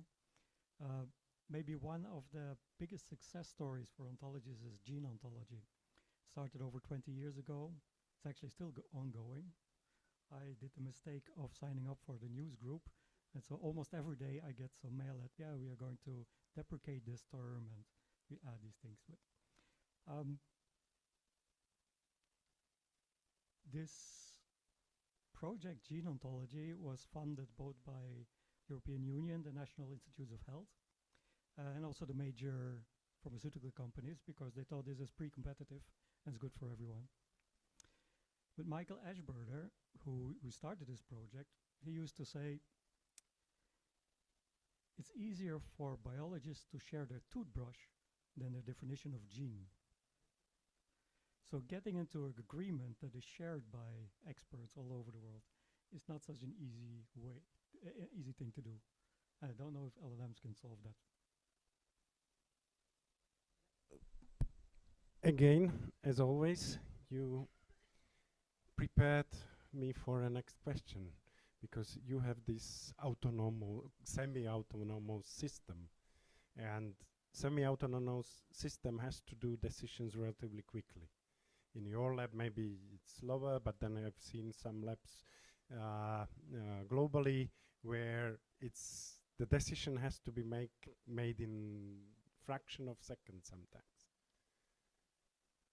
So if I will provide this system with all the data we have, there's no way that in milliseconds something can be done. So how do you see what can help in this direction? Of course, there is probably a limited number of information which is needed in this particular case, but who will decide, or what will decide which information is available when and how to prepare it? What is your opinion? I know this is a little bit strange for archaeology, but even in archaeology, probably you can have use cases when decision has to be made relatively quickly, which in this particular case is maybe not milliseconds, but still quick enough, and the current systems are not supporting it yet. Okay, let's start on the other side. Yeah, that's a tricky one. One solution that we have been working with is that you don't need to do all the reasoning for the knowledge graph during query time. So what you can do is doing as much reasoning as possible beforehand, trying to figure out for particular applications what are the important things to know, and then materialize, so that these things go very fast.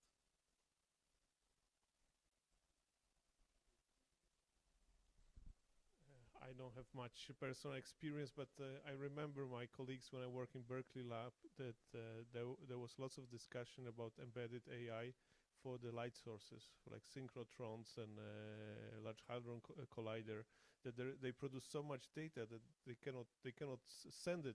They cannot not even analyze. They cannot even send it over the network. So they were thinking about what would be the kind of first layer AI that can do some preliminary.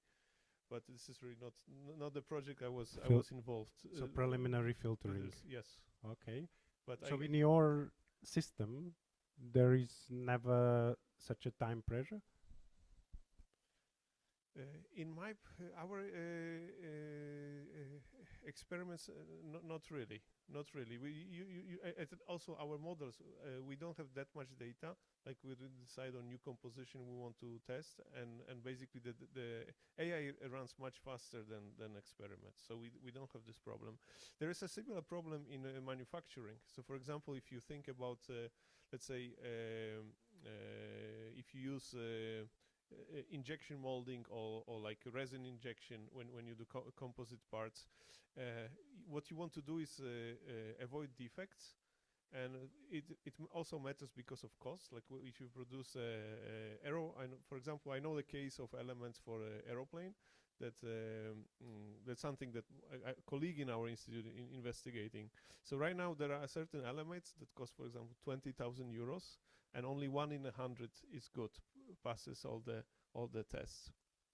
And it's so what they're thinking, for example, embed lots of sensors in the mold and basically monitor the process as the resin is injected, and then trying to manipulate using AI injection pressure and so on, try to make the part without defects.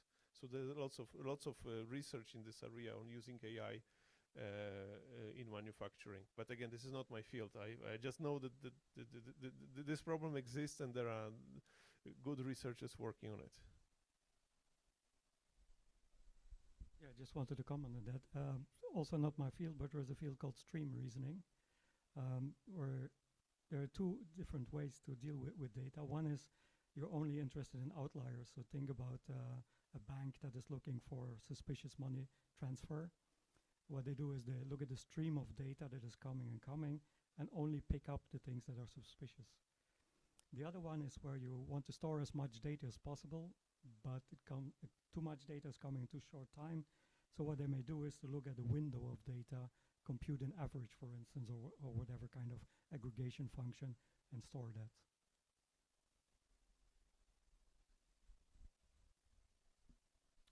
Yes, the real-time access to the data that is also produced and that is streamed in real time. That's really a topic even beyond material science and beyond decision making.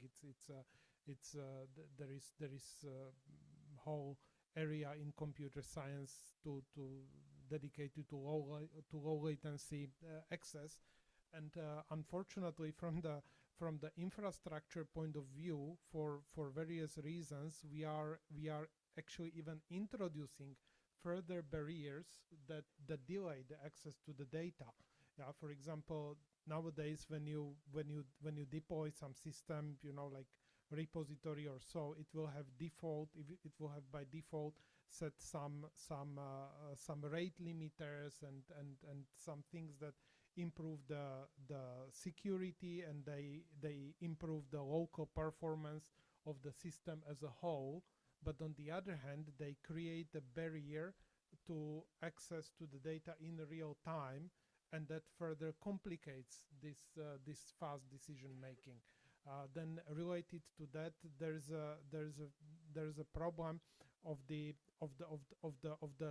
trust zones, that you have certain places from which the data can be accessed at higher rate because you simply trust that partner more, and there are other places that you trust less, and you want to limit them. So I think that this is going to be a matter of subject and a matter of research and a matter of experimentation for coming years, as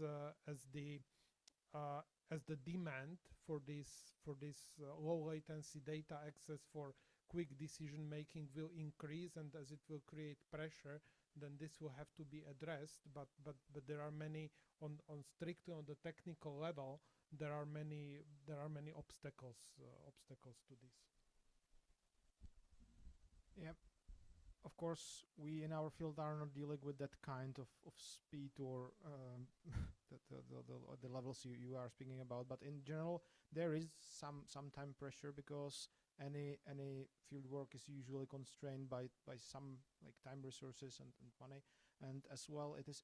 In compared to other fields, it's specific the way that it's unrepeatable. Usually, it's invasive, and you collect what is there, and you have just one try to do it. So the issue is how to do it properly, and how to. So you need to take a lot of decisions at the spot, and to record them properly and to take the right decisions. This is difficult. So definitely being able to somehow facilitate that process, that the decisions are better recorded, that we are able to capture more data. This is also a concern for us, because, for example, when we use 3D scanning, the volume of data you can produce with 3D scanning to capture and I think it's tremendous. And actually, we reached even the data sets we are actually considered that they are not useful anymore as they are too big.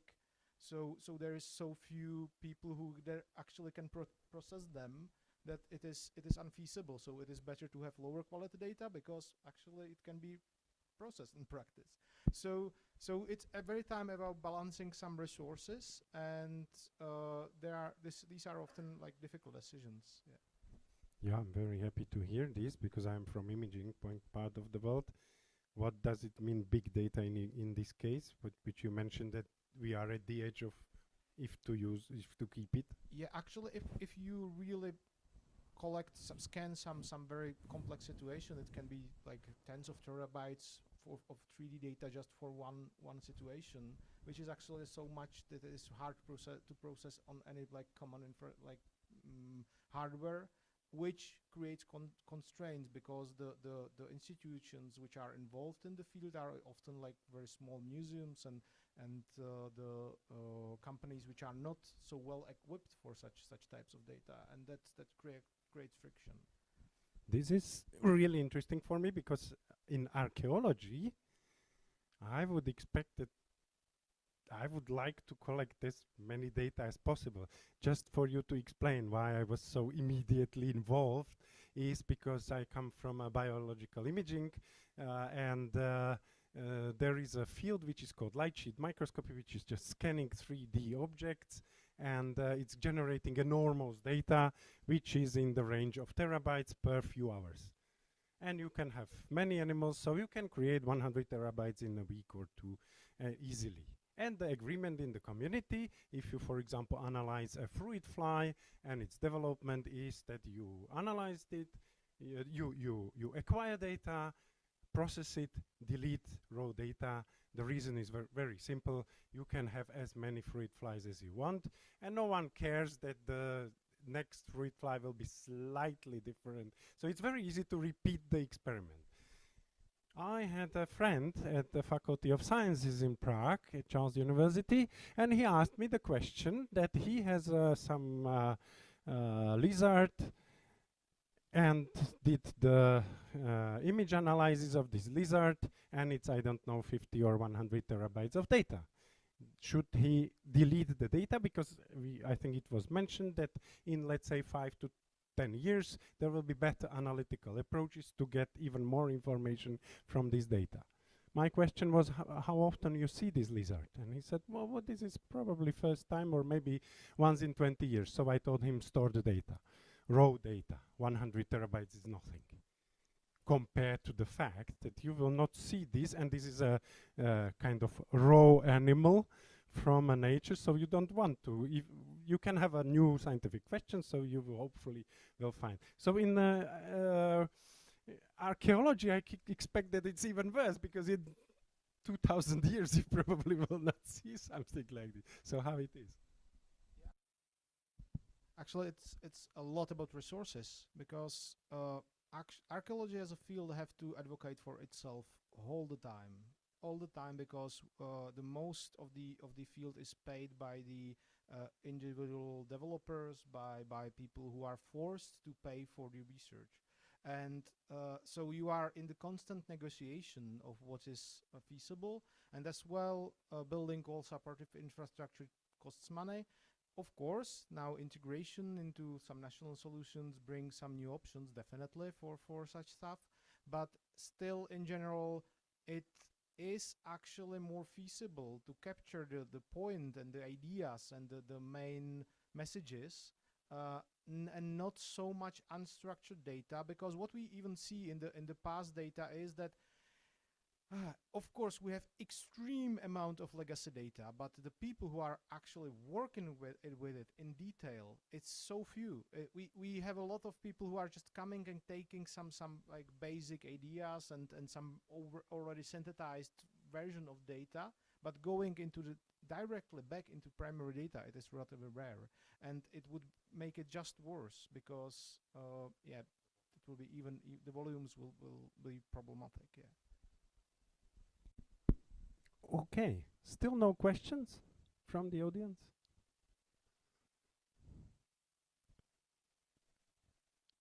Okay, so here we have a mainly research, academic research people, and we are developing our systems for academic research. I know that Materials Commons wants to bridge the industry. So how do you see our approach is useful for not only industry, but for example, society in general, in a more broader spectrum? Well, in archaeology, it's so I'm actually giving you immediately the word that we are developing. You heard it from Michal and others that we are developing new systems in Czech Republic. Actually, a new national data infrastructure. How this can be used by society in a broader meaning. To translate, definitely. Every time you need to have some mediation between the original data and the target audience. As I have been introducing myself, I mentioned that we are trying to involve different audiences, and it is work. You need some communication strategy. You need some ways how to reach different audiences, and it's not happen just by itself. We have some very successful tools and programs to involve public, both some like citizen scientists and as well the general public. And every time you need to reach them with different messages, different data, different way of presenting the data. So it's a lot of work. Actually, it needs some specific experience, especially with some communities, so you know how the community work. So I cannot say, and I don't believe in it will just help as it is. There will be definitely people who are able to cope with what we produce, so not just browsing and harvesting what is around, but in general, it is a lot about translation it into the language where it is understandable. And I believe this is the role of humanities a lot, to be able to help with that. And could actually AI help in this to accelerate this? I believe so. I believe so, because of course, transferring the semantics into the another language, and it doesn't matter if it's like another mother tongue or another way of describing stuff, it definitely lowers the threshold and opens new options. Still, I think you need some specialized people who know how to actually seek for the information which is worth passing, and what is just the noise, which is every time problematic. For example, with some interfaces we know that they are full of data. If we introduce people into how it works, what can they get out of it? They are amazed about the volumes of information there, but without that, they are just sitting around and looking at, oh, what it is and what we can do with it. So it can help, definitely, of course, like implementing chatbot into any tool to just negotiate with the data. It's perfect, but still, people are somehow overwhelmed with that, and it have to be as much frictionless as possible to be really useful. I don't have much to add to this. I basically fully subscribe it because from my perspective and from my so far limited experience, what it boils down to is providing the interface that has to be generic enough to be used by as broad audience as possible. But on the other hand, at the same time to have a communication with the target audience and to show them and to tell them how to use these interfaces meaningfully, and eventually to build ourselves something on those that is understandable to the target audience. And yes, I believe that this is one of the biggest future benefits of AI, that the AI models, specifically LLMs and agents, that they can greatly help with this. I have high expectations from there. I think I want to mention some other aspect of it that I think personally I'm thinking a lot about how, what kind of data and how open it should be. So as a researcher and thinking about basic research, I would include cosmology, archaeology. I would include the medicine, although medicine is a complicated one because there is this commercial interests, right? We think about all the commercializing drugs that in big part are developed from public money, right? What do we do in this case? In my research, I sometimes interact with companies, we'll say, and seeing how they work, and also thinking about maybe as I'm getting older, I'm still mid-career, but you know, I have small kids. I think about the future. I think about this, what was mentioned in I think the first session, the competitiveness. If we collect the data using our taxpayers' money here, do we want to open it to everyone? Because there might be some actors in the world that are much better prepared to use this data, and they will use this data to compete with us, and maybe take some opportunities from us or our kids. And I don't have a clear idea on this, but I'm a bit worried, and I think we have to really think about it, because it's as taxpayers, it's our effort, and we would like to be in a situation that the taxes could be seen as sort of investment into the future. So we don't want to give it away. But I don't know if you become overprotective and you are not sharing, then you may miss some opportunities.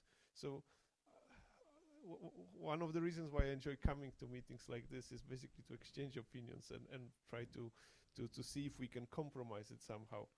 So I don't have a clean answer, but I'm thinking about my thoughts are going into this direction. You mentioned the big source of data from American Chemical Society, which these years is not so fashionable, but we are a little bit more worried about partnership with America these days.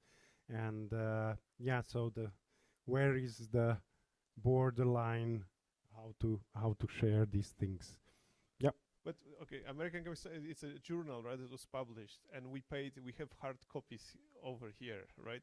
So not anymore. In a good life, you probably still have it in a story, but I mean yeah. I mean it's complicated, right? Yeah, I'll get back to the question of how people will use AI, and so actually I think that almost everyone in this room has actually used Knowledge Graph the last week. I think most of you know this system called Google.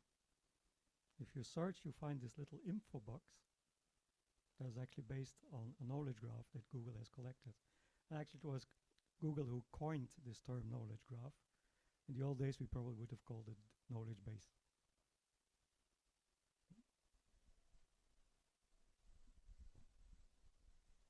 And you mentioned Materials Commons, and Materials Commons is actually creating a knowledge base. This is how we called it, because we have a strong German influence. So we call it knowledge base of Materials Commons, the generic information for the European material science community. Still no questions? No questions from Zoom? No? Sorry. Are we so complicated or what? There are no questions. No, you cannot, because we are online. And you don't have such strong voice.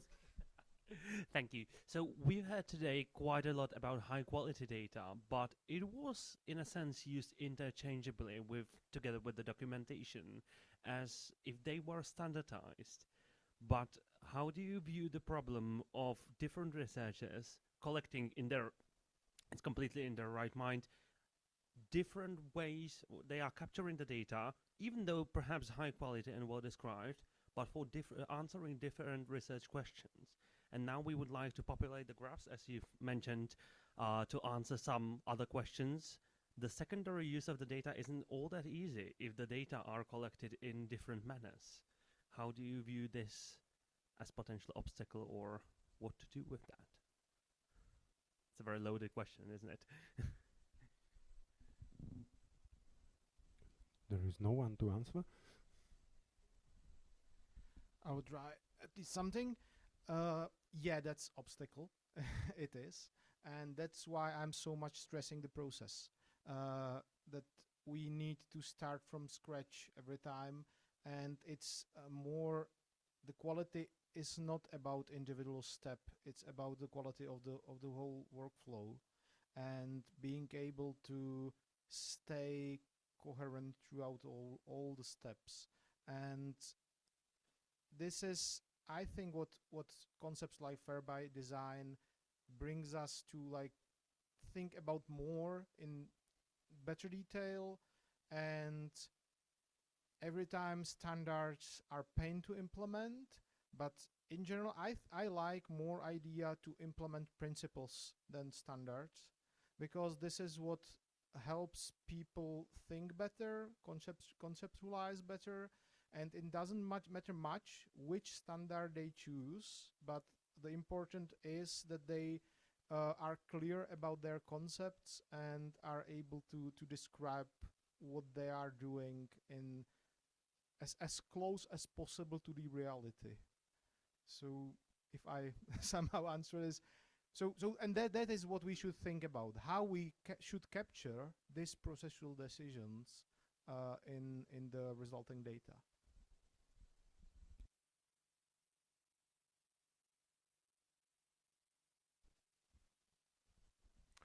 It is an obstacle indeed, and a very big one, and I basically don't have much to add to it. Just the prism through which I'm looking at it is the flexibility and understandability of the software involved. Because what I care about at the end of the day in my position is the final software that is brought on the table and that is deployed somewhere. And what I see is that the more opportunities you provide the users with to document each step of the process and to make the process more and more consistent, the less intuitive it is. And to find the balance between this, at least that's my view, that so and to find the balance between this is quite challenging, and I'm not really sure whether it is there. Yeah, whether there is a good trade-off between the complexity and the accuracy and all the semantic possibilities of documenting everything and still being relatively user-friendly. This is perfect note, and I over time forgot to say it, but I feel it for a long time. We often forgot that it is used by people, anything we develop. And user experience is something what is so few times considered when we are talking about some new tools which are like developed for a specific field, but we still expect that if they should be used, they should be tested with people, they should be like proven to work in the way that we expect they do. So I often hit some perfect applications which have so terrible interface that that they are almost not useful at all. So that's a big issue, and I think AI can help a lot with that, because now the customability of any software changes dramatically, and we definitely should somehow think about how this, like, how to test if what we actually produce and transfer, if it transferable through the tools we actually provide for transferring the information.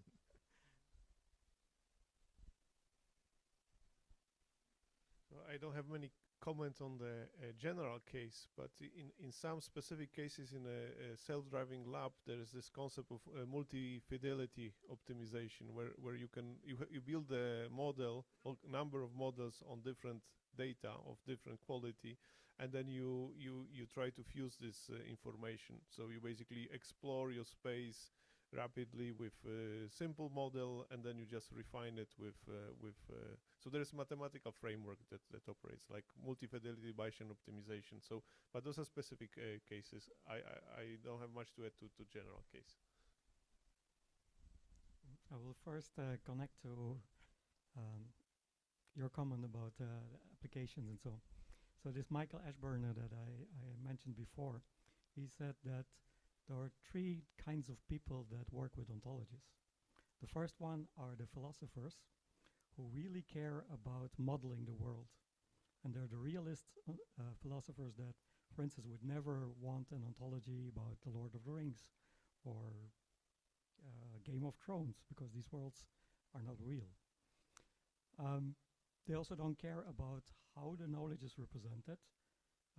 So that means that usually you would need extremely expressive languages where your reasoning may be undecidable. So it means that you cannot actually find all the consequences of the things that you state.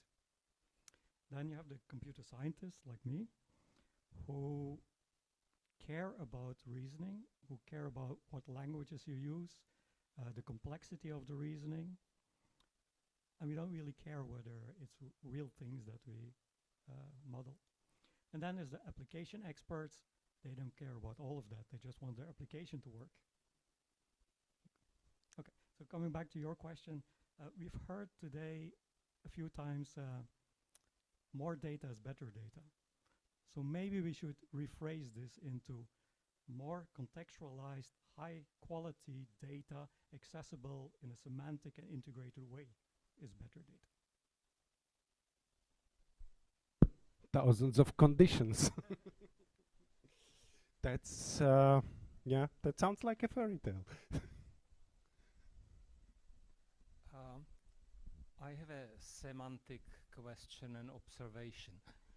I noted that you are using terms like collected data and similar, right? Now,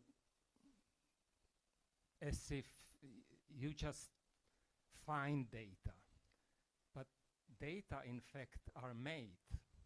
That's the title of the book which is coming out this fall by Dana Boyd, and it's in the title, Data Are Made, Not Found.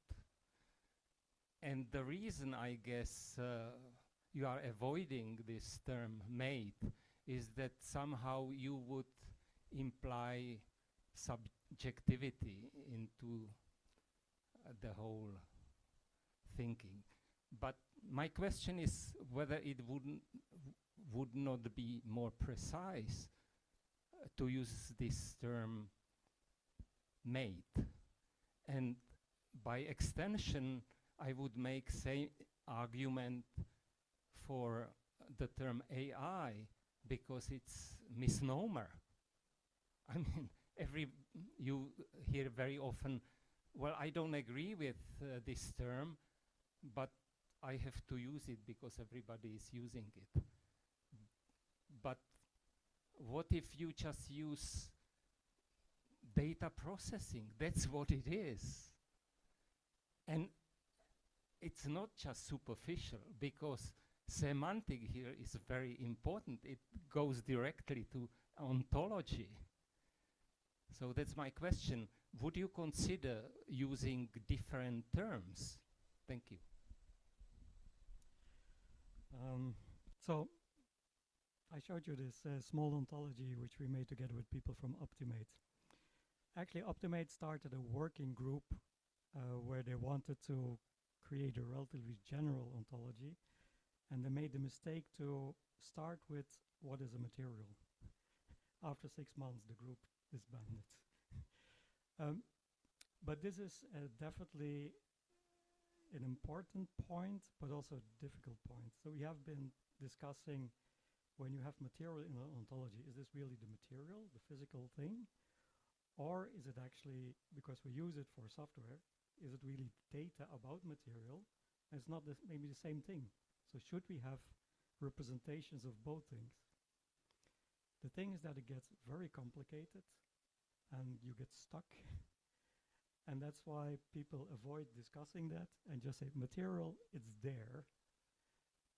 And we get on with it. And that allows us to do data processing.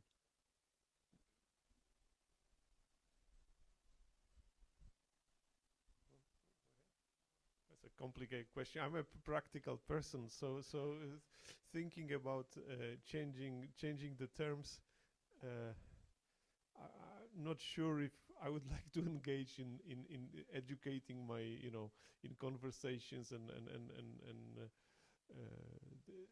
spend time with definition of those terms unless it's necessary. So I'm not going to engage with your question. For me, this terminology that I'm using, and for me it's really collecting and managing data, reflects where I stand in the world of data and in the world of material science, where basically I'm trying not to process data, I'm trying to provide the tools for other people to process data. And I'm not trying to make data, but I'm really trying to collect them. For example, in the workflows, the data is ingested somewhere, it's stored somewhere, it's shared somewhere.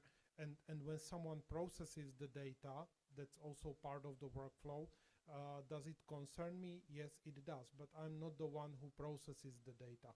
So I'm also standing on a practical side, but not to avoid this kind of general semantic discussion. I will be very happy to hear it, but I'm trying to restrict the terminology to the point where I'm standing in the story.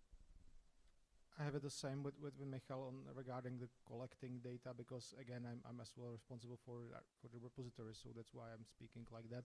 In general, I would like more the term not making but creating data, if I can choose. But in general, the terminology discussions are often really complicated, and I'm not sure if we can come up with any term which will be agreed by all people. We definitely can't. And if we do, the philosophy would be like meaningless. For example, I experienced so many discussions. I'm a landscape archaeologist, and the discussions actually, what is landscape? That's like running through all the archaeology for a long time, and but the point is that the discussion is important. It's not about the term, and so we do not really need to have so precise terms. We need to be able to discuss the reasoning behind. We need to know that if we use some term that we are somehow basically aligned, we are speaking about a similar topic, but we should know that it don't have to be the same topic. And that's why the context is so important, as has been mentioned many times. Okay, thank you very much. We are 5 minutes over the time. So I would like to thank the audience to stay with us with this not so easy topic. And I would like to thank our panel members, David, Michal, Maci and Patrick. And see you after the coffee break. And let's thank the panel members. Bye.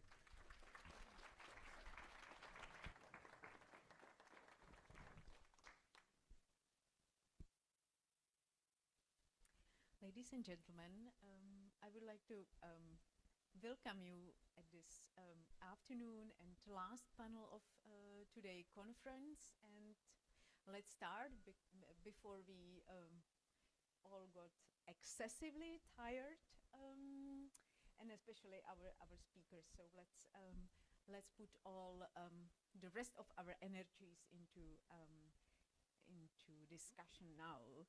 Into discussion about what I would suggest is perhaps the most important topic, which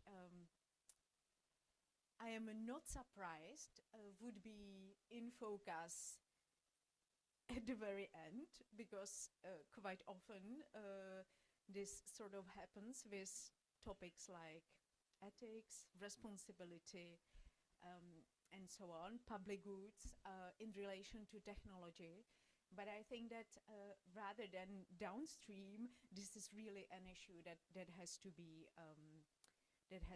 tackled and addressed upstream when technology is being developed and sort of not stabilized yet, both in its design and use. So I think it's high time we initiate such debate here.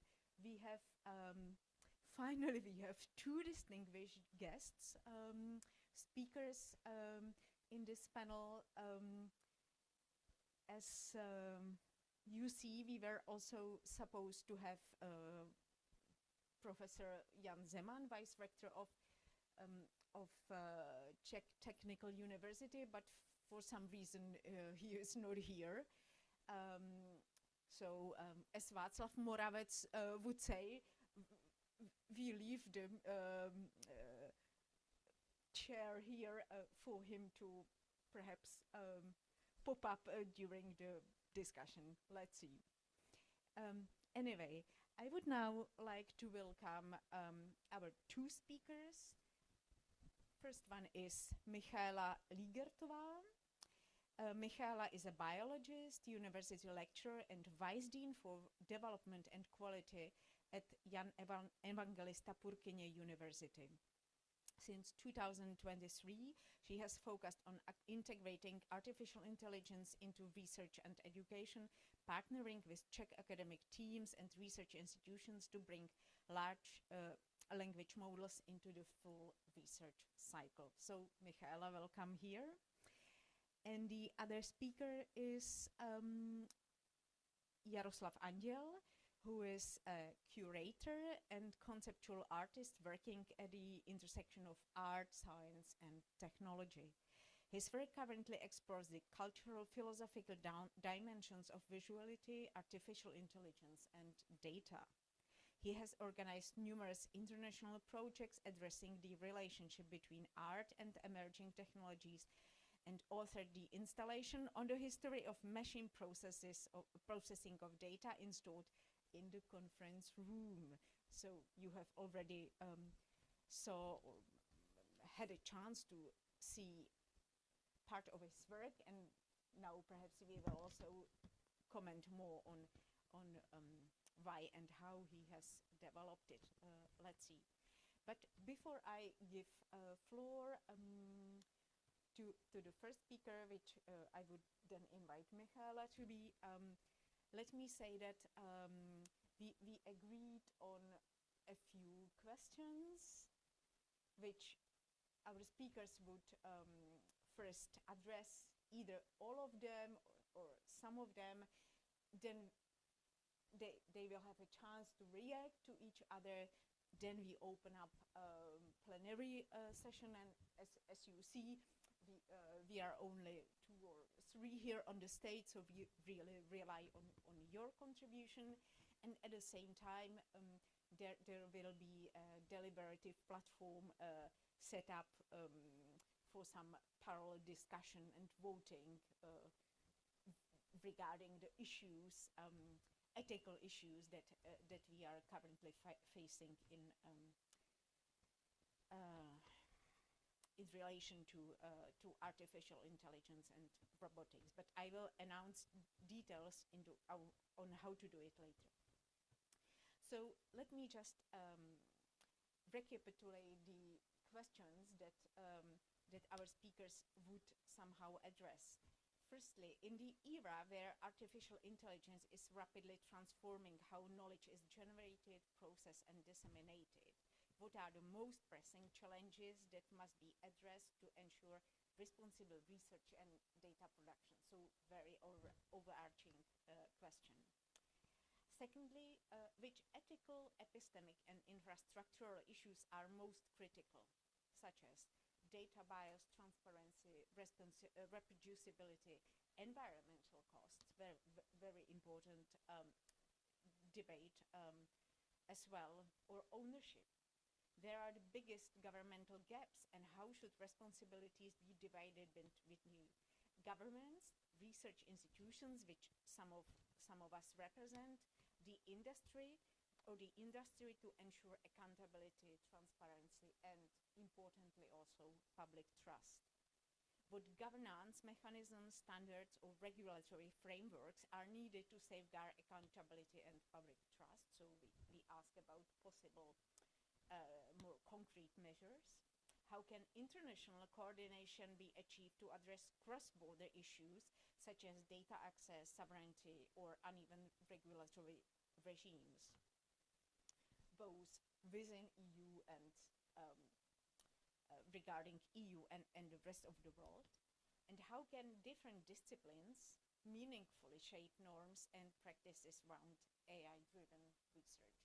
So here, of course, I would be addressing Michaela as biologist, Jaroslav as a sort of artist, but also generalist, thinking across disciplines, and you from your particular fields.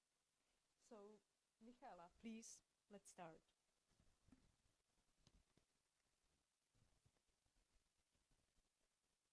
Oh, hello. Thank you for the introduction. And as you heard, the questions were extremely complex. So I did my homework and I prepared my statements, and the opening statements, I had to write it down, actually. So I hope you don't mind if I will read my responses to some of the questions, because I did not choose all of them. But I would like to start with where I actually stand in this discussion. And I see myself as a researcher first. I am a biologist working in biomedicine domain. Now I'm focusing mostly on computational biology, and AI is now a part of my daily research practice, and it has become a routine for me to use. I use frontier AI, a state-of-the-art multi-agent system to write code, to reanalyze data, test hypotheses, search literature, but also to challenge my own assumptions. But I am not only watching this from the practical side. I am also Vice Dean at the Faculty of Science. I am AI ambassador at our faculty, and I sit on the National Working Group for AI for Universities, the nationwide forum. So I see the same problem from different places. As a scientist using this tool, as someone who's trying to help with writing the institutional rules, and as someone who's listening to the policy conversations nationwide. And what worries me is that these worlds are really not connected, somehow not at all. From my position, 3 challenges feel most urgent. It's the validation, access, and the missing channel between research practice and the policy. The most important thing I have learned is this. AI can now generate possible scientific findings much faster than we can validate them. Earlier this year, I worked with a multi-agent AI system to reanalyze public genomics data. The agents helped me find overlooked datasets, write bioinformatics scripts, and surface biological mechanisms that the field have missed, actually. Without AI, it would probably taken months to get to the results. That was exciting. But my honest reaction was not only excitement, but also quite a lot of discomfort. Because I could not simply say, the agents have found this, therefore it is true. I had to understand why the result was there. I had to check it, explain it, and decide what would need to be tested and audited, or also next made into an experiment, an actual experiment in the laboratory. And if I publish it, my name is on the paper, not the name of the model which is running the agent, the multi-agent system. And that was the moment that changed how I think about responsible research with AI.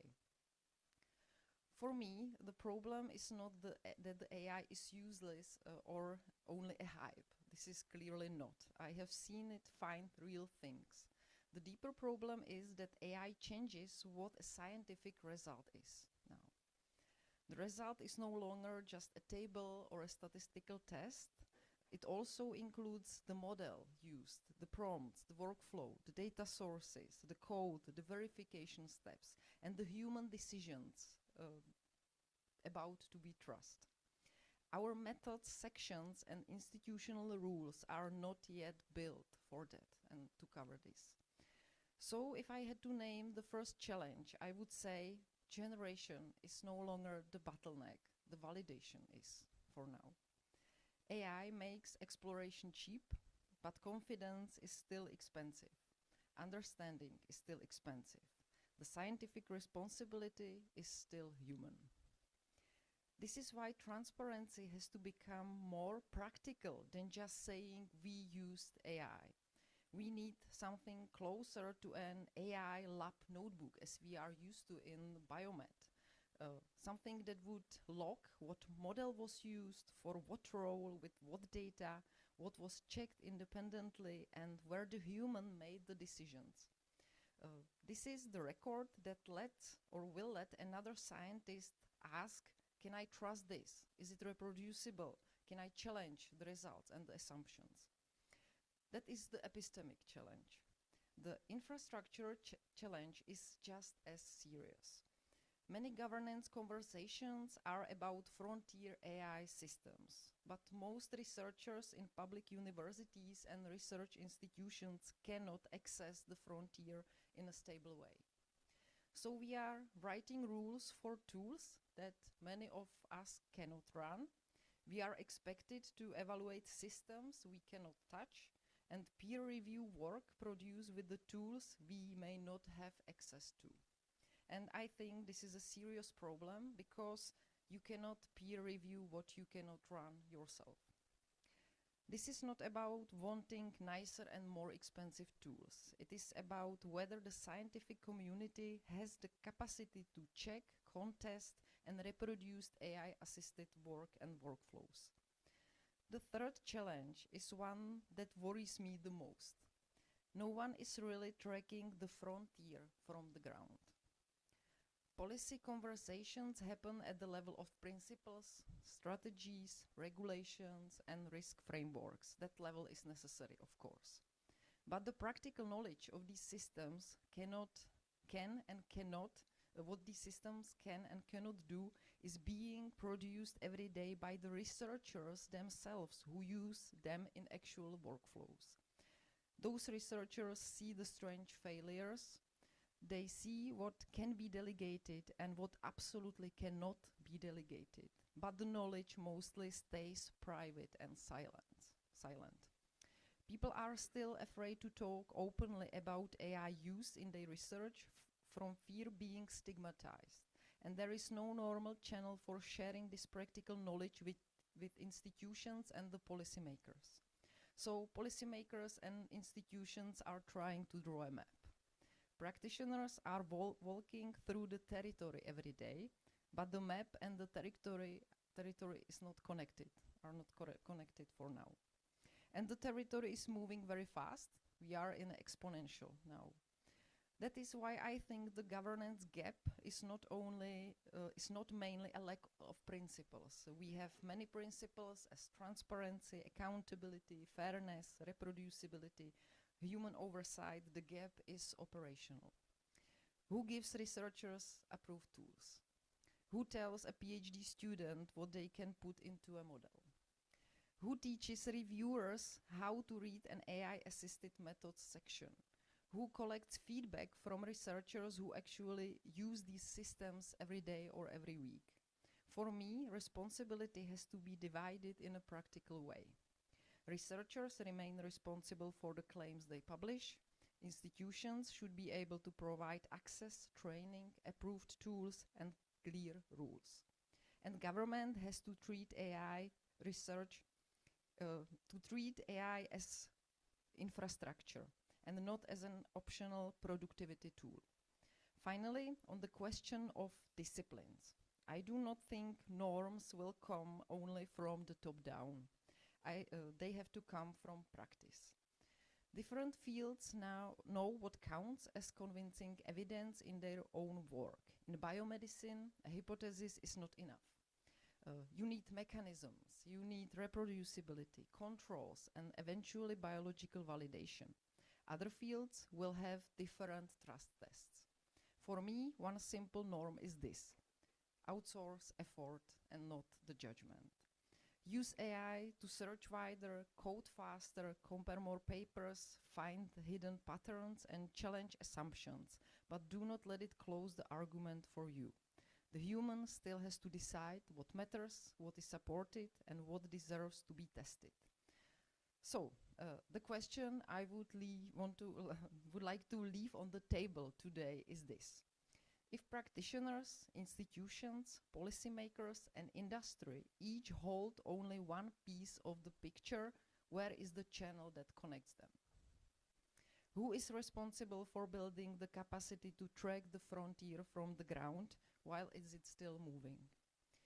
I do not pretend to have any answer to it at all, but if we want integrity, accountability, and trust in AI-assisted science, we cannot only regulate from above and hope the practice will follow.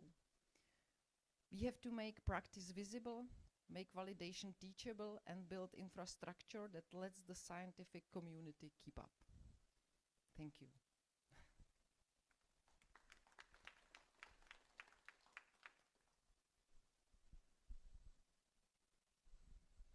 Just we move to the second talk and then we start discussing. So Jaroslav, please.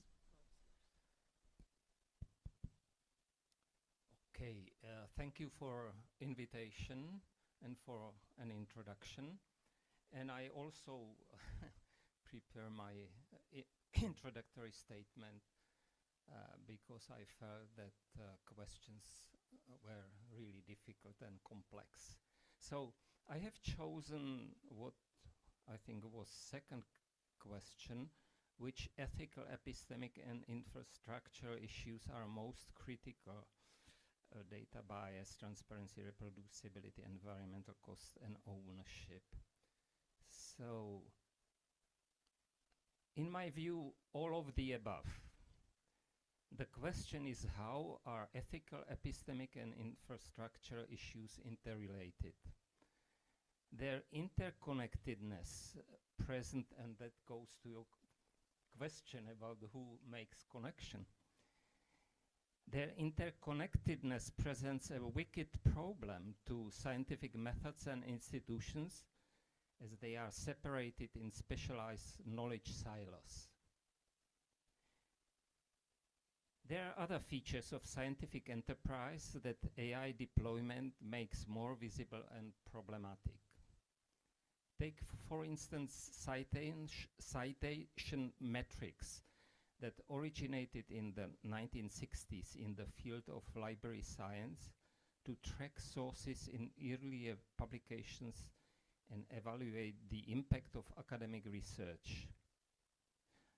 However, the primary goal of citation metrics gradually morphed from library science into hiring practices. This shift has been called a goal replacement. Now, in a short period, LLMs have resulted in a quickly rising numbers of scientific publications, showing that the prominence of citation metrics is perhaps good for careers of individual scientists, but not so good for science as such. There seems to be a similar process underway in the deployment of AI agents that, according to very recent studies and articles, may have grave consequences for our cognitive aptitude. To quote the Harvard economist Danny Roderick, and I quote, "When we allow AI to do our learning and thinking for us, we degrade our own human capabilities and risk eventually destroying the knowledge base on which AI itself relies. As a matter of fact, there is a very recent study published by MIT. One of the authors, Daron Acemoglu, most recent Nobel laureates in economics. I recommend that you find it and read it. The fact that very similar concerns were expressed a half-century ago by several foundational figures like Norbert Wiener, Joseph Weizenbaum, and Vannevar Bush, and then until very recently almost forgotten, begs the question why. I would argue that this inattention to the consequences of offloading cognitive tasks has been underpinned by a long-term process of decoupling values and facts manifested in the value-neutral notion of science. This separation has had shaped our understanding of science and technology, including key concepts such as data. I will say more on this specific topic later. Now, for three following questions, which are very much related, in my view, are too huge to answer in a short comment. They have been the subject of numerous initiatives, research programs, conferences, studies, and manifestos. However, there is a growing consensus manifested in a very recent initiative called, and again, I very much recommend that if you don't know it, you find it on the internet, called the Pro-Human AI Statement Declaration, published on March 4th.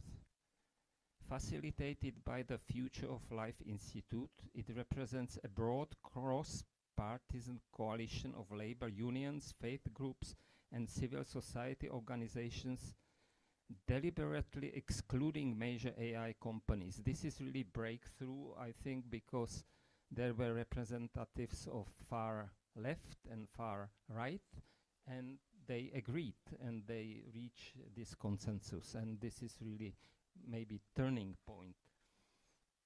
Now, the last question, how can different disciplines meaningfully shape norms and practices? I would again emphasize the need for multidisciplinary and transdisciplinary perspective that necessitates institutional and methodological experiments. These experiments can emerge in exchanges and collaborations across disciplines for which some computer scientists have called for. Such interactions don't happen out of nothing. They need multidisciplinary platforms and a long-term institutional support that has been lacking. And I just mentioned in this context that I have been trying to inspire creation at least one of these platforms in Czech Republic 10 years ago, and I approached a number of major players like Avast and so on. Always there is an initial enthusiasm and something happened, but there is no continuation. So back to this issue of data. Data's existence implies a conscious purpose, or on the other words, to quote the title of the forthcoming book by Dana Boyd, data are made, not found. This has several important implications. First, it implies that data originate in a specific context that includes their methodology, time, place, as well as their maker, producer, owner. These are data about data, that is metadata.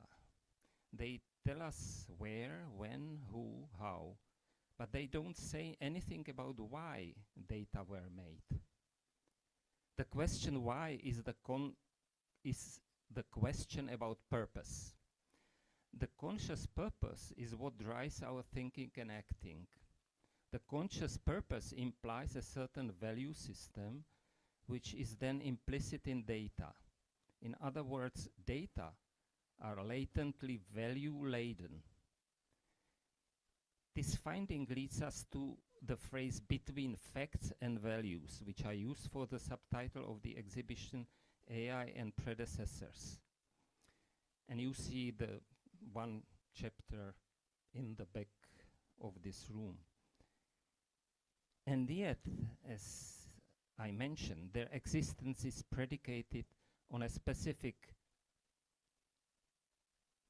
methodology, institutional context, certain intentions and purpose that establish specific potentialities. The origin of machine data processing by means of punch cards is a case in point. This technology, invented by German-American statistician Hermann Hollerith, resulted from a competition announced by the US Census Bureau in conjunction with 1890 US Census. The census included categories based on racial and gender hierarchies, a methodology used few decades later by the Nazi regime in Germany in the Holocaust. And this is, you find this story back in the installation. And I would like to close by this. There is a famous statement by Robert Oppenheimer. When you see something that is technically sweet, you go ahead and do it, and you argue about what to do about it only after you have had your technical success. That is the way it was with the atomic bomb. End of quote. This, however, is not just the case of the atomic bomb. An attitude in which implications and potential consequences of scientific research and discovery are an afterthought seems to be a characteristic of modern scientific research in general. In this context, the French philosopher of technology Bernard Stiegler recalled the story of Prometheus' brother Epimetheus, who only dealt with consequences of his decisions after the fact. While Robert Oppenheimer has been called an American Prometheus, he should be called Epimetheus, not Prometheus in this respect. Thank you.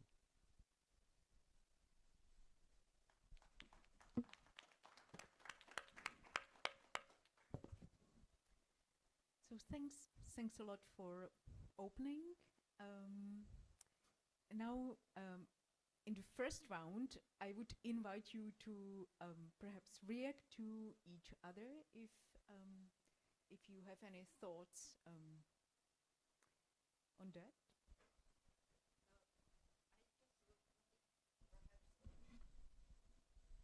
Perhaps to acknowledge the problem of the deskilling by using the tools and the cognitive offload. That's a valid worry, and it's something that worries me as well.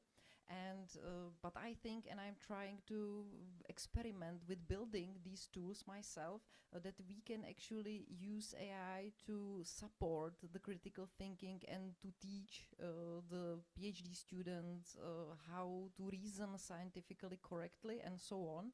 And I'm experimenting with building, it's a GitHub open repository, what I called research intelligence engine. And this is again a multi-agentic system that actually keeps the human in the loop, and it shows the reasoning transparently, multi-perspective analysis, and various types of how a student or a young career researcher can approach thinking about a research problem. And after each of the some hypotheses and next steps are proposed, and it's the student who is kept in the loop and must do the decision based on what based on the thinking substrate that the agents have produced. So the AI could be also a solution to the risk here, but it has to be deliberately built this way. And I hope that I can use this type of engine in my own courses and let the students actually engage with it to try to train their critical and scientific thinking. So this is just my small experimental approach to at least do something with the risks. And also sometimes we need to just inform the students that they have the option before they write the prompt, before they engage with the system, that they can either offload and, as I called it, lobotomize themselves by letting the tech doing the thinking for them, or they can ask how to think about the problem better. What is the meta perspective? If they are even asking the right questions about the problem, and this is the way how they can keyboardize themselves. So they always have the option to choose how they will ask the system and what will be provided to them back. So maybe a part of the responsibility could be also provided to the other side that is receiving the responses.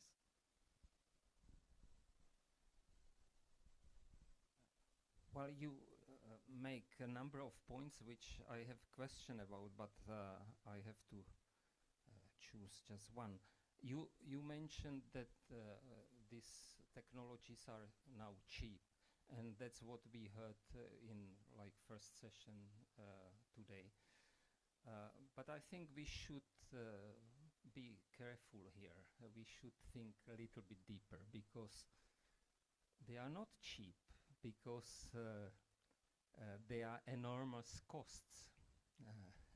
We know about them: electricity, water, but also economic model, which is all based on. We know from like leading economists that this model perhaps is not sustainable. Many people just talk about that there is growing consensus. There is a huge AI bubble, and that it's the just question is when it will burst, not whether there is or there is not. There is definitely one, and these consequences will burden all of us. It's not that people who make these risky decisions and developments will pay for it. No, I mean, we have definitely historical experience, just going back to most recent world financial crisis, what happened then. So I think they are not cheap, and I think we have to be aware of it, and we have to think about it both individually and collectively, because if we don't, this risk they are growing will just grow, and it's not limitless. And that leads actually to another very important question and topic. You mentioned that we now are at exponential phase, right? And that's not only about capabilities, but it's also about questions. I mean, there is a philosopher, David Deutsch, who pointed out there are no new solutions to problems, but at the same time it creates new problems, right? And what is really a problem here, that there is this acceleration of questions which are not addressed at all, and we see that we don't have tools, we don't have institutions how to address them. So I think question of acceleration is here critical, because if you follow what these interviews with Dario Amodei and Sam Altman and other kind of guys, they often talk about this acceleration, but they say, well, it's just the fact. We cannot do much about it because there is China, there is competition, and we don't know what to do about it. And I think that it's not really true. I mean, I think it's in their interest again to be in this game because they have vested interest in this. So I mean, there is again growing activity, interest in the question how we can slow it down, but so far has not been successful, and has not been successful again because this complexity on the one hand, on the other hand, what you pointed out, that many things are not connected. If I just may comment on both of you, actually, thanks for bringing up the issue of cheapness, or rather the cost of the cheapness for the end user, because I think that in many respects you are right, and especially the environmental costs of AI are really becoming a huge problem. And in a way, if we stay with the metaphor of this is cheap, so it's cheap in a similar way as our food is cheap, but actually the costs are externalized to third countries, environmental pollution, you know, things like that. So I think that bringing this hinterland on the stage is truly important. And I think that if we just, you called for an experiment, so I think it would be great for each of us when we use AI, either for big tasks or small tasks cumulatively, to kind of make our own account of what environmental costs this creates and whether it's worth producing this collective burden while perhaps benefiting individually. So that's I think one really huge issue. Regarding the debate on deskilling, what I find really interesting is what the kind of debates which are currently happening in medicine. Because when you open pages of any major medical journal, or they really debate the use of AI within medicine and clinical practice in very salient and practical terms. Because unlike in science, where of course I agree, potential deskilling is or not skilling is problem. It does not show up. It does not translate immediately into harming concrete other people. While in medicine, when this happens, it's a huge problem immediately, and it harms your patient. So I think perhaps I think in this respect, the debate within clinical medicine might be more advanced because they necessarily were pushed into addressing these issues even earlier than us researchers, scientists who, can speculate about what may happen in a year or 2 years, but we do not harm anyone with this immediate effect.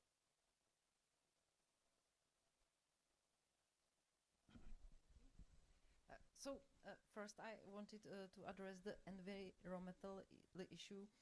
Yes, of course, I meant it as a metaphor that generating the results is cheap from the point of view of the capacity of the researchers, like time capacity. And I acknowledge the environmental problem, that this is real and has a huge impact.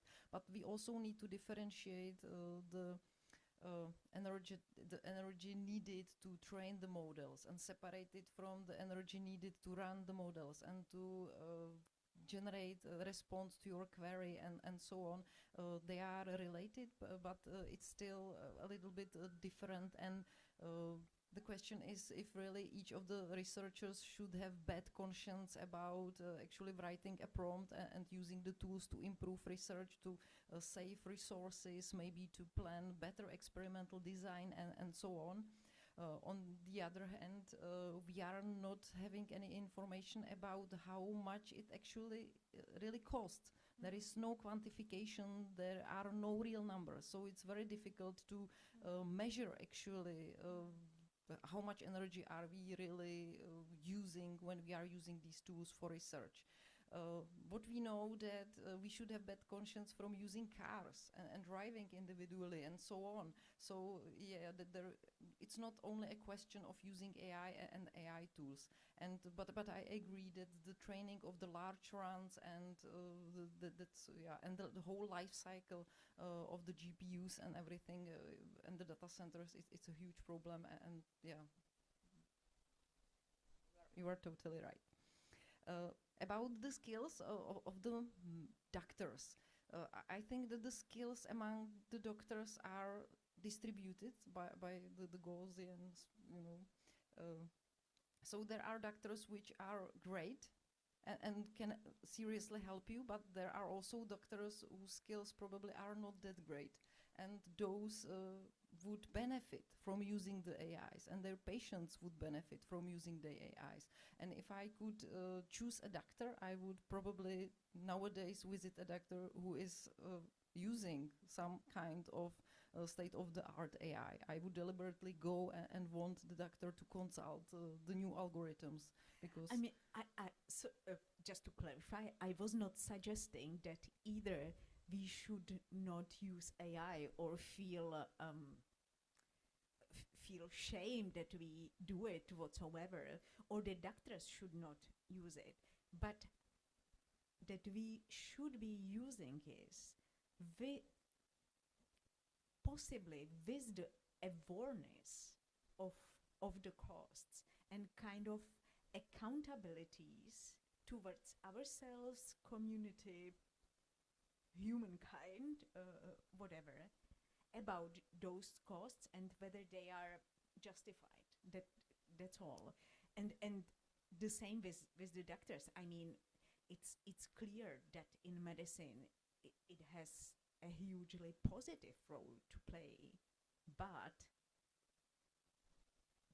under, you know, specific conditions. Yeah, right.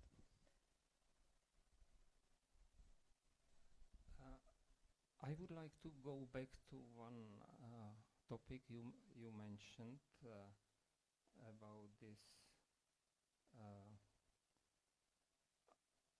upstream, downstream, or was it you? Yeah, I think I used that. But I think you also touched on this topic. What I think we forget that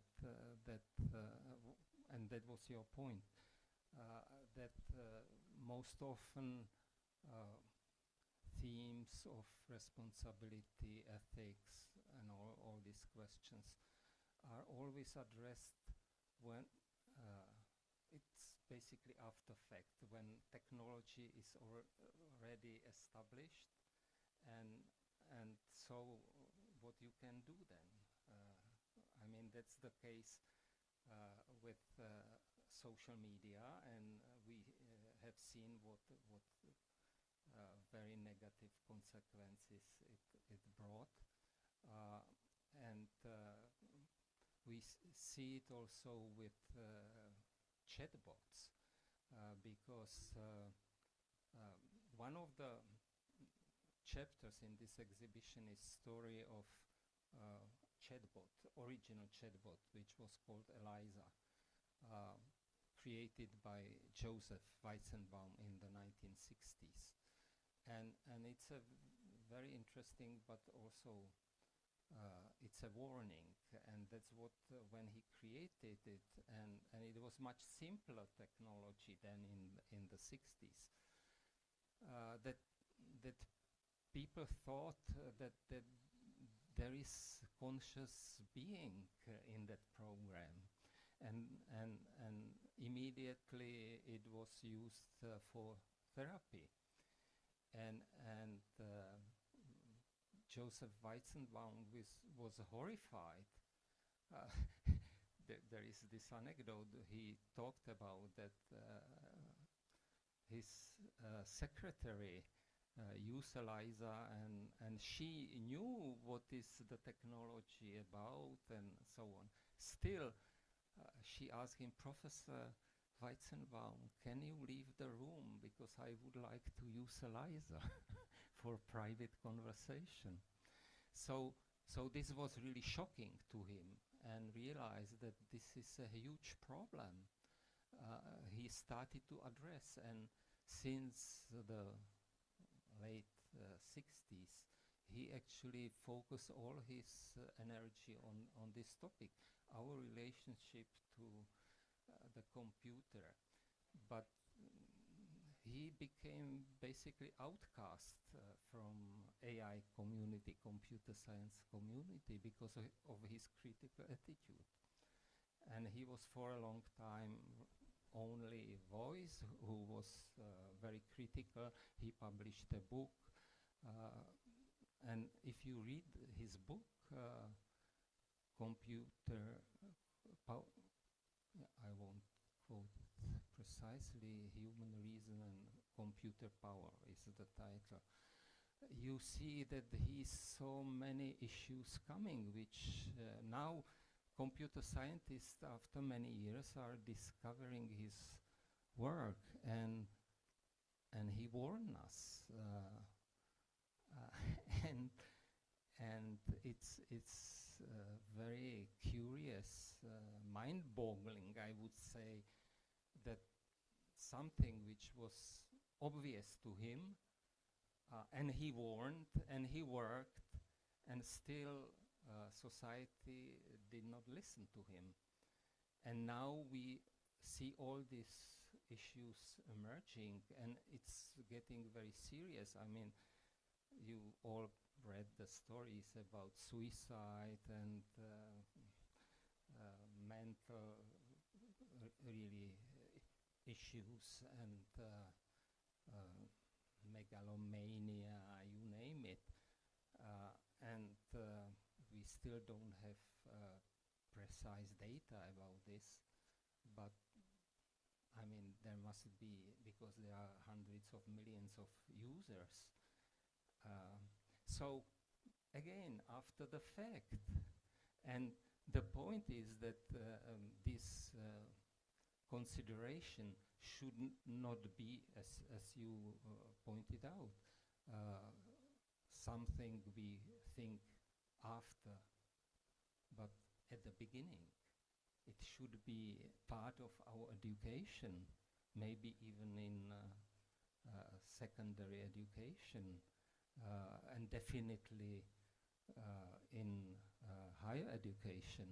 What we have is that people like at technical universities, they are not exposed at all to these questions and issues, and I think it's a grave error, that it should be really changed, that you don't need to specialize in everything, but you can get introduction into some of these issues.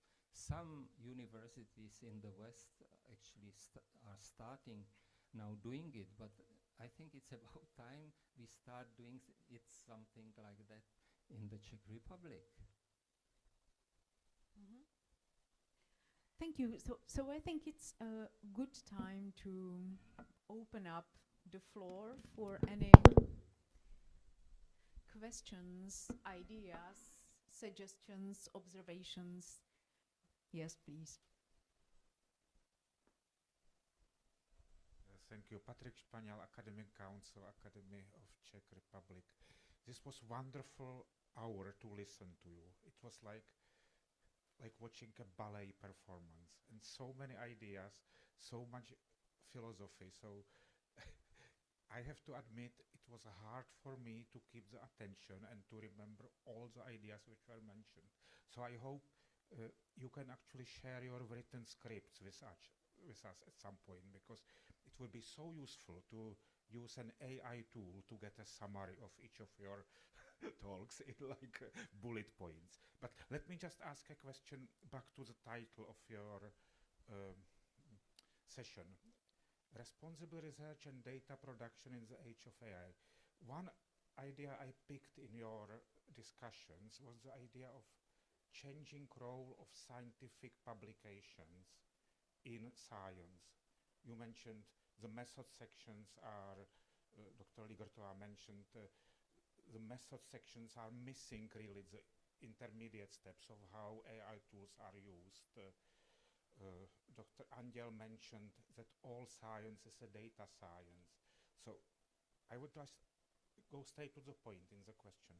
Do you believe that the time is coming that the data sets should be actually used in evaluation of science, both in the sense of career progress of individuals and in actually assessing the value of science of the groups, institutions?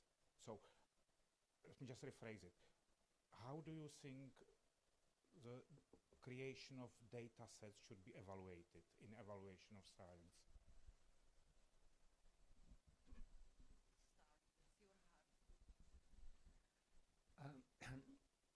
Well, I think it's a very difficult question, and it's difficult because it goes back deep into the past. AI actually made this problem much more visible, but it was there, and I was talking about goal replacement, because the original purpose of the citation index was something different, was created in the field of library science, and gradually it was instrumentalized for very different purpose, and so it built up certain attitudes in scientific institutions who again had vested interest in this system.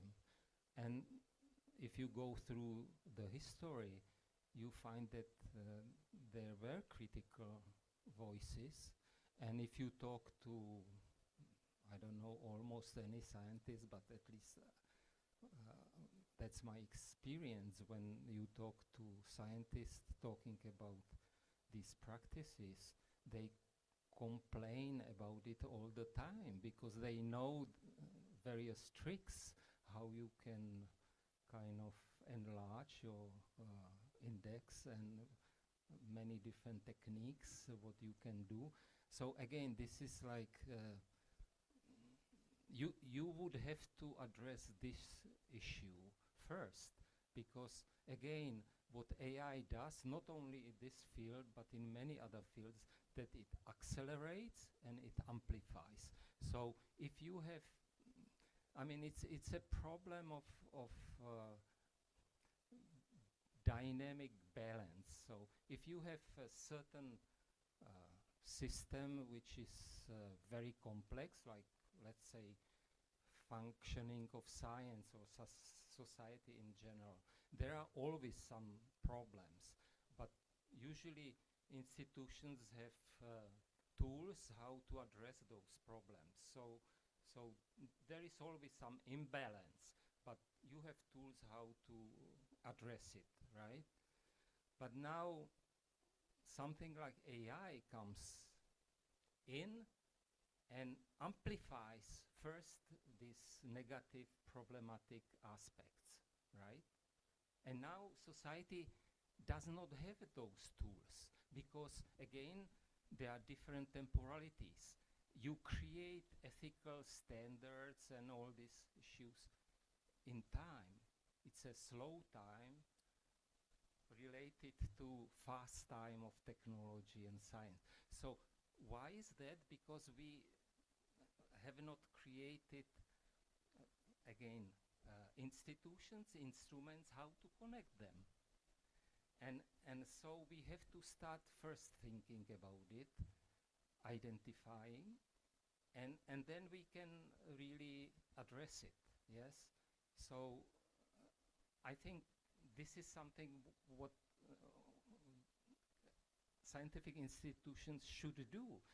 They should organize discussions, not just one discussion, because it's a difficult problem to address this, and it would take time, but I think it will be worth of that time. Okay, maybe let's try to go more directly to the question. Even though this larger reflection is important, but I think, as I understood the question, it was whether creating data sets, and maybe here I would add data sets including what kind of metadata and so on, with what kind of attributes should be recognized as valuable scientific output, right? Comparable to a journal publication or book publication, or yeah. Yes. I have this guilty pleasure now with the agents that they are able to quickly look for public data and biomedicine, bioinformatics data sets, and actually compare the metadata against the data. And if it's telling what it's really saying, and let me say that it's a mess. I have the feeling like there is no clean and perfect data set. But also, I would prefer just to make a fat line now and not really dig into the old data set, because that was already done and can't be saved. And maybe from now on, let's agree about how to do it right. And this is somewhere where the AIs can actually help us, because we can iterate quickly. They can audit the data sets. They can audit it against the metadata, help with the structure and everything, and it can be done fast now. So we maybe have the tools now to do it right. The question is to agree about what does it right mean. However, I would not dig very deep in the datasets that already exist, or a lot of us would need to give our titles back and so on, and retract a lot of work. So, yeah, that's it. Okay, so I understood definitely you would not advocate for straightforwardly including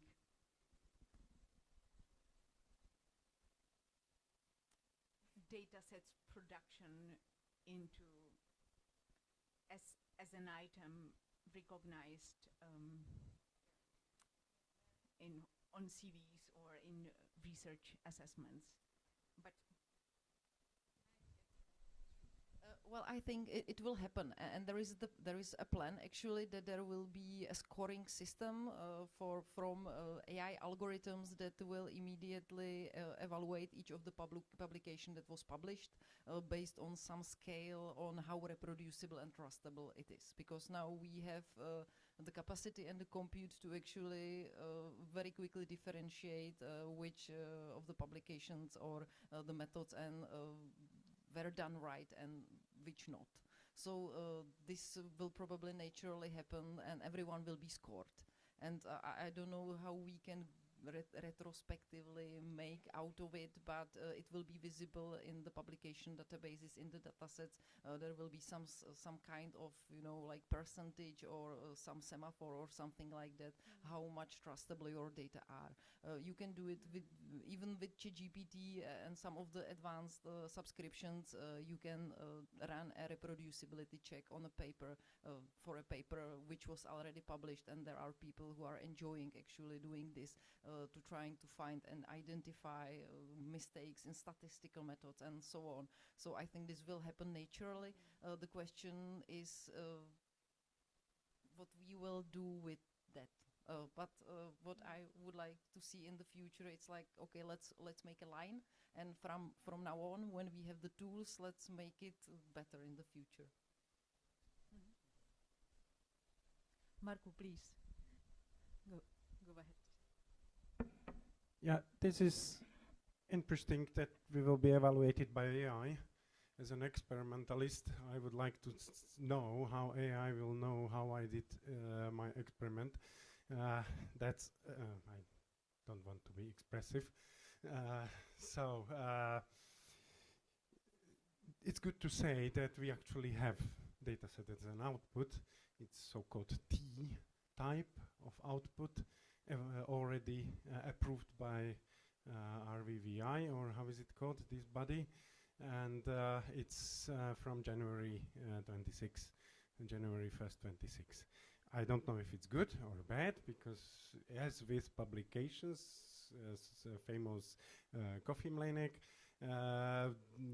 data can be generated relatively easily using or not using AI. So whatever this is about the rigorous approach, how to, as I said, how to evaluate my experimental data, it will still take time to be, I'm not even sure if it's possible, but everything is probably possible. So I don't want to say what will be in 5 years, but as of today, if I am immunologist, if my cells were prepared properly or not, no one can evaluate.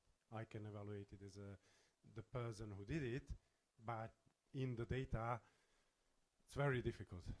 No, pretty much no way. As I said, as of today, as of right now.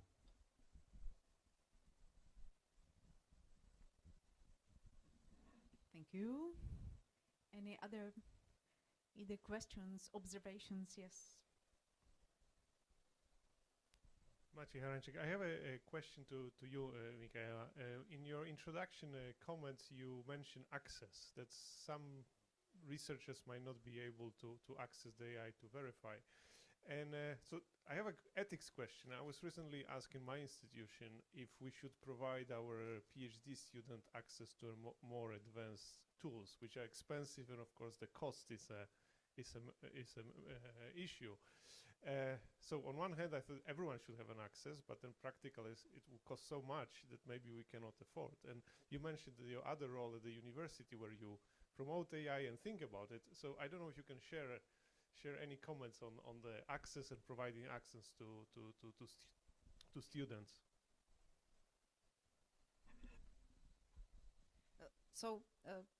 What we agreed is that the faculty will not provide some central solution, but each of the department is free to use its own budget to buy any tools they want. And with the data privacy and so on, the team licenses are preferred in this setting. And I always advocated for the students, at least in the library, there should be 3 or 4 computers where these, the most expensive frontier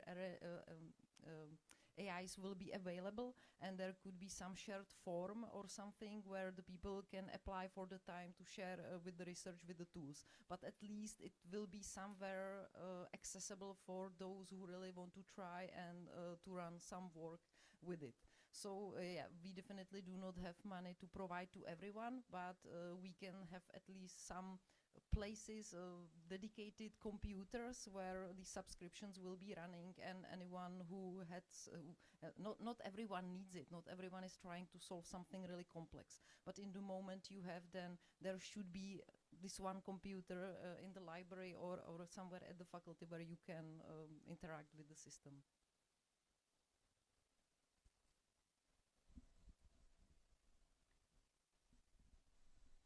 Marie Schaffner. I want to go back to the method section as admitting use of AI within the research for whatever purposes if it's outside the copy editing of an article. Are you aware there are any ongoing discussions as to how the publishers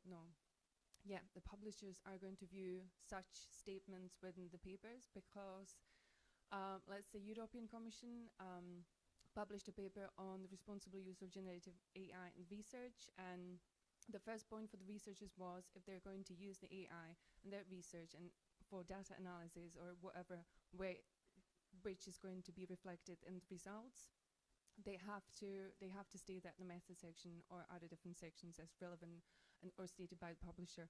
But from the institutional perspective, saying to the institute of researchers, you have to state such a fact in the method section. Is this going to be acceptable by the publishers? Are you aware that there will be any ongoing discussions like that?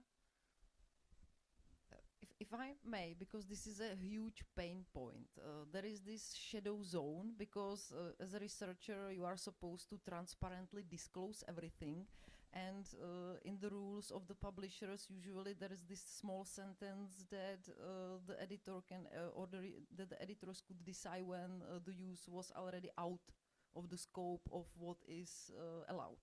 However, there is no line drawn, and I am afraid that the editors and the reviewers are not AI literate enough. They might not have experiences with the tools from the practical perspective, and that there is, what I see a lot of researchers are afraid to disclose the use properly, and it's a huge mistake, because I think this is where the good and the bad practice should be made visible and shared, so the whole community could learn from it. So now it seems like if you disclose, you can be punished. However, this mindset should be changed, like you should disclose because someone can learn from you how to do it right, or the opposite, to let you know that actually you are not doing it right, and so on. So there is this huge opportunity being missed by the publishers, and I hope this is going to change soon, because we need to normalize the use of the tools in the research, because the positive effect is now like evident. Thank you. If I can just remark, well, I am following what's happening out there, and it's interesting, first, how fast it's happening, and second, how very different opinions often on the very opposite sides, even voiced by leading protagonists, leading actors who cannot agree on really fundamental issues. I think this will be in the future, it will be a great subject for anthropology of science to study. But I think again, it already is, yes.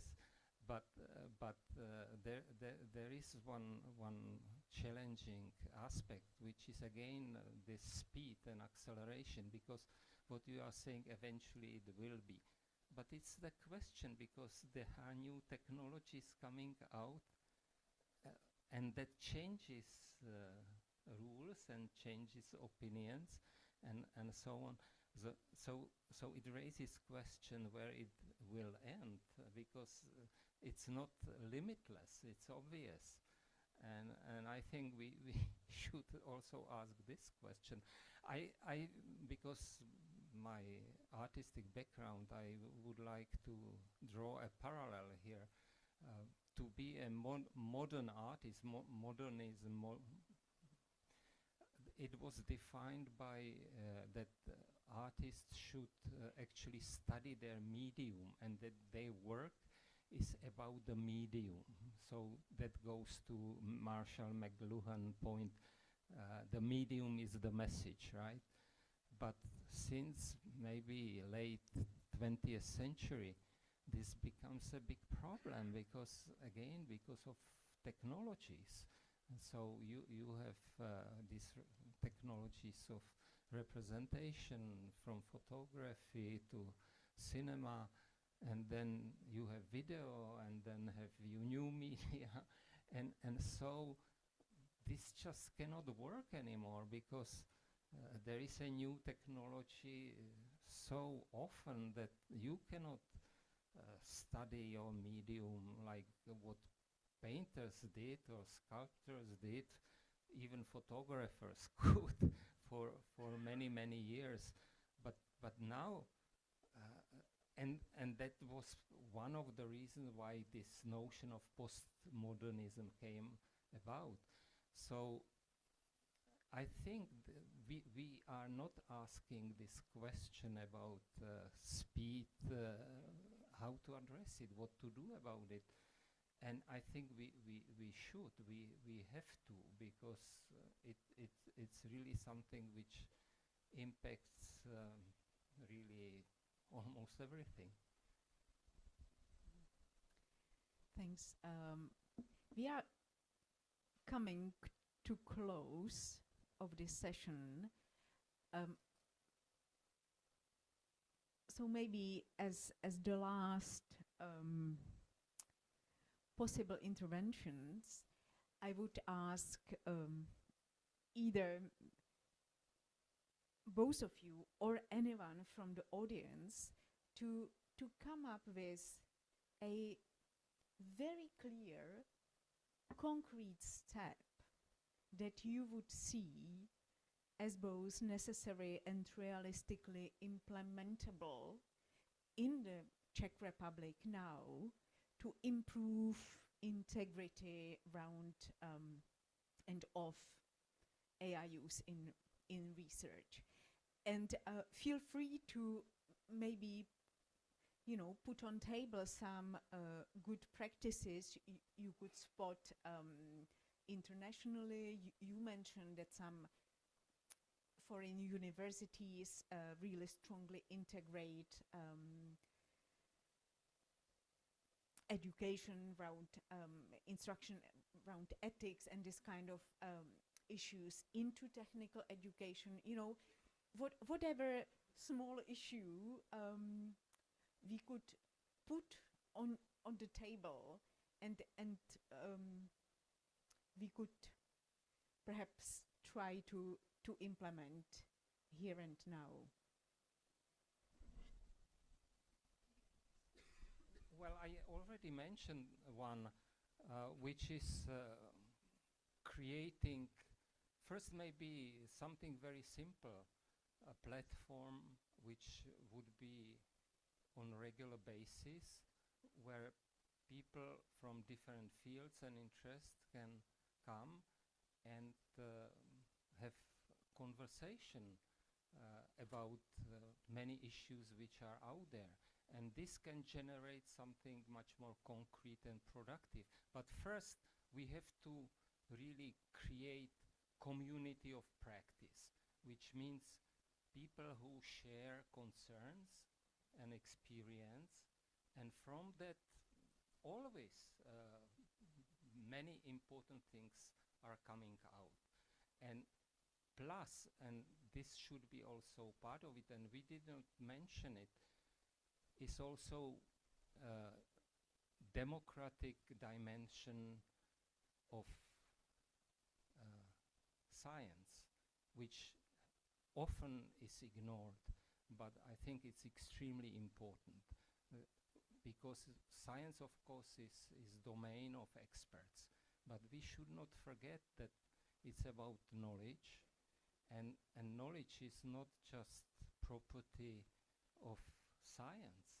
I mean, it's something very human, and I think, as you know, there are concepts of citizen science, and not only that, there are deliberative practices coming to science, and I should mention here coordinator of this conference, Michal Trčka, who is trying actually to promote and start these practices. So these are two examples, very concrete, I think very important ones. Thank you, Michaela. I have one practical, this is such a dream of mine, that each institution would have something like an AI hub, where there will be few selected researchers and students that will just will be provided with the frontier tools.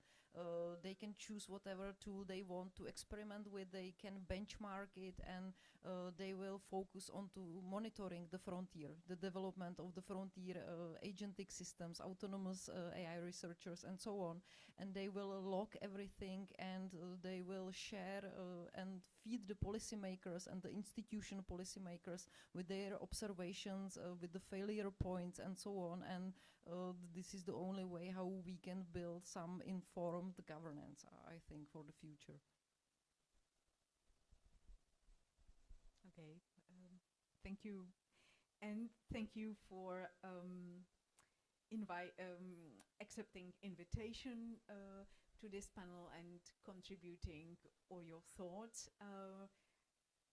There were some requests that you could share later your initial talks with the audience, so we shall later try to ask you for that and mediate to everybody who was registered at the conference. And we also, as Jaroslav now mentioned, we would share results of this small experiment in deliberation on some issues. I don't think we really have time to dig now into that, but the idea of this very technology is that it would enable mapping opinions in communities, either on site or offline, and on particular issues, and then use these results as possible, prompts for further discussion, which we, however, do not have time now.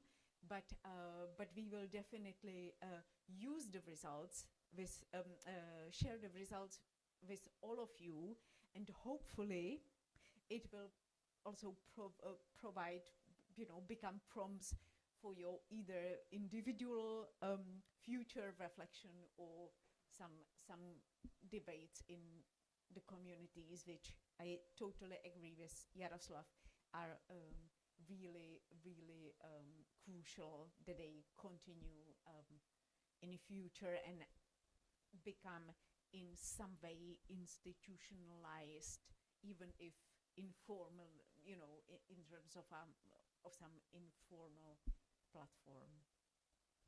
So thanks again. Let's thank our speaker.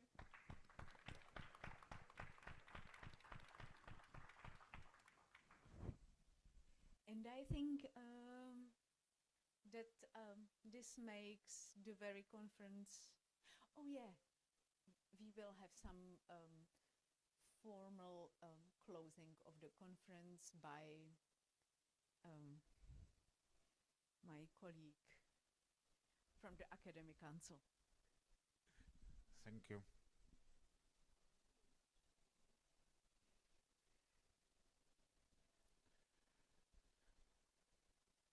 So let me start first by answering Teresa's last question. What shall we do? I can see now one thing we can do in the Academy of Sciences, and it's to change the incentives for research. We should not provide incentives just for producing the papers. It's actually looking into the history. We all in universities, academy, improved the quality of Czech science maybe 10 years ago by learning to publish in high impact journals. It was obvious. We now publish in Q1, D1 journals. We are all familiar with this idea, but this time is gone. It's not good enough anymore just to produce more and more publications in Q1, D1 journals, and it will be institutionally painful to go away from these metrics, because so many of us, including myself, learned to enjoy the pleasure of having an article published in respected journal in our respective fields. This will have to change, and I don't know how, but we have to change the incentives, because otherwise we are providing the incentives to publish work which fails to reach the best scientific good practice, which may be prone to fabrication, falsification, cherry picking, you name it, all failures in good scientific practice. And now we have a good window of opportunity. We have a new RVVI composition, we have new government, and we can actually change the system of evaluation of the Czech science as long as the universities and Czech Academy of Sciences will actually pull at the same end of the rope, as long as we see our common goal in doing science. So, question I'm thinking constantly about, why are we doing the science? It would be for a whole separate lecture, but let me just say, we do the science to make our Czech society stronger, generate new knowledge, but mostly generate the skills amongst us, amongst our students, to even keep the pace with the development of the science. And just on a personal note, I'm a little bit skeptical towards the idea of attracting, or in Czech, lákat, foreign excellent researchers by money to come to our institutes to work for us. I know it's for a separate discussion, but I really believe it's so important to educate our own students in AI, in science, and in everything. So this was just my answer to Teresa's question, and let me now close the meeting. This was an amazing opportunity to see what can happen when social scientists, people in background in humanities, philosophers, get together with experimental scientists, data scientists, biologists, and whatever we are. And it rarely happens. And this is, I dare to say, being part of the AMULET project, which is surely scientifically important in two-dimensional materials and all that. This alone is such a useful outcome of this project that it cannot be underestimated. And this is a number 2 in this public hearing series, and I hope more will come as an opportunity to meet. So on that happy note, I would like to thank all the speakers. I would like to thank all the moderators of these interesting discussions, and I also thank, of course, the organizers. I know Martin Trčka and Martin Kalbáč, who is somewhere gone. Also, I want to thank the president of Czech Academy, Radek Pánek, for genuine support of these activities, and also thanking Scientific Council, represented by Secretary of the Scientific Council, Diana at the back, and of course Chair of the Scientific Council, Pavel Beran, again for the genuine support of this forum. And I can assure you that whatever will come in the written form as the minutes of this meeting will not be lost. We will put it through our favorite AI tools and make an executive summary out of it, which will be used in policy making. So thank you again.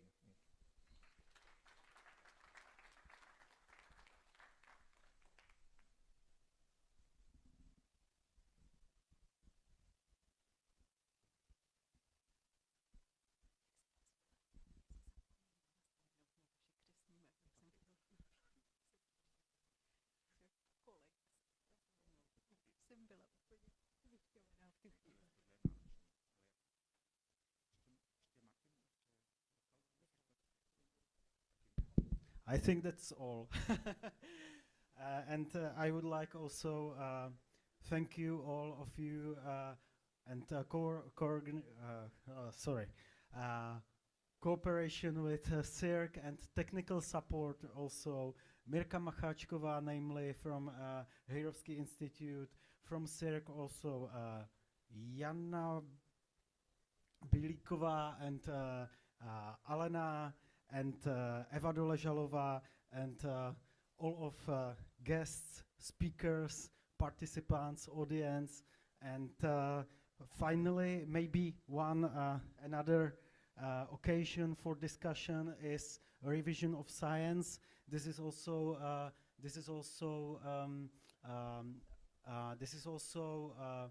conference with support of AMULET project at the Institute of Physics in June 11. So this discussion will be about research data management, and future of evaluation and assessment of science, not only at Czech Academy of Sciences.